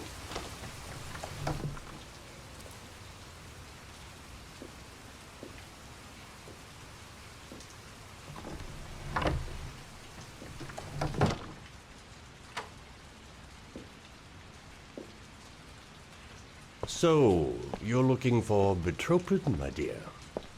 Are you having trouble sleeping? How much do you need? I don't know, about 3-4 boxes. Well, no, that shouldn't be a problem. Would you like a drink? I was just about to have one. No, thanks. Well, alcohol helps take the edge off the pills, don't you think? Anyway, we should drink a toast to our first deal.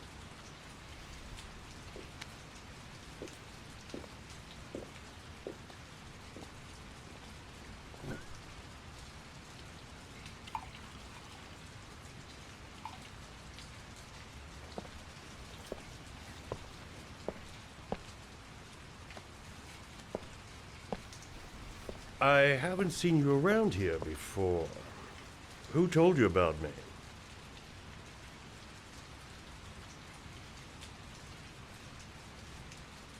The important thing is that we're here, right?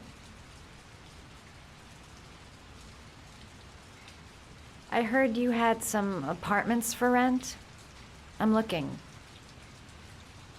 Sorry, darling. Those are all booked up. Shame. I was looking for something around Marble Street.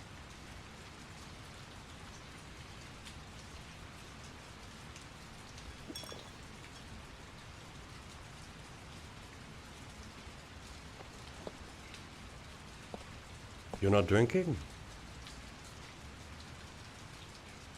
I'm not really thirsty.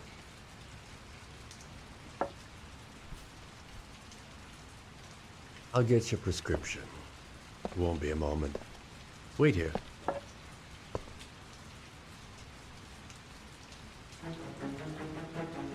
That guy gives me the creeps. I better take a look around to see if I can find anything before he gets back.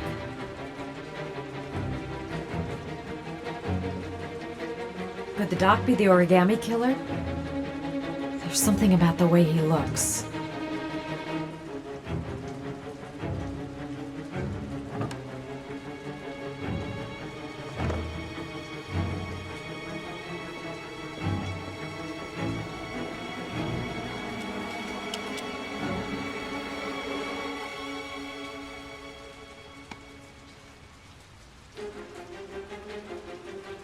He seemed to be upset that I wouldn't drink.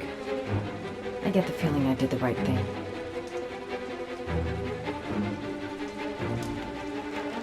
Surgical gowns? I thought he stopped performing operations. Must be some kind of a weird nostalgia for the past.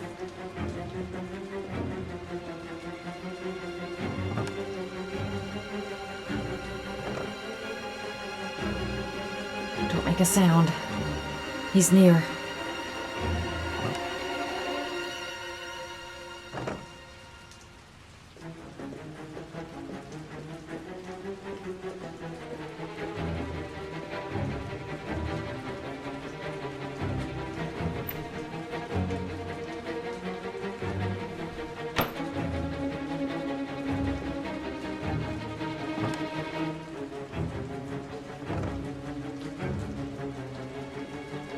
Maybe a quick look behind those doors. I'll make up some lies if he finds me. Nosy little ferret. We're gonna have some fun together, my darling. I promise.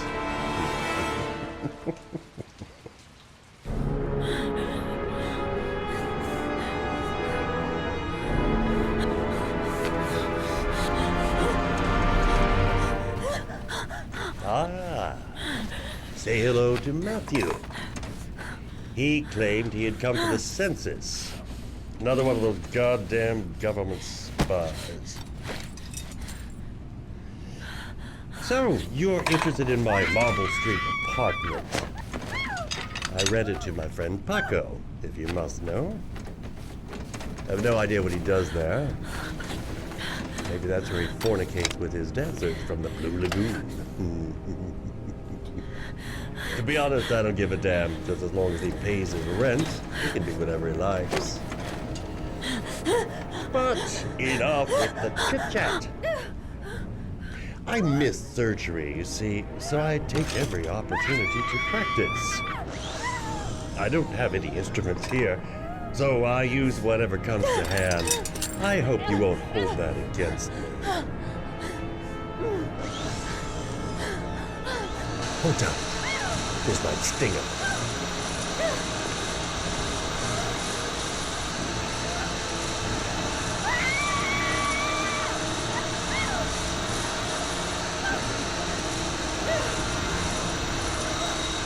Have you ever noticed, as soon as you start to do a little housework, someone always comes calling? I'll get rid of our visitor and be right back. Don't move. I won't be long.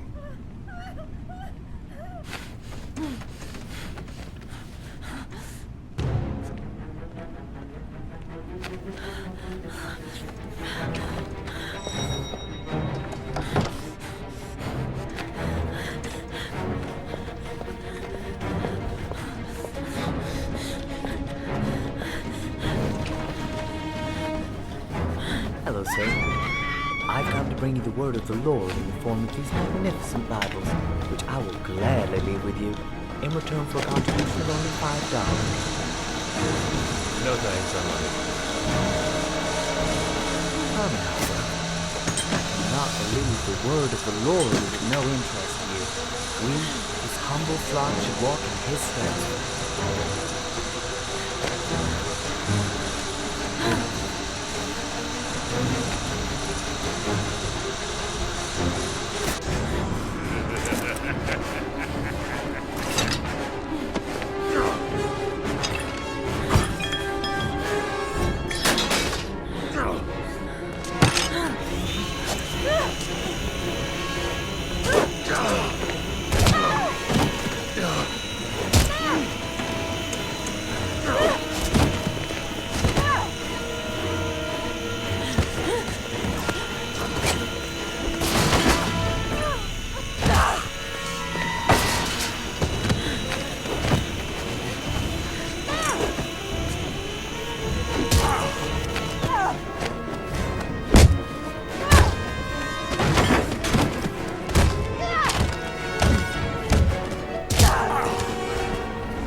Matt Jack is suspected of stealing the car I'm looking for. Might be worth asking him a few questions.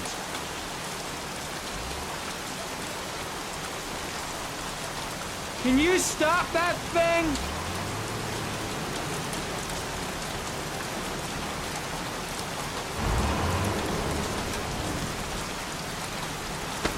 Norman Jayden, FBI. Can we talk for a minute? I'm listening. Can we go inside?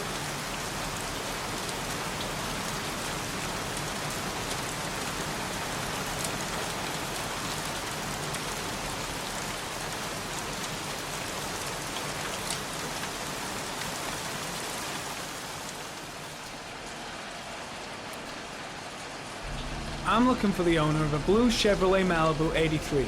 I don't give a damn how the car got here, or whether you stole it or not. I just want to know who bought it from me.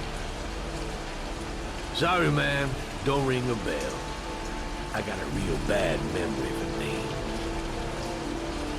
Perhaps I can help you to remember. If we find out that you sold the car to the man we're looking for, you're looking at some pretty solid time inside, Jackie boy. You trying to scare me with your big talk? I never saw your damn car. Gonna take a walk.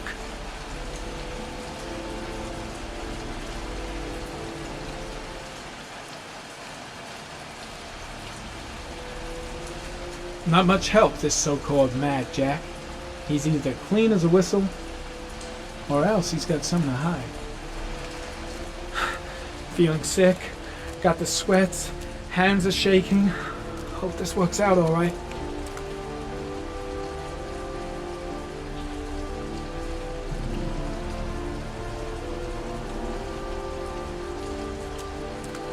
Tube of tryptocane. Got it in my pocket.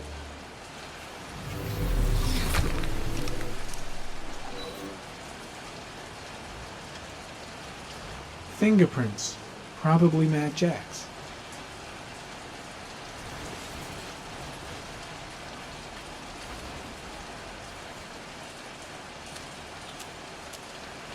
I don't trust this guy.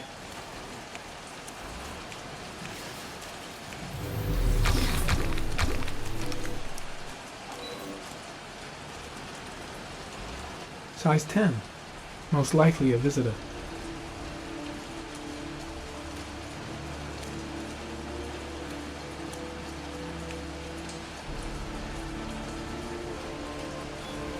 Blood. Now why is there blood here?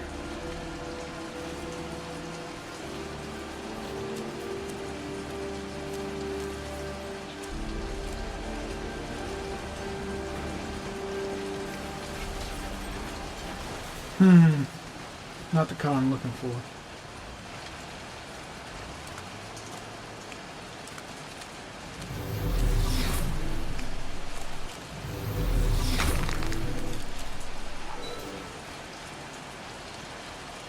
The blood tracks lead to the acid bath.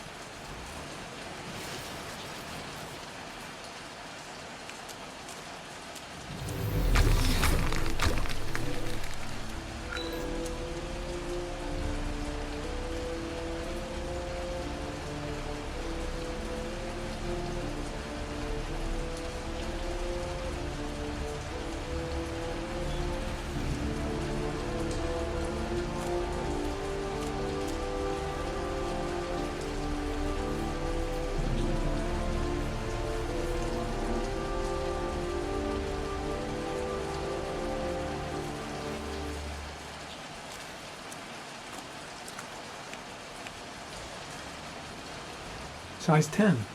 Most likely a visitor.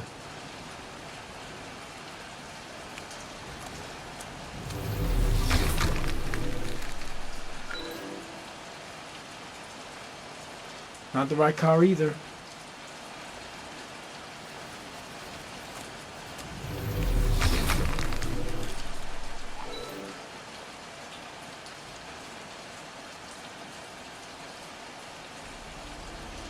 Same brand of tire as the car I'm looking for. Has the killer's car been here? Gary, comment. traces of orchid pollen in the air inside the garage.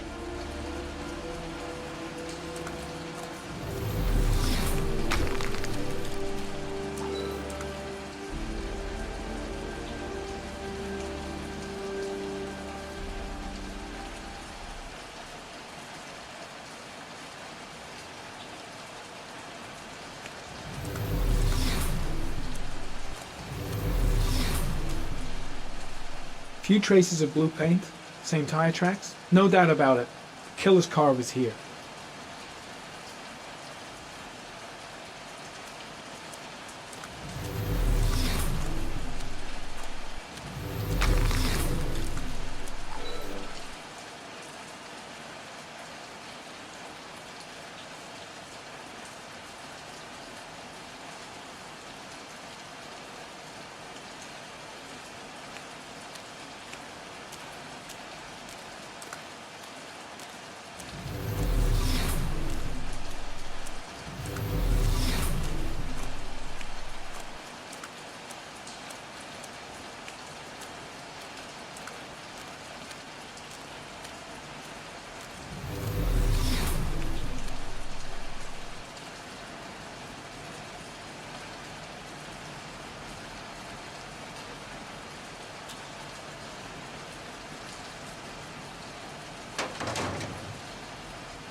One of your cop buddies asking too many questions.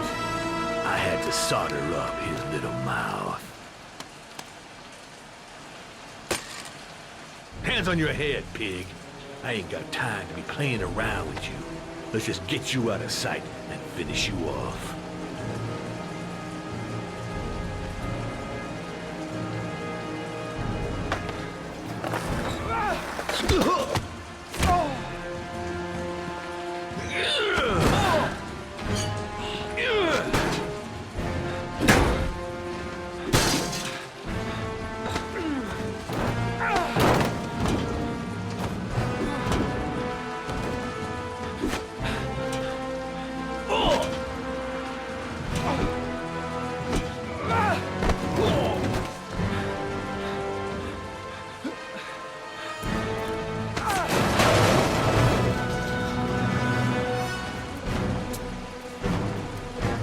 Enough fucking around. You're gonna tell me about the man with the blue car. Go fuck yourself in the ass.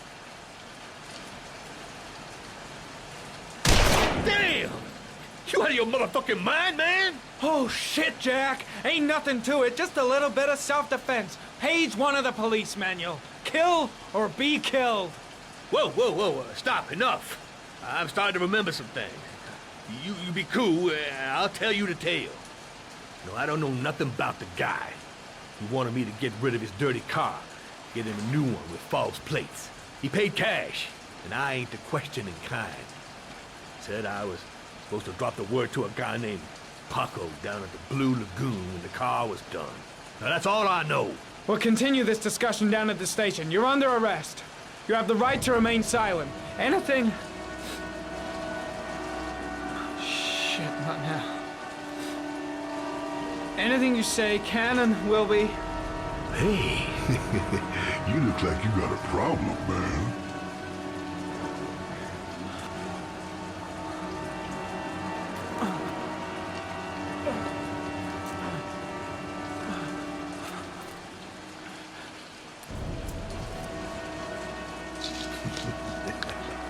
What? They letting you dope heads in the FBI now? God bless America. Now I'm gonna give you a little help with your drug problem, Mr. 5-0. Permanently.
So, you think the Origami Killer killed Manfred? That makes sense. Didn't want him spilling his guts to us. And you suspect Gordy Kramer, right? Oh, him or one of his men. Gordy has the time and the means, not to mention the fucked up attitude to go along with it. He's only a suspect, but he's a pretty guilty looking one. Are these your files on the case? Yeah, I've been working on him for a couple of years. I built up a mountain of paperwork. Magazines about origami? You think the killer could have subscribed to one of those? If he was even remotely interested in origami in the last 30 years, his name may be in there somewhere. Trouble is, there's over 500 names. It gets us squat. I'm starving. Do you have anything to eat? Well, I'm no chef, but I should be able to make some scrambled eggs if you like. Great. I'm soaking wet. I need to warm up a little. Is it okay if I take a shower? Be my guest. Go in my bedroom. It's the next door. Oh, I'll cook up the eggs while you're under the shower. I'll get started right away, so I'll be ready when she finishes her shower.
Hope I didn't leave any prints in Manfred's shop.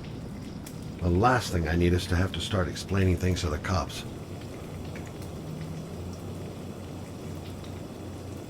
Eggs should be ready by now.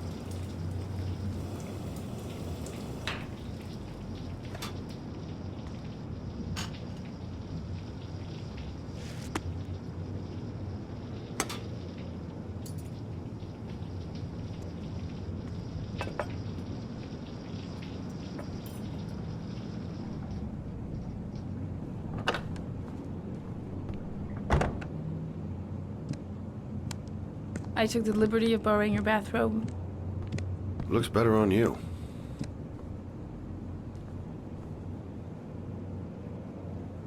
Hey, that almost looks good enough to eat. What's that? The notebook I took from Manfred's place. According to this, about 30 clients bought spare parts for Royal machines in the last 10 years.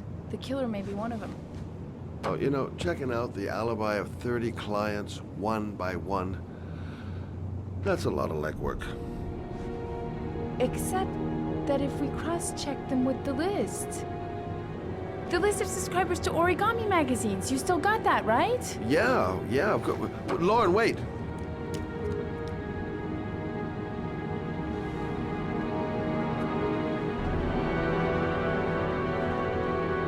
If the killer really used a Royal typewriter and if he subscribed to an Origami magazine, his name should be on both lists. Well, Lauren, I mean, that's just an assumption, but yeah, I suppose. His name is here somewhere. Help me. We're gonna find him.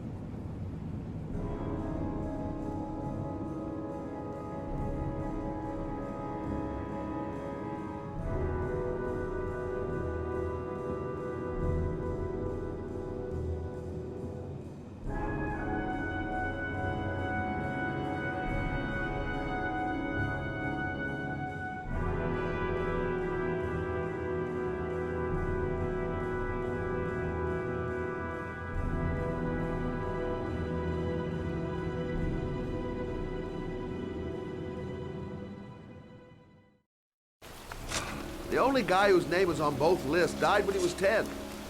What are you gonna do now? Dig up his coffin, make sure he's dead? I know it doesn't make any sense. Unless the killer was only using his name. But why use the name of a kid who died 30 years ago? Well, that's what we came to find out. The name is John Shepard. It should be on a grave around here somewhere. You never give up, do you?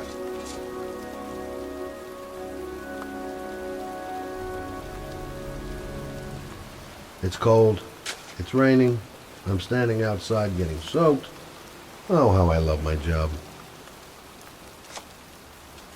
I should be investigating Gordy Kramer right about now.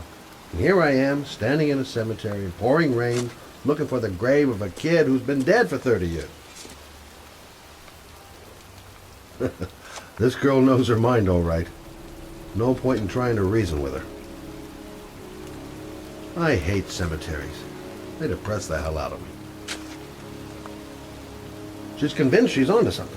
And here's me, thinking we're wasting our friggin' time in this friggin' cemetery. The grave of a young boy who died about 30 years ago. His name was John Shepard.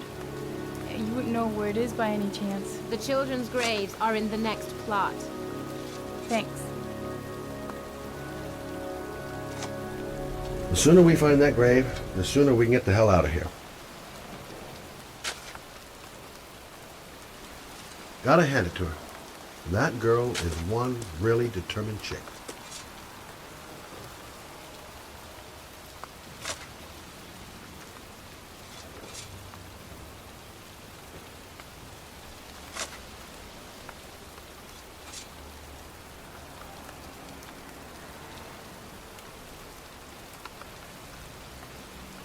Excuse me.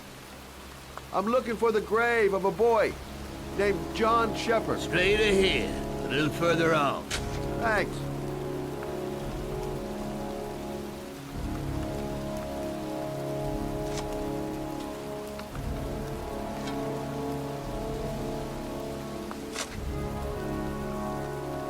Hey, Lauren, I found it.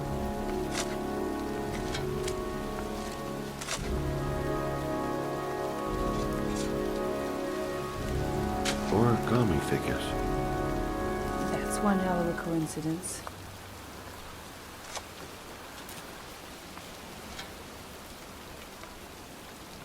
These flowers are fresh. Looks like someone's still tending the grave. Oh, youngin'. That one I knew well. You knew John Shepard? I've worked this graveyard nearly all my life. I remember what happened. It was in 77. October, I think.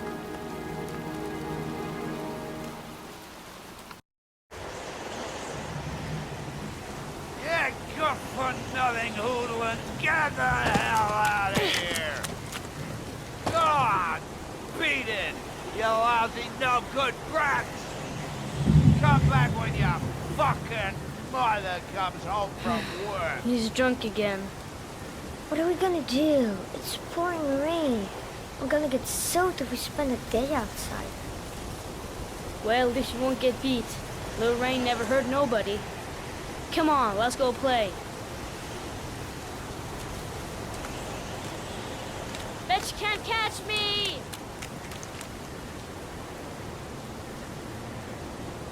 Being out in the rain is nothing compared to being in when he's like that. John's right. We can't just stand here all day. Might as well go and play. Mom won't be back from work till later. She wouldn't let him treat us like this.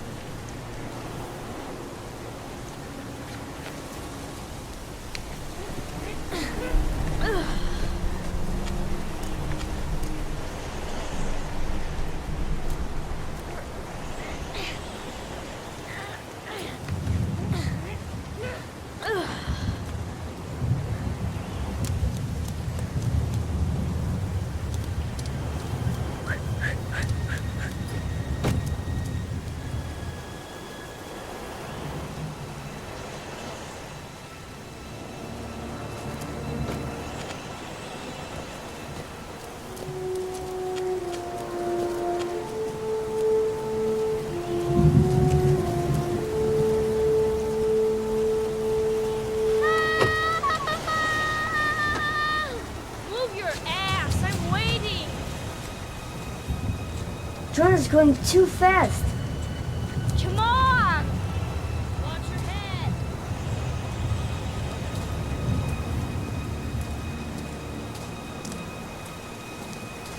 Jeez, you're nothing but a slowpoke.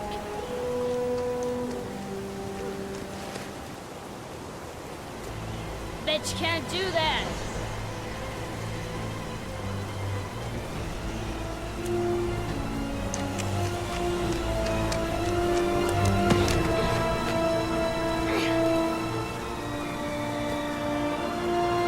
The construction site is empty.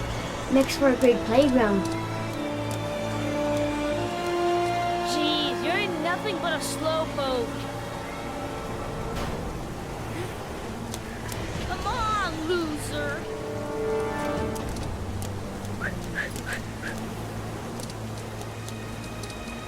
What you doing? You're coming or not?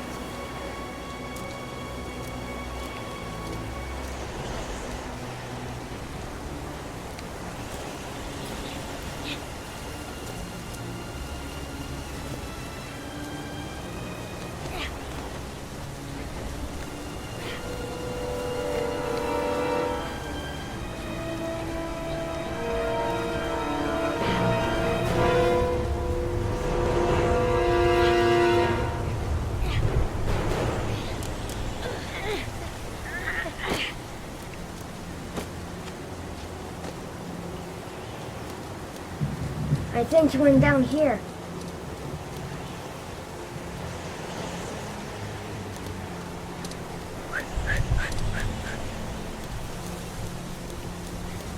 Yippee-ki-yay!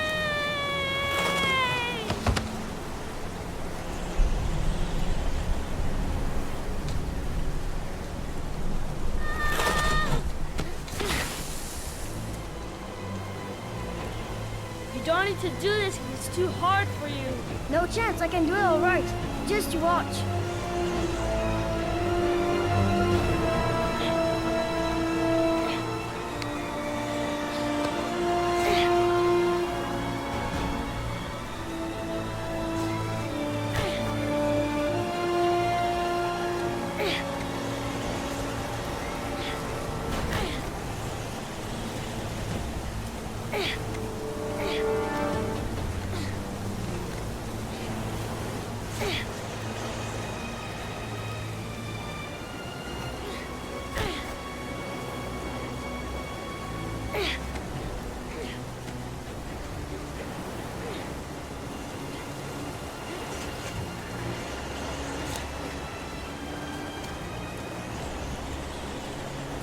John, wait for me!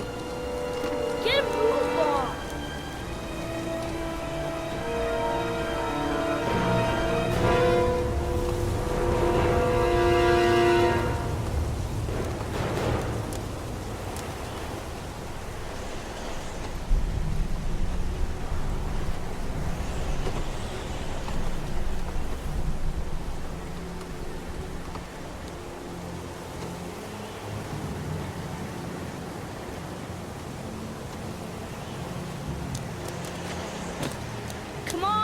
It's your turn.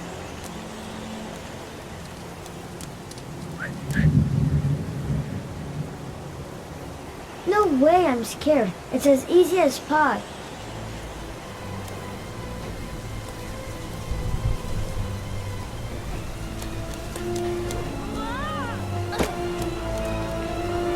It's time to look Jack. Holy cow, he's crazy. We could break our necks doing this.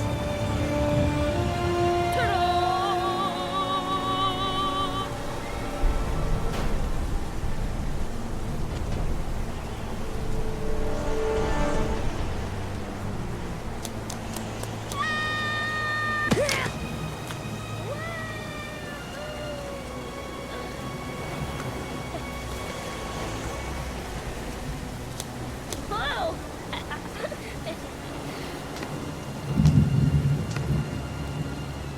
Let's play hide and seek.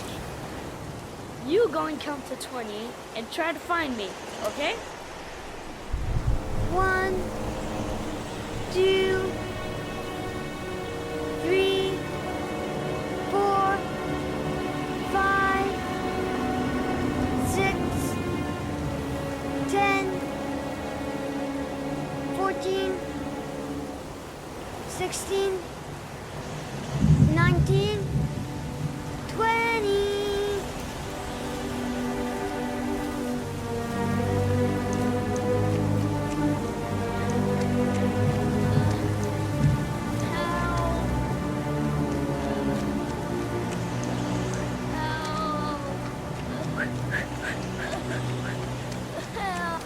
John! My foot. My foot is stuck. Grab on! Up the road there!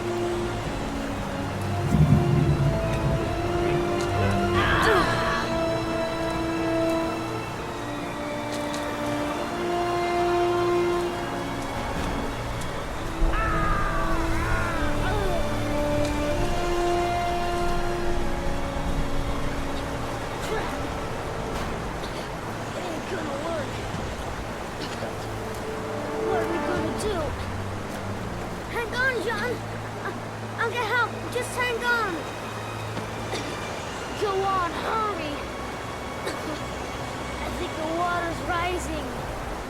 I'm hurrying. I'll be right back. But the poor kid never did find any help. And his brother drowned in a pipe full of rainwater. The boy that lived, what happened to him? Well, all I know is he got separated from his parents. I think he got adopted. Well, looks like a storm's coming. I guess I better be getting home.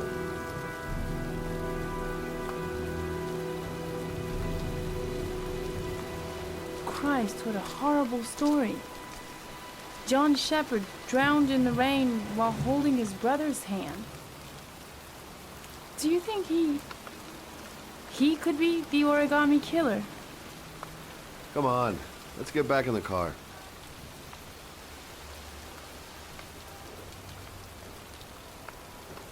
The kid died 30 years ago. Who's still tending the grave after all these years? There she goes again, surprising me. I don't usually like surprises. There's nothing else for us here. Let's go.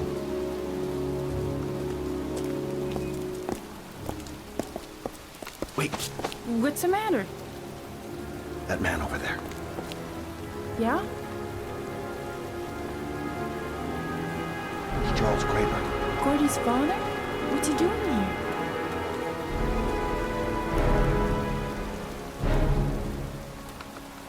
He's putting flowers on John Shepherd's grave.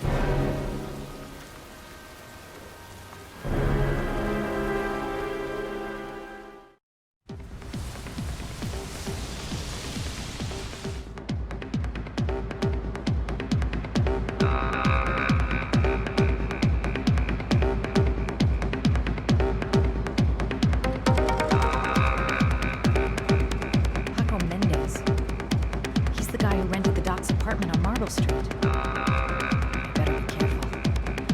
He might be the killer. Bartender. He'll know where I can find Paco.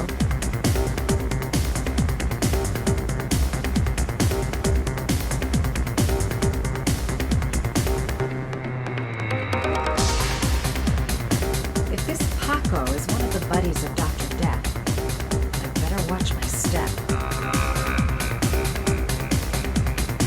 Still haven't gotten over my encounter with Dr. Death. I've nothing against techno, trance, whatever music, but this stuff is really loud. Everything's gonna be alright. Find the guy, I ask a few questions, and then I get the hell out.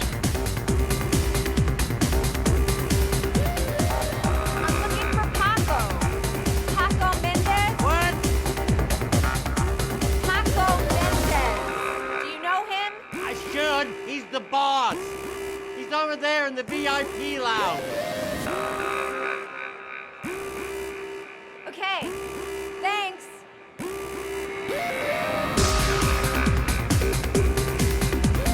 The bartender says Paco's in the VIP lounge.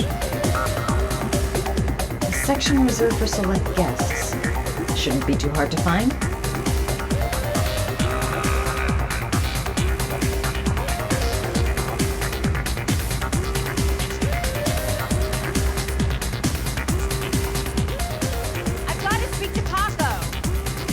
Not possible. Mr. Mendez has asked not to be disturbed.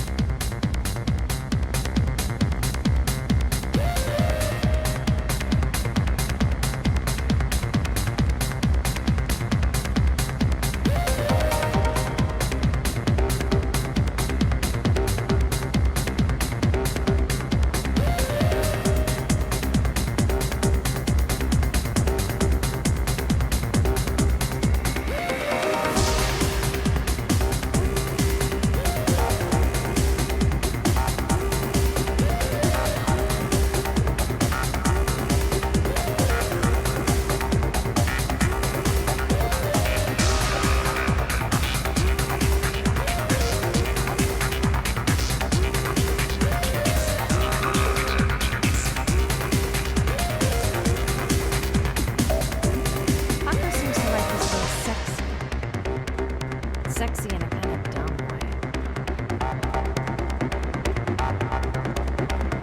Paco's pet goon isn't letting anyone through. Gonna have to think of something else. I'm gonna have to rethink my strategy if I want to talk to Paco. Gotta find someplace to change. Maybe I could catch his attention and spread him with stuff.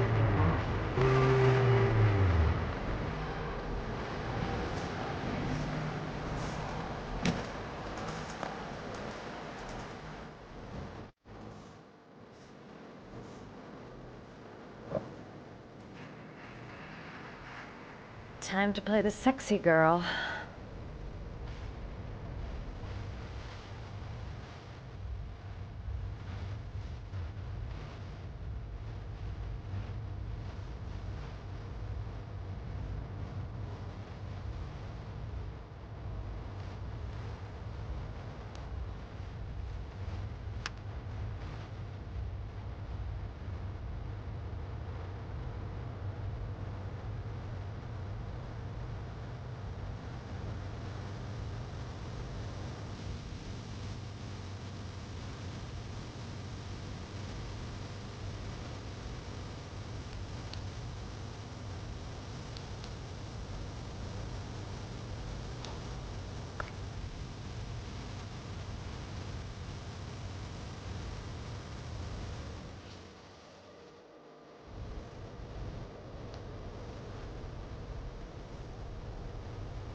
I say if you got it, flaunt it. Time to swing my hips and get a little rise out of Paco.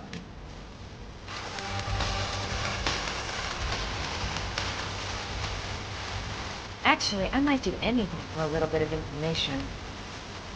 Who be scary?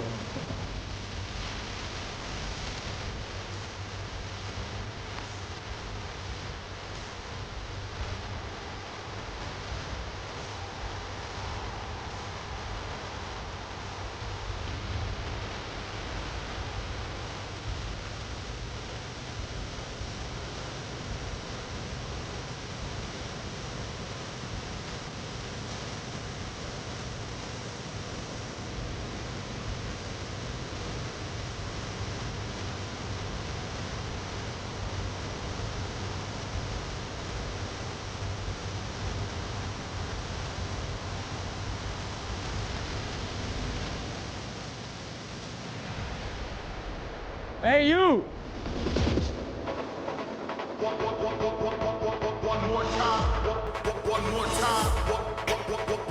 A little flirt?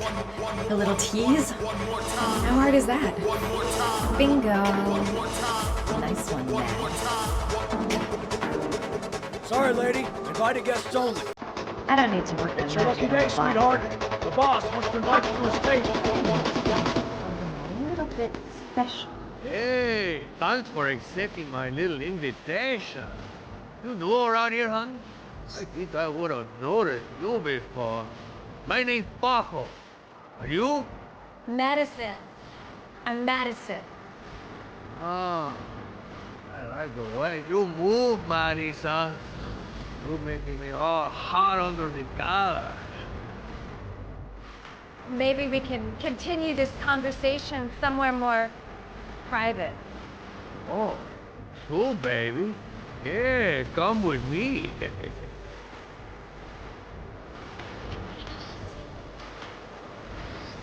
This guy is truly revolting. Ugh. This is no time to get squeamish. Even if my legs do feel like they're about to give way. Everything is gonna be all right. I have a plan. I know exactly what I'm doing. Now just follow him to his office.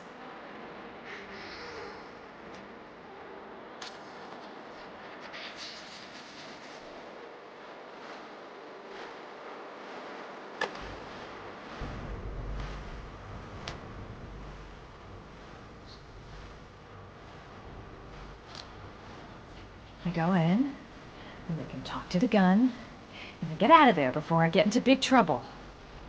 Everything's gonna be all right. Everything is going to be all right. So, welcome to my little kingdom.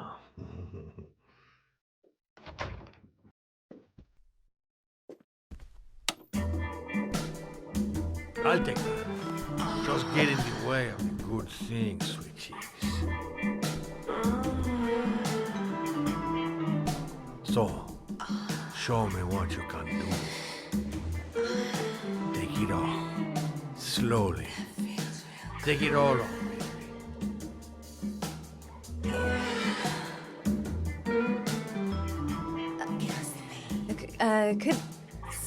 Could I have a drink? You know, just a little drink to break the ice.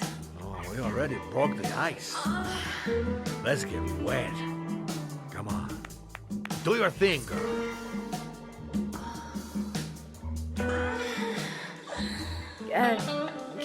Could we just talk first? Oh, no. We don't need any more talking, baby. I all talked out. Now, show me what you can do. I'm sorry. I think there's been a little misunderstanding. Look, I'll just go. No harm done. Another time. I think it is you who have misunderstood, honey. I'm tired of wasting my time. It's now or never, baby. And I never take never for an answer.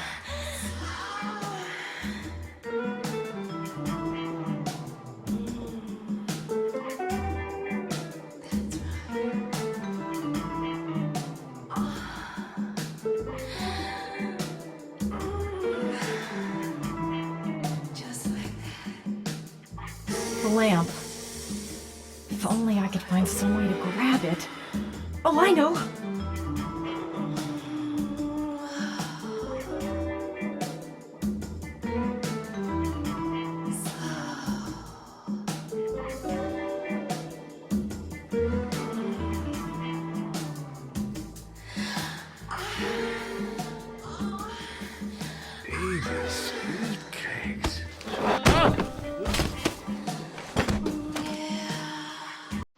That's what I call kicking butt.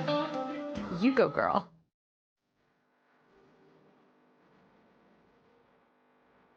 Okay, Act 2. Let's hear Loverboy sing.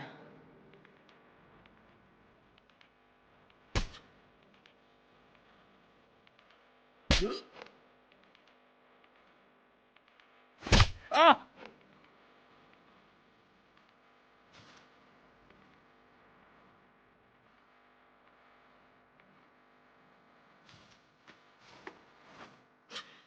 If you call out, I'll kill you. Got it? Shit. What you want? You rent an apartment on Marble Street. I want to know why. An apartment? I don't know what you're talking about. Ugh!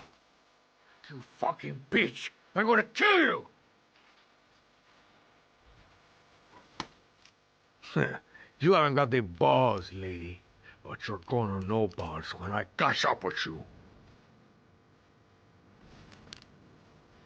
Boss? Is everything all right?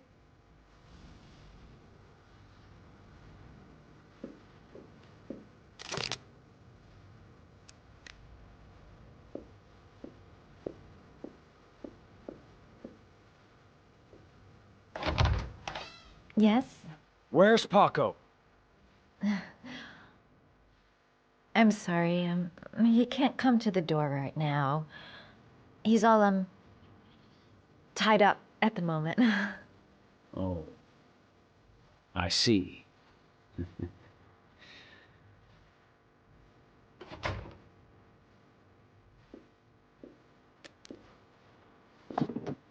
Ah!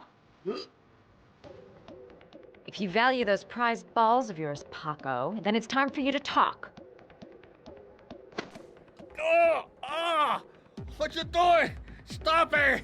Stop it! I'm only getting started. How about some more? Ah! I never set foot in that apartment. I gave the keys to some guy. He said he needed a place. He had money. What was that guy's name? I don't know his name. I swear. Ah! Ah! Ah! Shepard! His name is John Shepard! That's all I know, I swear it! Ugh. There, that wasn't so hard, was it? I really appreciated this romantic moment, but I gotta dash. See you next time, lover boy.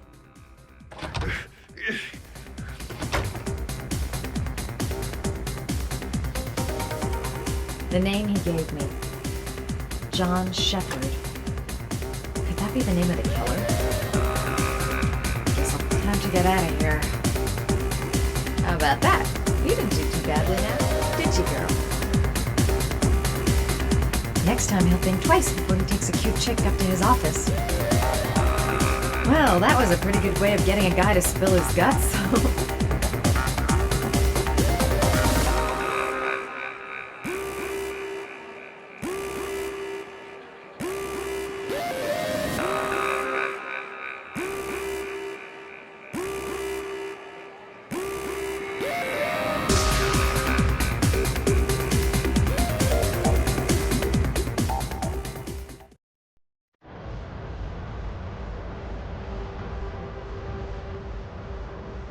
I'm here to see Paco.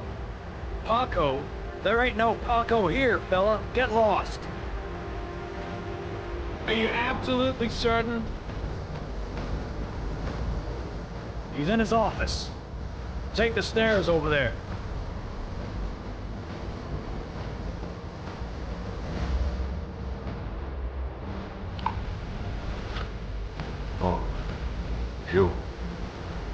Sheriff, I didn't hear you come in. A crazy bitch came around here asking questions about the apartment on Marble Street. I don't know what you're doing down there, and I don't want to know. But whatever that shit is, it's beginning to draw attention. Look, I know you kept me out of prison. But that fucking bitch nearly killed me. Everything you ask. I think my debt to you is paid. Don't fuck around, man. No. No, wait. I can still help you out. No. Don't keep me.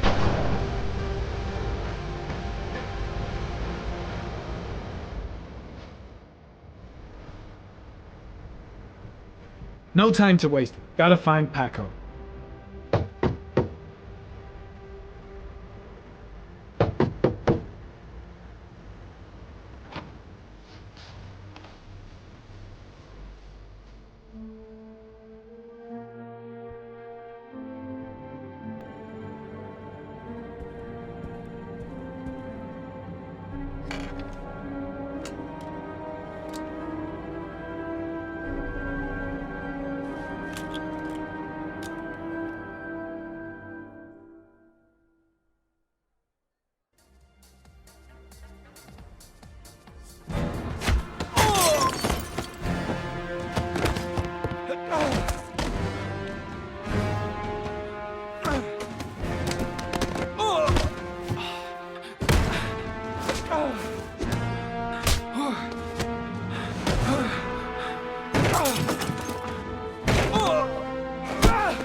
Paco know the guy came to see him.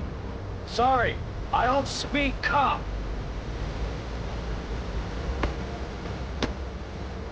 What my lip, asshole? I got no time to translate. Did Paco know the guy? Yes or no? John. He said his name's John. Friend of Paco's. Always let him straight up.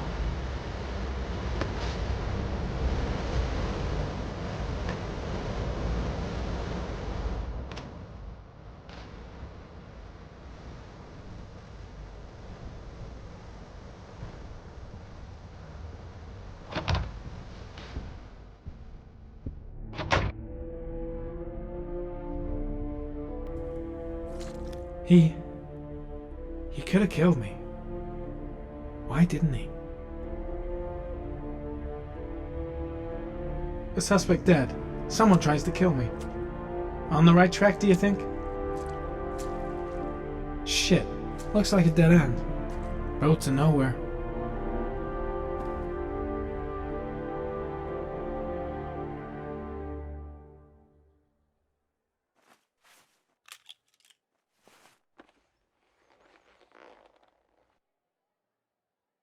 I seem to spend most of my time getting the shit kicked out of me.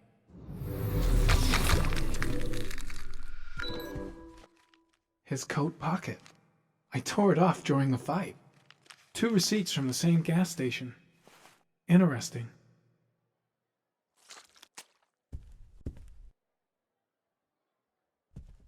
The killer was looking for something.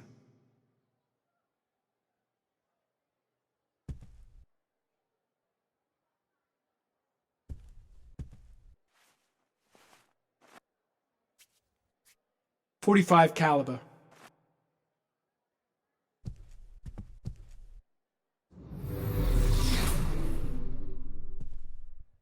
.45 caliber semi-automatic.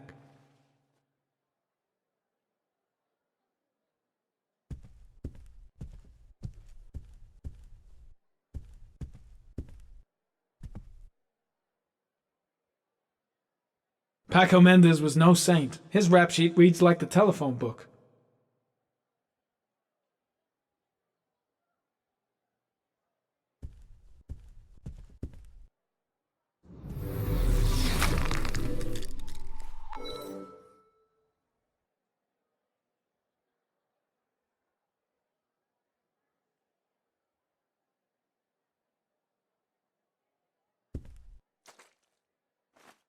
A bullet, right between the eyes. Instant death.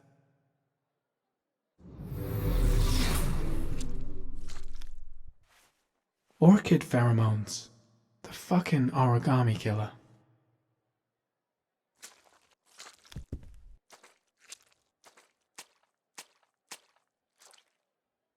Madison Paige. What was a journalist doing here?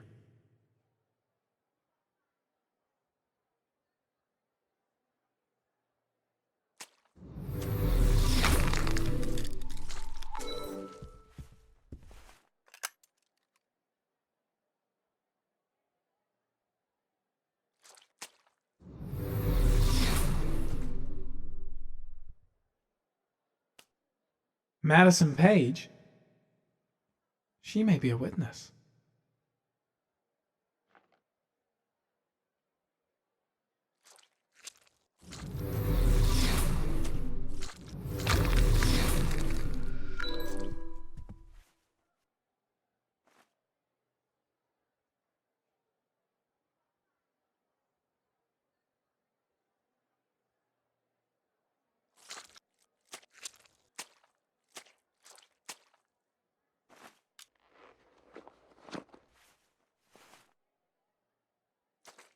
Paco knew the killer. That's why he was killed.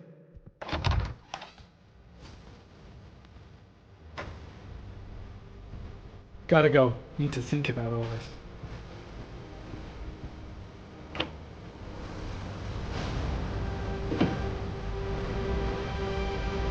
Got shakes. Cold sweats. Get back to the hotel fast. It's too dark. It all happened so fast. Didn't have time to see his face. I'll end up a basket case if things keep going like this. That bastard nearly broke my neck.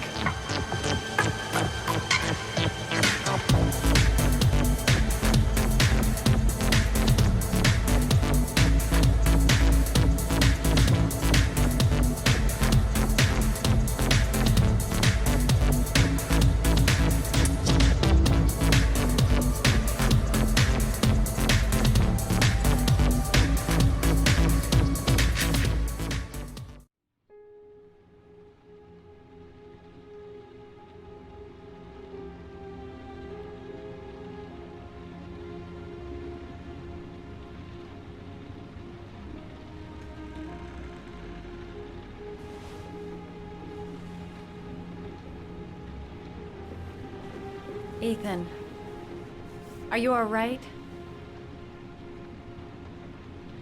I couldn't do it. I was supposed to kill him to save Sean. And I couldn't do it. You're not the Origami Killer, Ethan. You're not responsible for those murders. I can prove it. That changes nothing. Saving Sean is all that matters now.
She's the only person I can trust.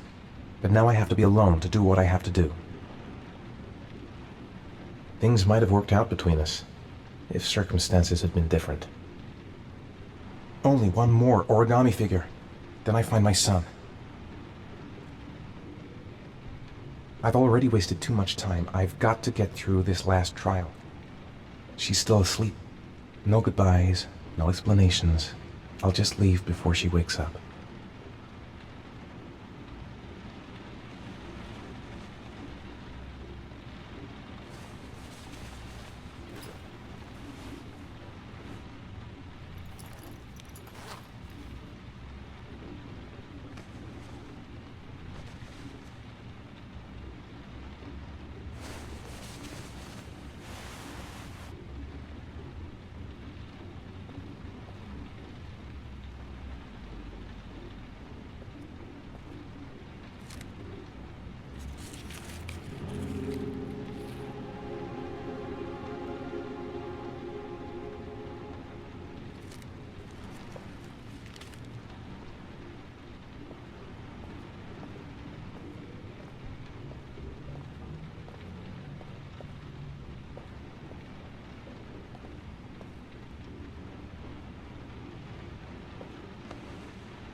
I should have guessed.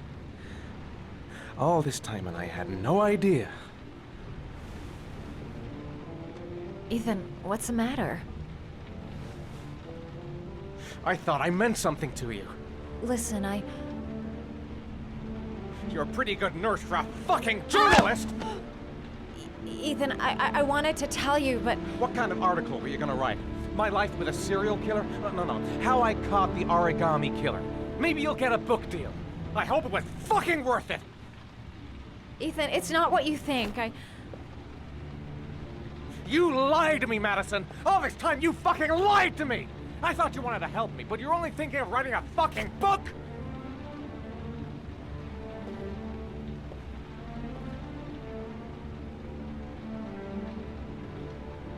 It's true. I'm a journalist.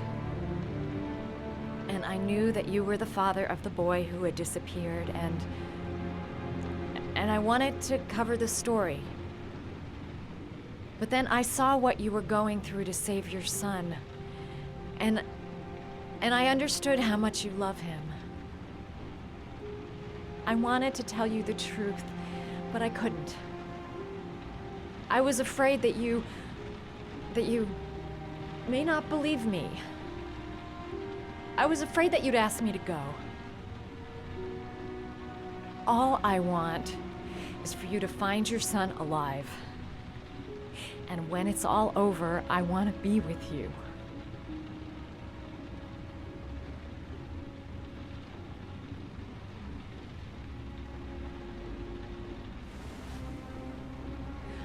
I'm sorry, Ethan. I'm so sorry.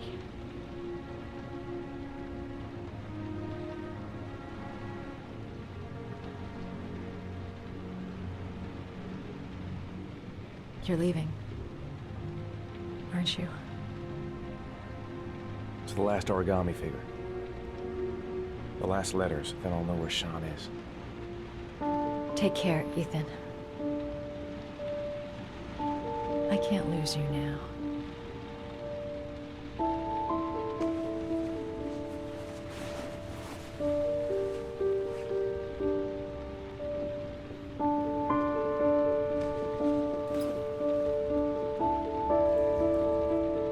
I'm gonna go find something to eat. Wait for me. I'll be back in 10 minutes.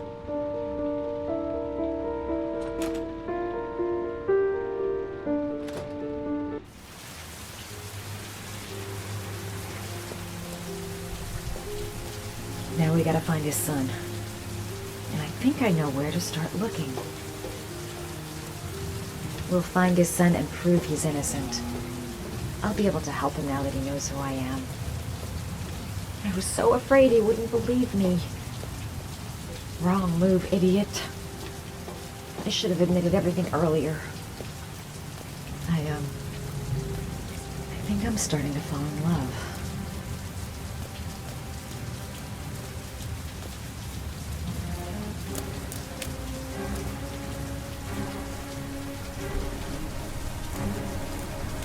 Cops.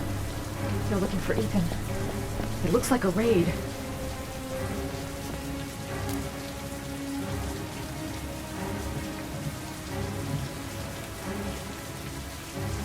There must be some way of warning Ethan. Think, girl, think. Come on, what was the damn number? Come on, come on.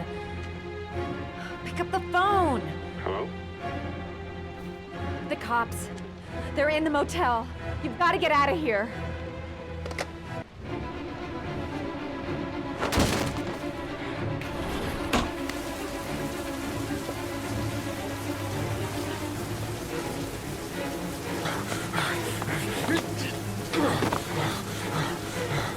He's still on the move!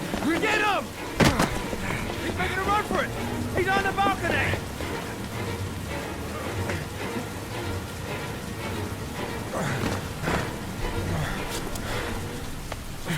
Whoa!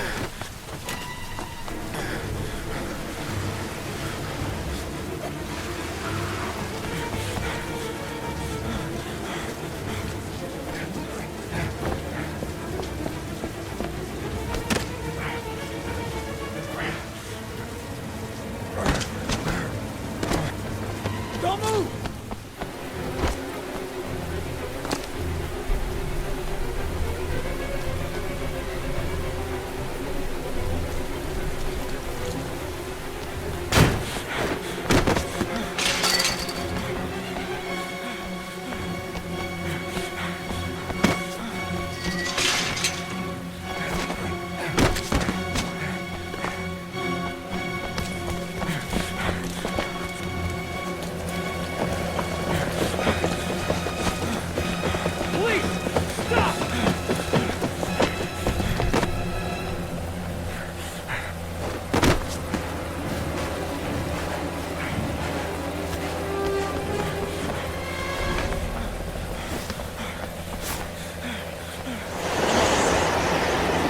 It's over. On your knees, hands behind your head. Easy, pal. Nowhere to go. You're surrounded. Holy fuck!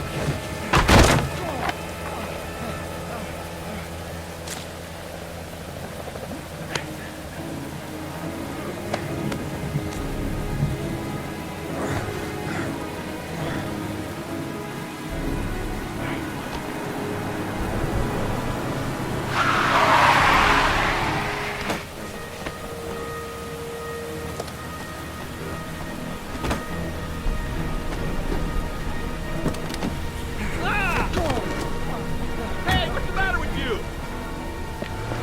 Whoa!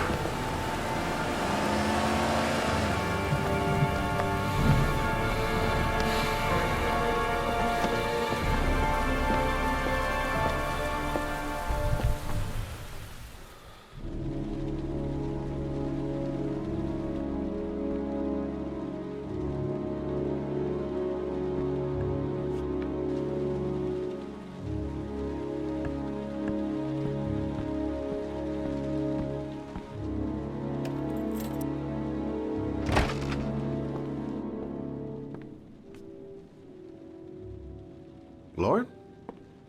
I'm sorry, Scott. You should have listened to me, Mr. Shelby. I told you to drop the investigation. Your son is a serial killer. How many people does he have to kill before you turn him in? Gordy has his faults, but he's still my son. You have no children, Mr. Shelby. You can't possibly understand. You leave me no choice. Your investigation is over. For good.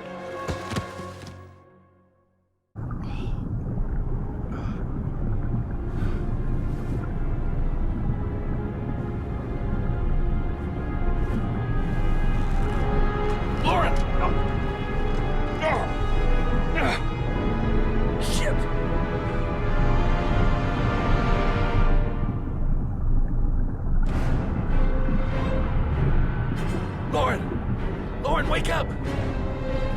Lauren!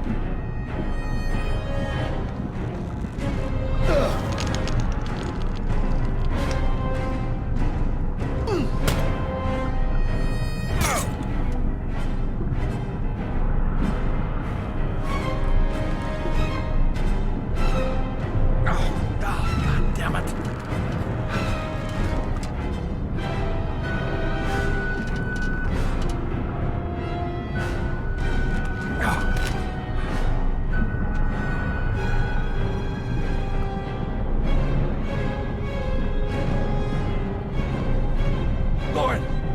Lauren, wake up! Lauren!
I was gonna take up swimming again. This isn't exactly what I had in mind. You got a car back at your place? Mine's obviously pretty fucked up. Yeah, sure. What are you gonna do? I'm gonna go settle a few scores. Come on, I'll take you home. Lock your doors and windows and don't let anybody in but me, okay? Be careful, Scott. I don't want to lose you.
Stay back!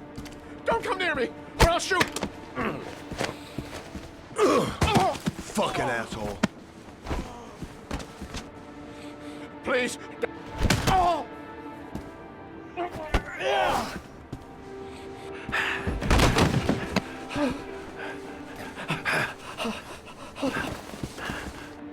Your idiot son killed all those kids, didn't he? He's the Origami Killer. No! No! He's innocent! He's not a killer! Not a killer! Oh! Oh! You're a fucking liar. Now tell me the truth. No! No, please! Don't hurt me! Last chance. I don't know! I swear! I don't know anything! Oh! Oh! Stop! Stop! I beg you. I'll tell you everything.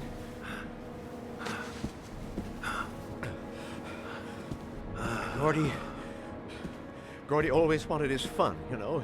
He wanted to be like the Origami Killer. He kidnapped that kid and he held him under the water for a little too long. It was an accident. An unfortunate accident. He just wanted to play. He told me everything.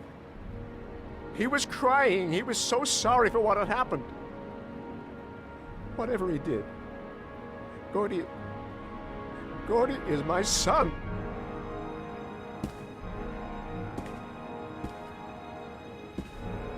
No one will miss him. What? That boy, Gordy killed. No one will miss him. Just street trash, like so many others. Oh, you disgusting pile of shit. And what about John Shepard? Why did you put flowers on his grave? I own the construction site where he died. I never forgot. I've been putting flowers on his grave for 30 years. John had a twin brother. What happened to him? I don't know. He was adopted, I think. His mother should know. Her name is Anne. Anne Shepard.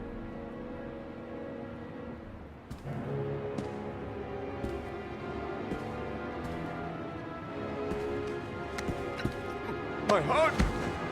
My heart! Quickly! I need my pills. In that drawer, there. I'm no better than him if I let him die.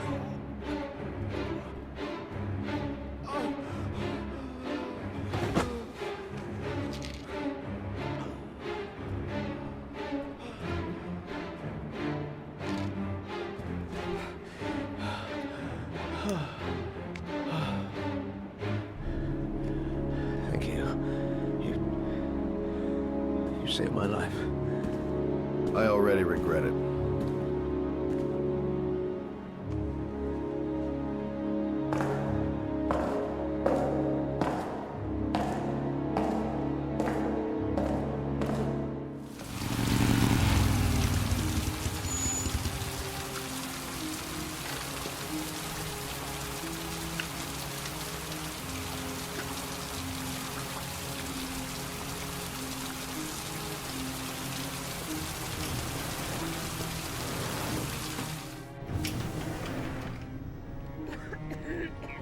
John Shepard died 30 years ago.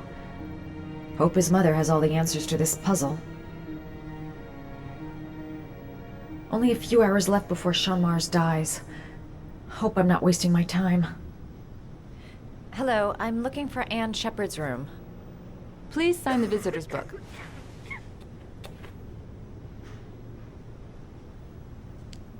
Are you a member of the family? Yeah, you could say that. Oh, she'll be pleased to have a visitor.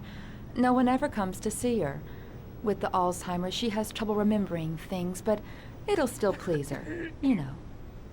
It's room 19 at the end of the corridor. Thank you. Room 19. Where is that?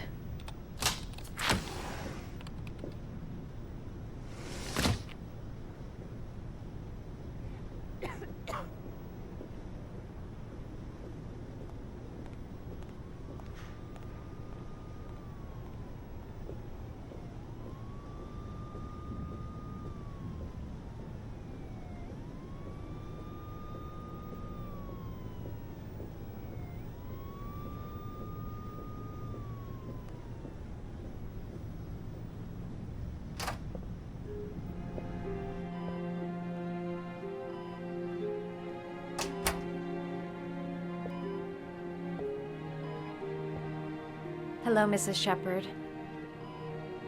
Is it time for my pills already? No, Mrs. Shepherd, They're never on time with my pills. I don't know what they do here. In the other hospital, they were always on time. But here...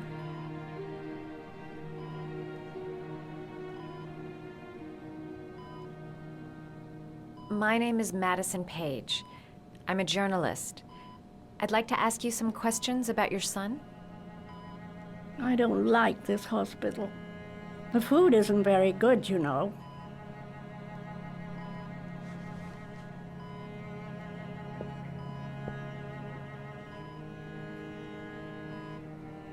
Your other son, Mrs. Shepherd, John's twin brother. What was his name? What other son? I have no other son. I never had any children.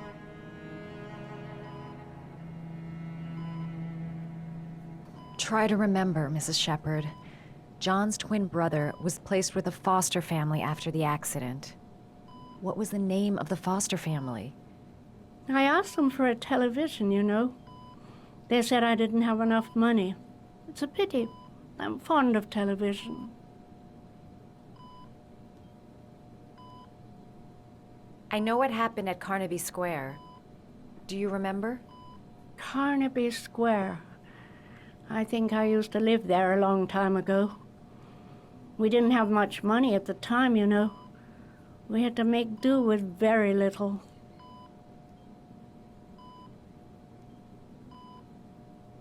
I think your son is in trouble, Mrs. Shepherd. He's done some terrible things. I need to find him. Do you understand? Terrible things you're telling me. He never came to see me, can you believe it? In 10 years, never. No one forgets their mother, do they? Do you remember John? My Johnny. He is a good little boy, you know. You had a son named John, and John had a twin brother. Do you have my pills? It's time for my pills. Mrs. Shepherd, your son may be linked to a series of murders. Perhaps you have some information that could help the investigation. Are you a new nurse? Where are my pills?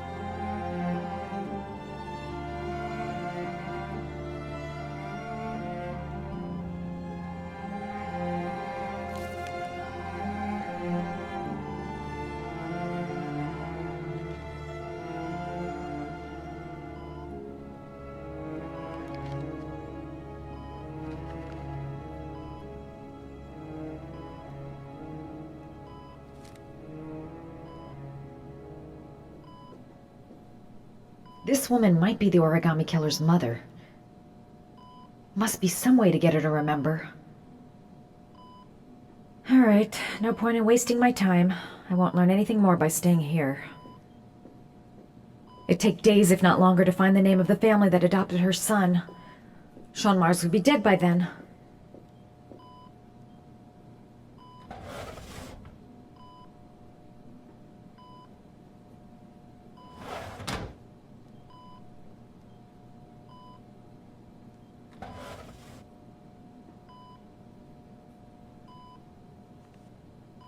Are these your children, Mrs. Shepherd? John and his brother? Is that them? They're good little boys. Their father never looked after them. Always drinking. They didn't have an easy life, you know.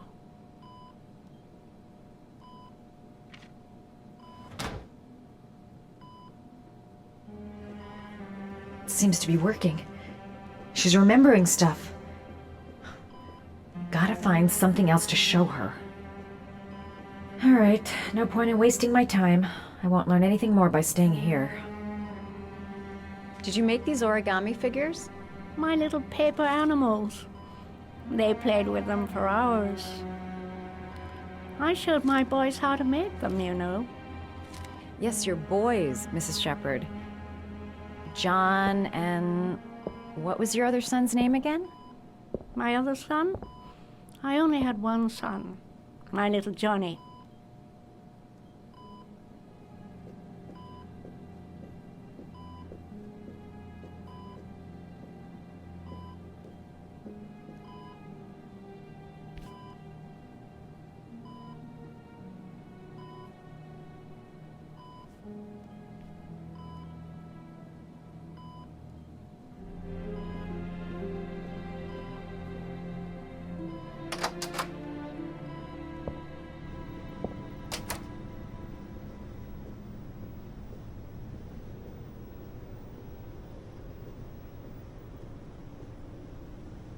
Does Mrs. Shepherd ever talk about her past? It's not all very clear to her now. Sometimes she'll remember the oddest things, though. I suppose if she sees something that reminds her of her past. Does she get many visitors? She's been here for 10 years and you're the first.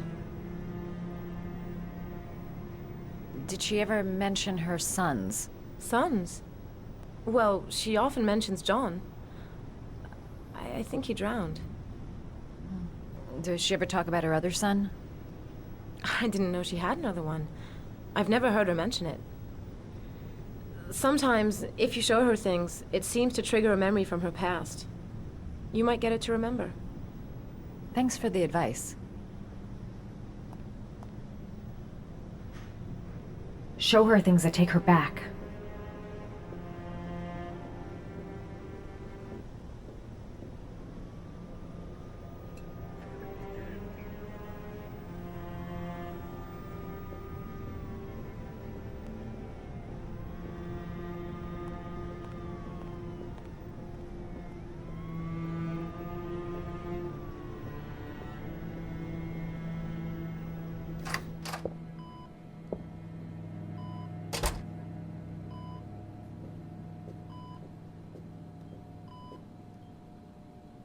What a lovely orchid. My sons loved orchids. We used to grow them in the back. When John died, I laid orchids on his grave.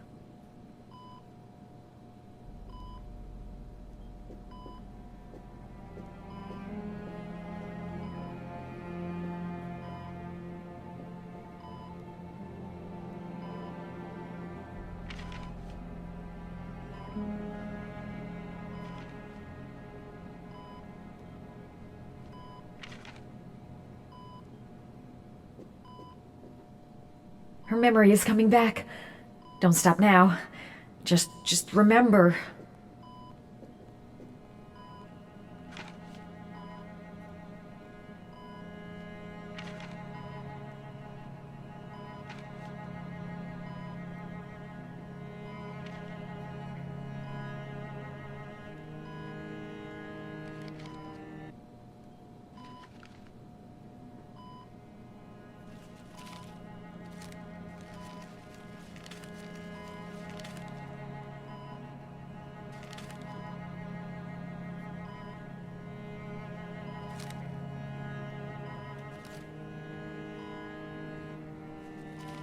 Oh, you know how to do these little dogs, too.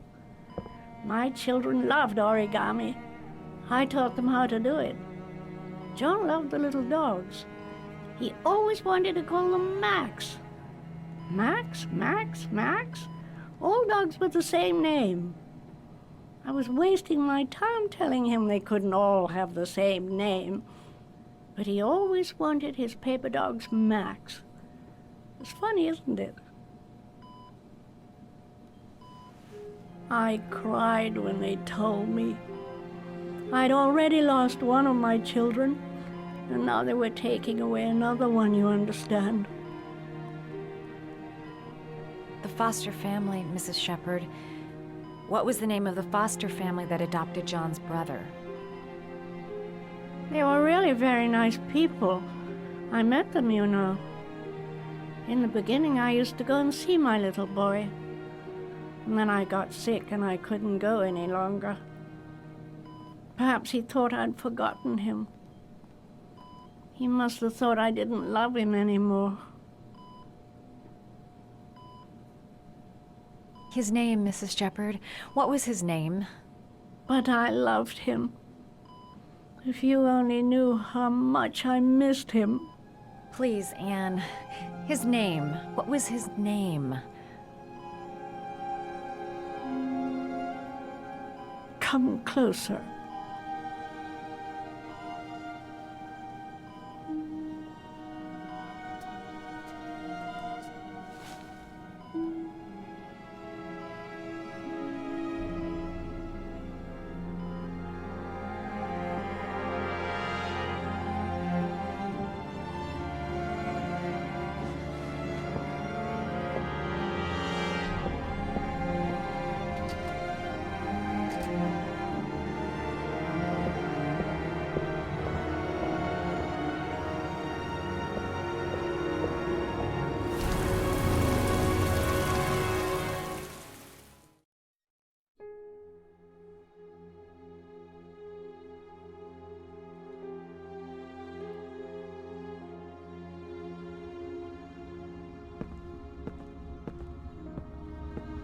the last origami figure.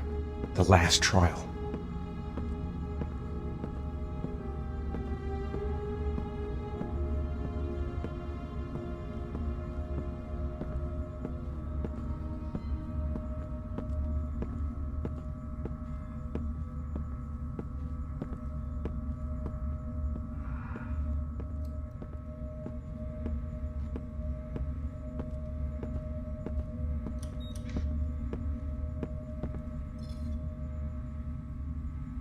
The last trial. The last question. Are you prepared to give your life to save your sons? There is a deadly poison in this vial. It will kill you in exactly 60 minutes. If you drink it, you will get the last letters of the address. You will have enough time to save your son and say goodbye to him, but then you will die. You can drink the vial or decide to leave. The choice is yours.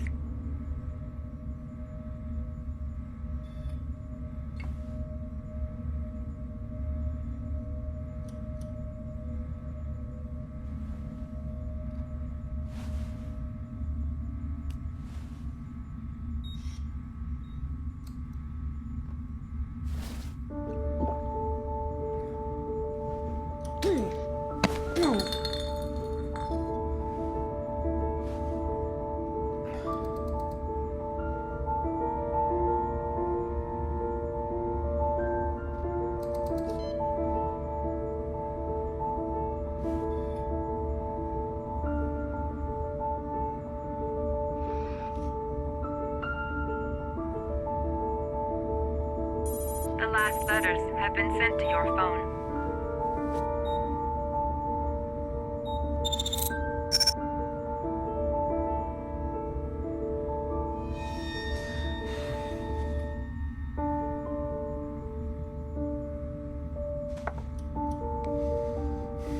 I did what I had to, Sean.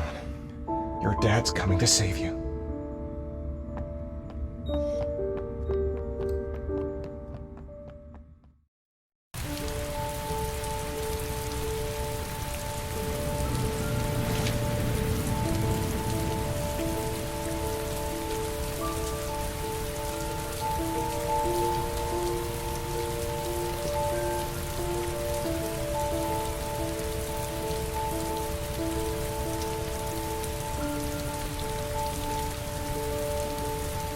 I'm nowhere, and I'm out of time. Damn fucking shitty letters from this fucking address! Come on! There's gotta be a way to do this!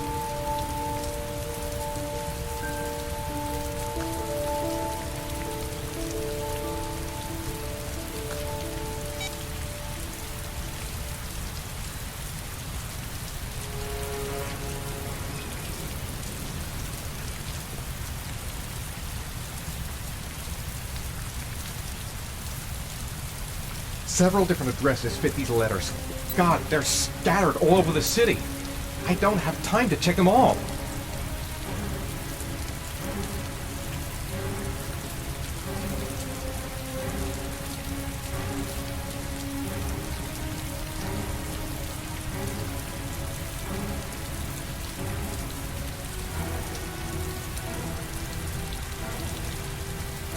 I may only have time for one address. If Sean's not there, I'm done. It's a crapshoot. I may only have time for one address. If Sean's not there, I'm done. It's a crapshoot.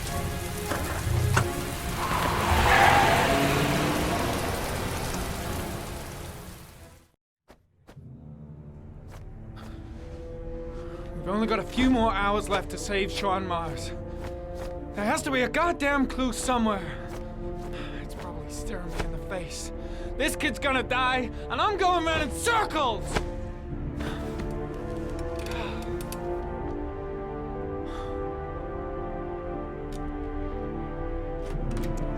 All packed up and ready to go? What are you talking about? The investigation's over. We know who did it. We no longer need your services anymore, Norman. So you can ride your files all the way back to Washington. I'd be lying if I said I was gonna miss you. The investigation isn't over. You have absolutely nothing on Mars. Mars is guilty. Case closed. Anyway, it's no concern of yours now. You're off the case. So pack up and fuck off. Blake, you are an unbalanced, psychopathic asshole. I'll take that as a compliment. Honestly, I don't give a shit what you think. I found the Origami Killer. Everyone's happy. End of story. Have a nice trip back, Norman.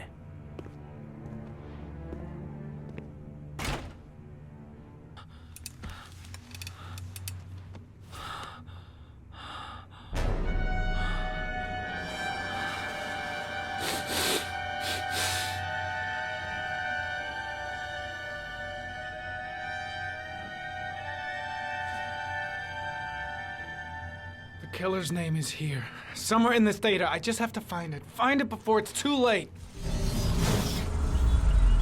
Oh, one last thing, sir. You should be careful not to overindulge in you-know-what. It can be dangerous. Very dangerous. It'll end up killing you if you're not careful. That would be most unfortunate, sir.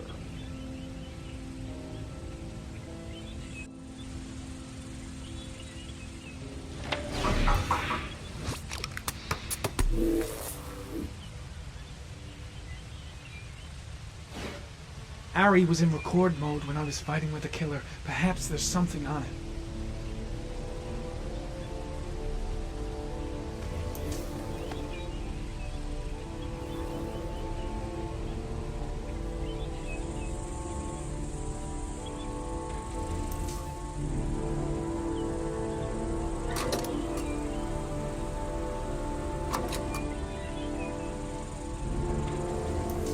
Gold watch. I'm sure I've seen this before somewhere.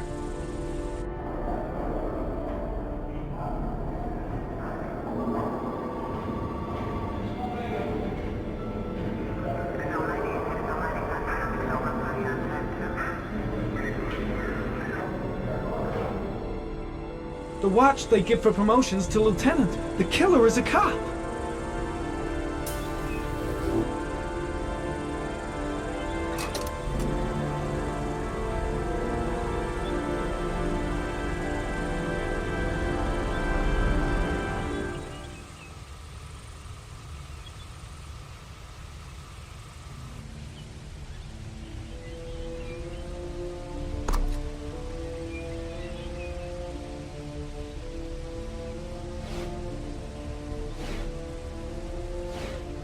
The gun the killer left at the Blue Lagoon. Perhaps there's some way of tracing its history. 2 receipts from the same gas station. Might be near the killer's home.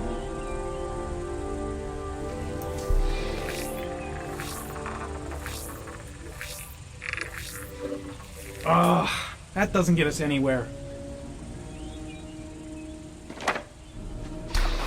The killer lives in this zone. 342 people live around there. Not good enough. Gotta find a means of identifying the killer more precisely.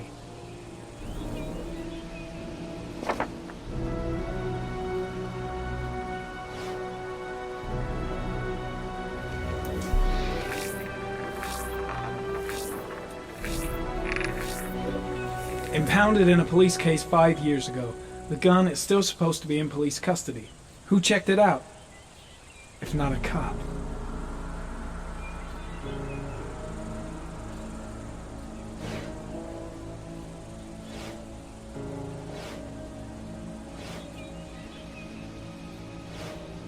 Looks like the killer is a cop. Carter Blake! That would explain the dead-end investigation and his desire to frame Ethan Mars.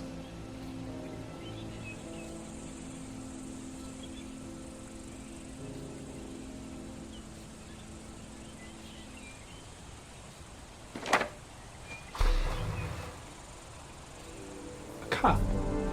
There's only one cop in that geoprofiling zone. Gotcha! He owns a warehouse on the docks. If I'm wrong, Sean Mars is dead.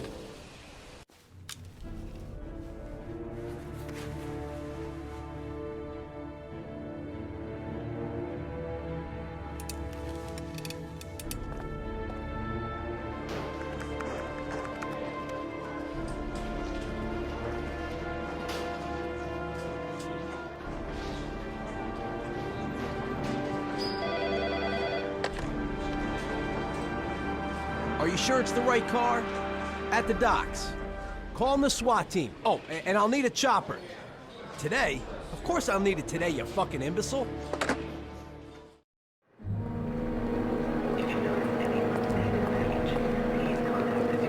Let me stay with you, Scott. I don't want to go. Look, it'll only take a couple of days. Long enough to get this resolved. I can't just wait while you confront my son's killer. It's the only way, Lauren. Trust me. Now go stay with your mother for a few days. I'll come and get you when this is all over. Tell me who the Origami Killer is. I want to know who killed my son. Listen, when I'm done, I'll tell you everything I know. I promise.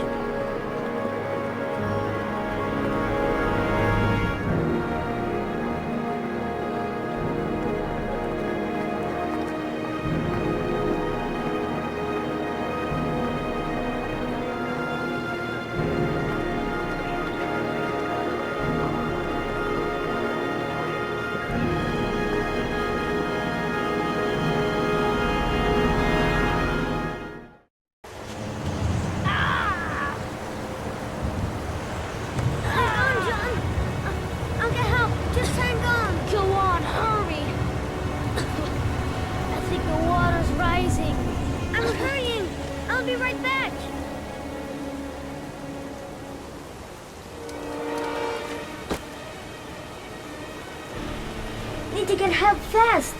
John's gonna drown! John's gonna drown! Mom's work is too far away. I'd never make it in time. Gotta find someone. The water's still rising.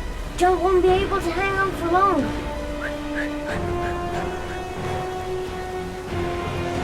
This place is completely deserted. There's no one around to help. Dad, it's John! He fell into a pond! He's Get out of here, you little pest! Leave me You alone! gotta come, Dad! Come on, John's gonna die! John's gonna die! Well, that'll be one less greedy mouth to feed, won't it? Go away! Please, Dad, I'm begging you! John's gonna die! John's gonna What die, did I Dad! tell ya? Crap!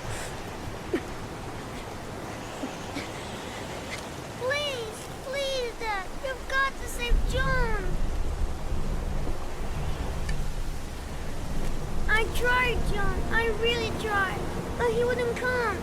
Please don't die, John. Please.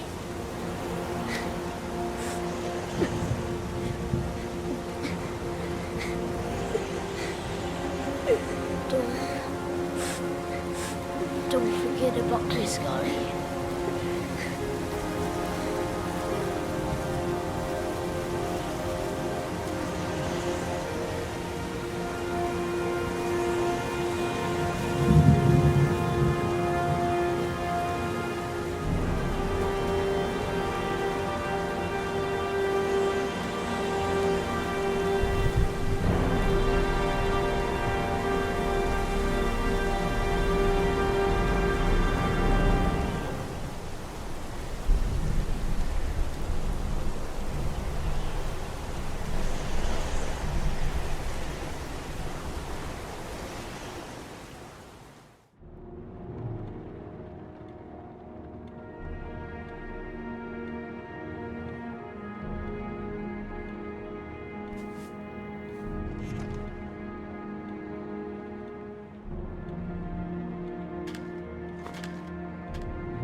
Lost your touch, girl.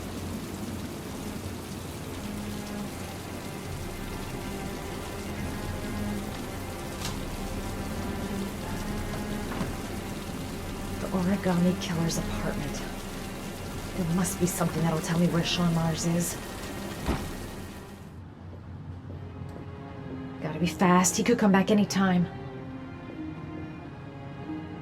I'll go through it room by room, but there's bound to be some kind of clue.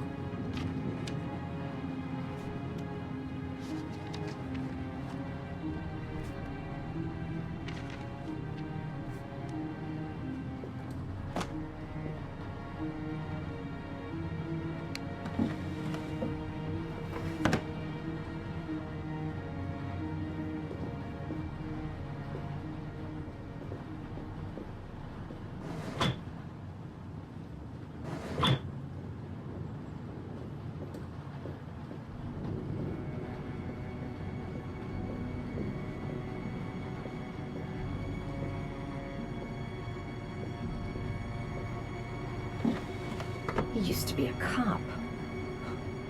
Probably knew exactly how an investigation would be carried out.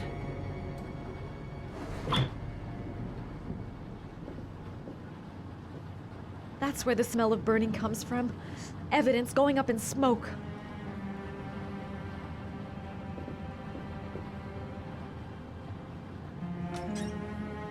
A cop's uniform. Always trust a cop. That's why children went with him. He was dressed as a cop.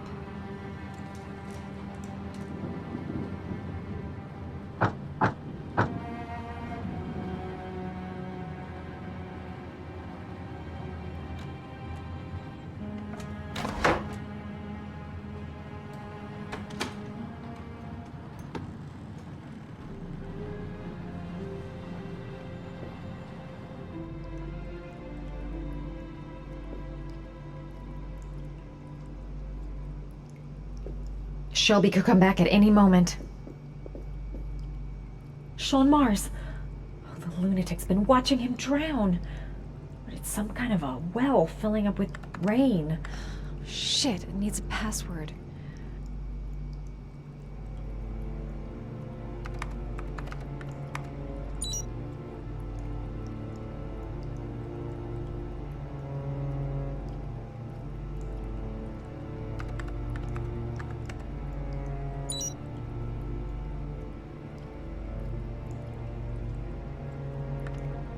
Got it. Max. The name John gave to his paper dogs when he was a child. What the hell is that? An address. It's gotta be where Sean Mars is. Hurry. There's no time to lose.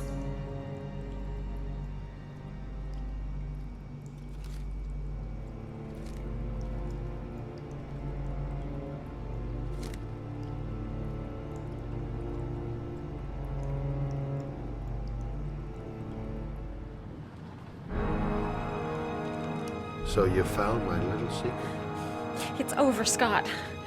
All those children killed just to find a father capable of saving his son? Shut up! You don't understand. There's one child left. There might still be time to save him. Let him go. Do what your father couldn't do.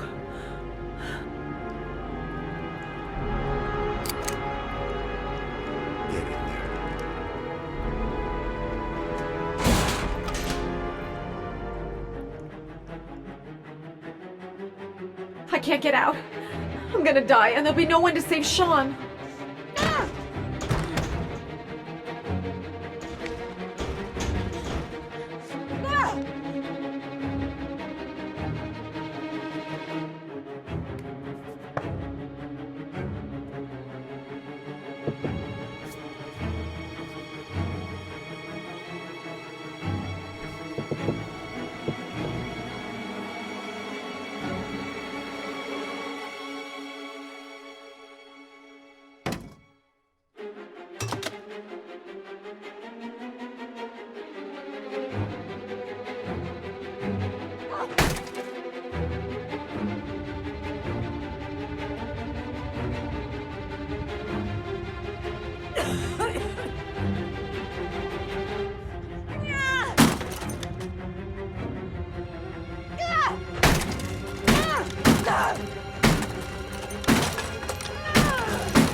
I don't want to die here.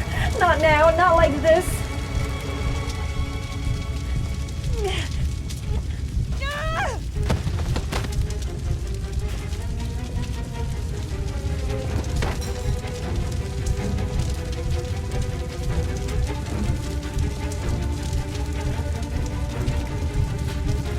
The apartment is already in flames. I gotta move fast if I want to get it alive.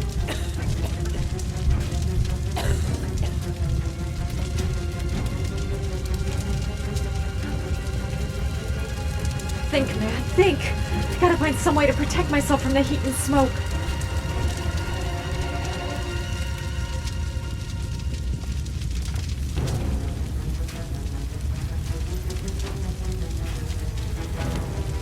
It's way too high.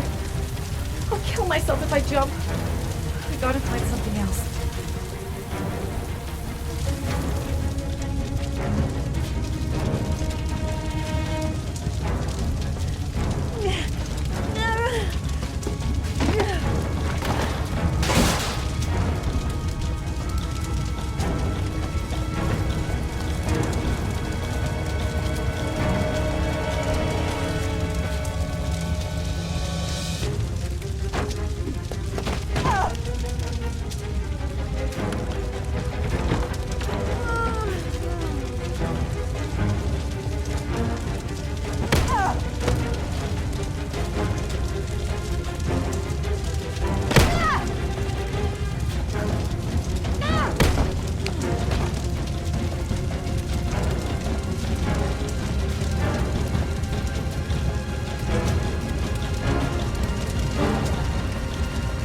No point in trying to get out the window. The jump would kill me.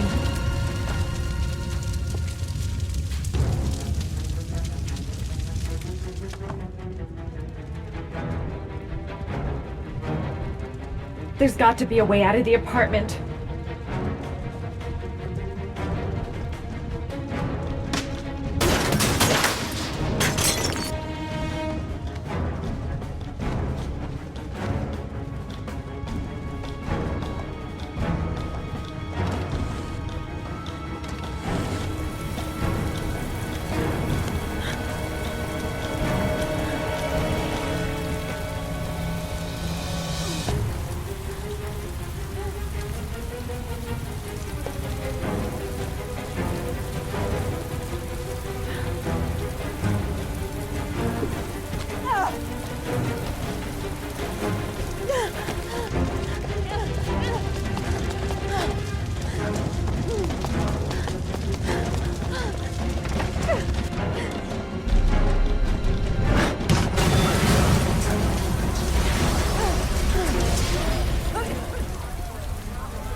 I know where Sean is.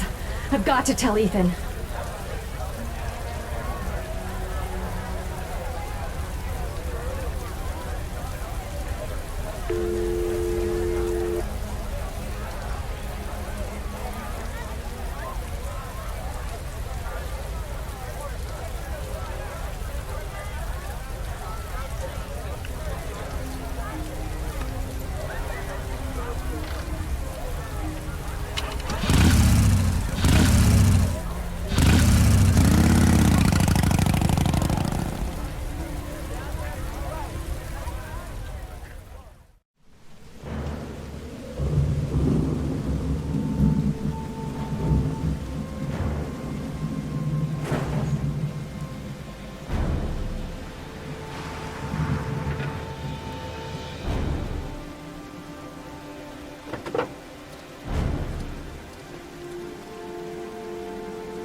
I've been looking for a long,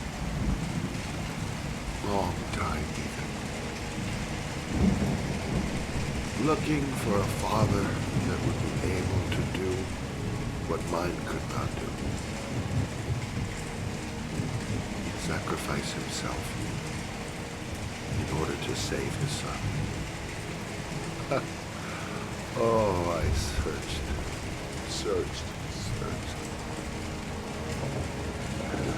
And then I remembered you.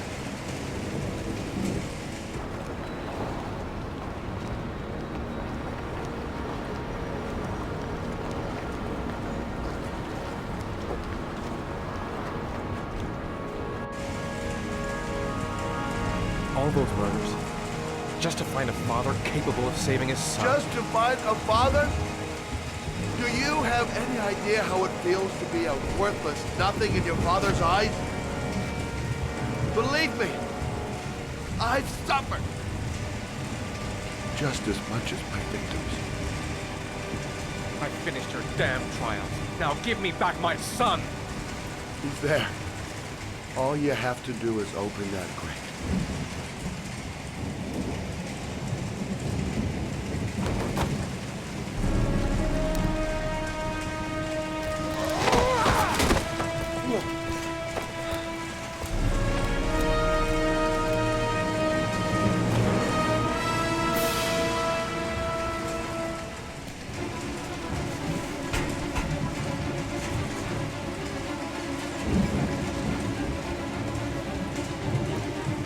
I'll get you out of there, Sean.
Take your positions. The suspect is likely to be armed and dangerous. All personnel are ordered to shoot to kill. I repeat, shoot to kill. Ash, are the snipers in position? Yes, Lieutenant. They're ready on your command. Perfect. He won't get away this time. We'll gun him down as soon as he shows his face. Hey! You there! What are you doing? Lieutenant, my name is Madison Paige. I'm a journalist. I have proof that Ethan Mars is innocent. He's not the Origami Killer. What is a journalist doing here? I thought I told everybody to keep their mouths shut. Now get her out of here. I don't want her getting in the way. Okay, Lieutenant. All right, come on. You're about to make a terrible mistake, Lieutenant. Ethan Mars is innocent. I can prove it.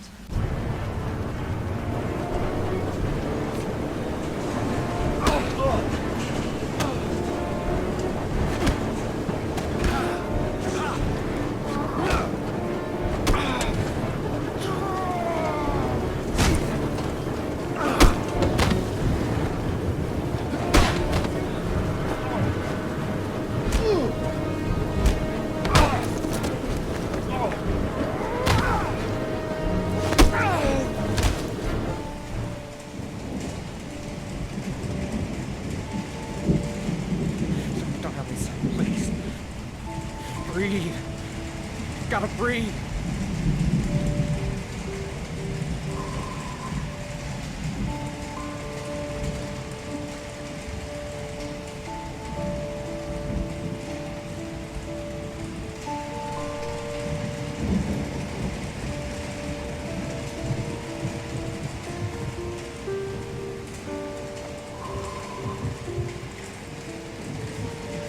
Don't leave me. Sean, don't leave me.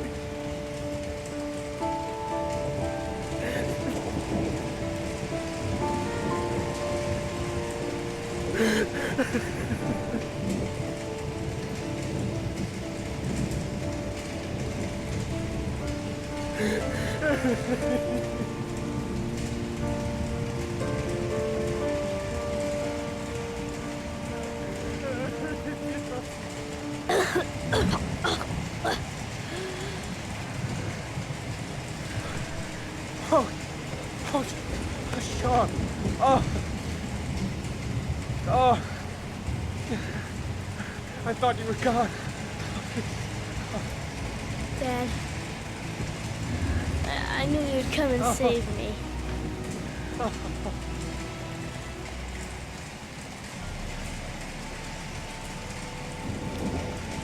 Sean, listen.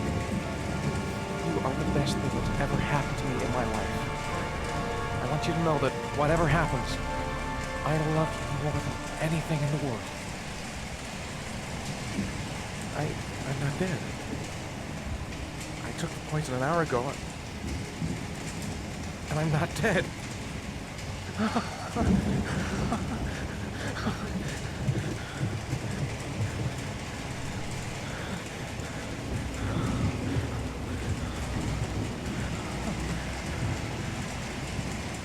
Ash, get her out of my face.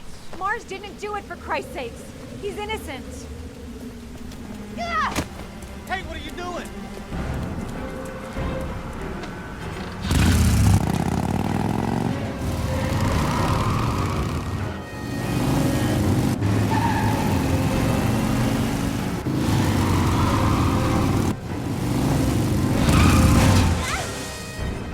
Oh, crap.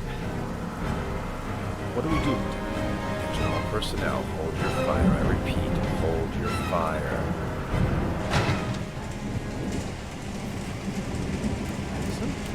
What's going on? The cops. They're out there. They have the building surrounded. They'll shoot you if you go outside. I'll go out alone. I'll talk to them. I'll explain. You'll be dead before you can open your mouth. Look, we'll all go out together, with our hands in the air, and they can't possibly shoot us. I have the evidence that proves your innocence.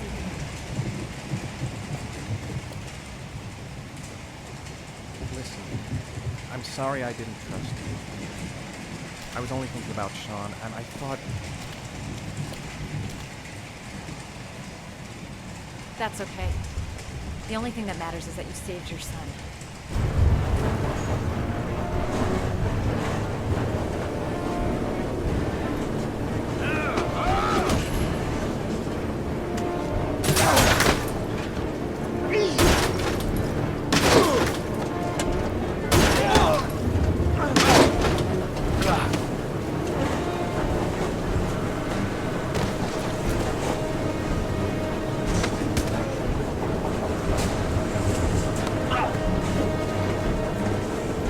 Save me.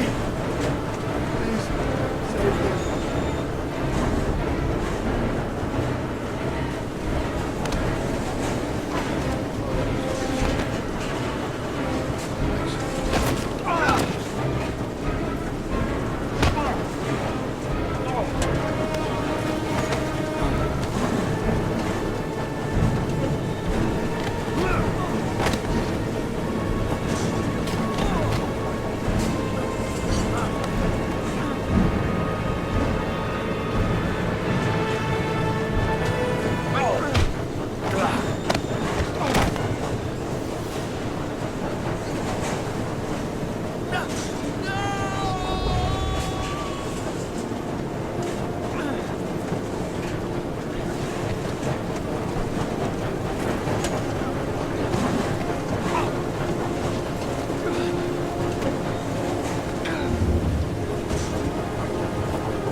General relief this morning when the police announced that they had found Sean Mars alive more than 4 days after his disappearance. Mars had been imprisoned in a well by the man known as the Origami Killer. The successful resolution of this case was made possible only by the bravery of Ethan Mars, who the police believed at one point to be the killer. It is no doubt due to his great courage and tenacity that he succeeded in foiling the plans of the Origami Killer. The police commissioner presented him with an official apology today. Our main headline today: it is reported that the police have identified the man thought to be the Origami Killer. Scott Shelby, 48, is a former police lieutenant who claimed to be a private eye hired by the families of the killer's victims. Shelby was killed during a massive police operation, but further details have not yet been released to the public.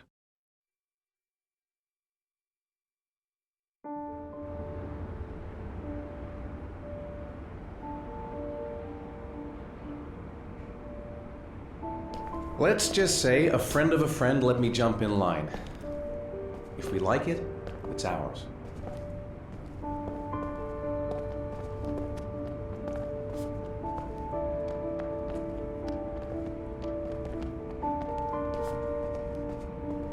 Hey, Dad! I think I found my room! Well, what do you think? It's perfect, Ethan. We'll be able to forget what happened. We'll lead a normal life. And one day, it'll all just seem like a bad dream. We've earned the right to be happy now, Ethan. All three of us.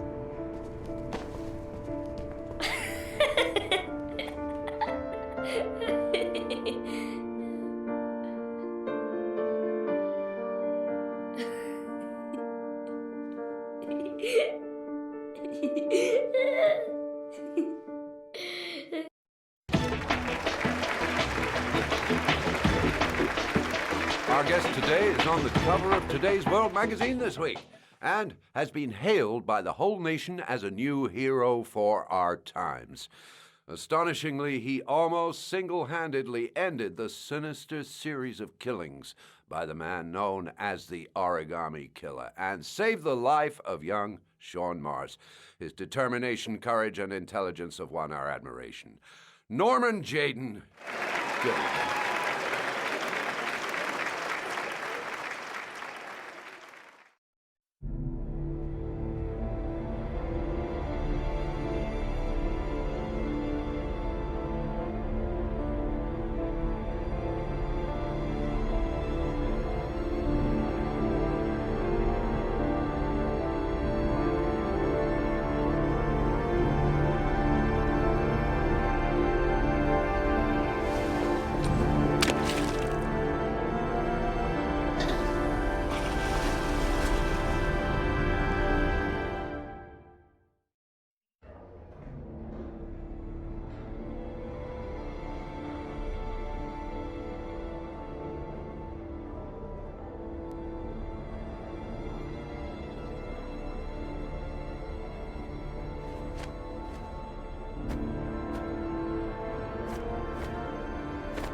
You killed my son, Scott.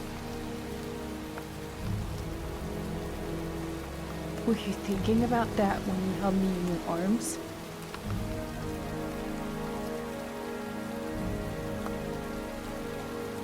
I don't know why you did all this.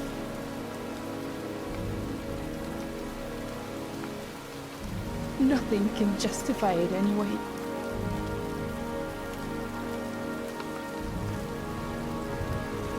I feel nothing but contempt for you. Nothing but contempt.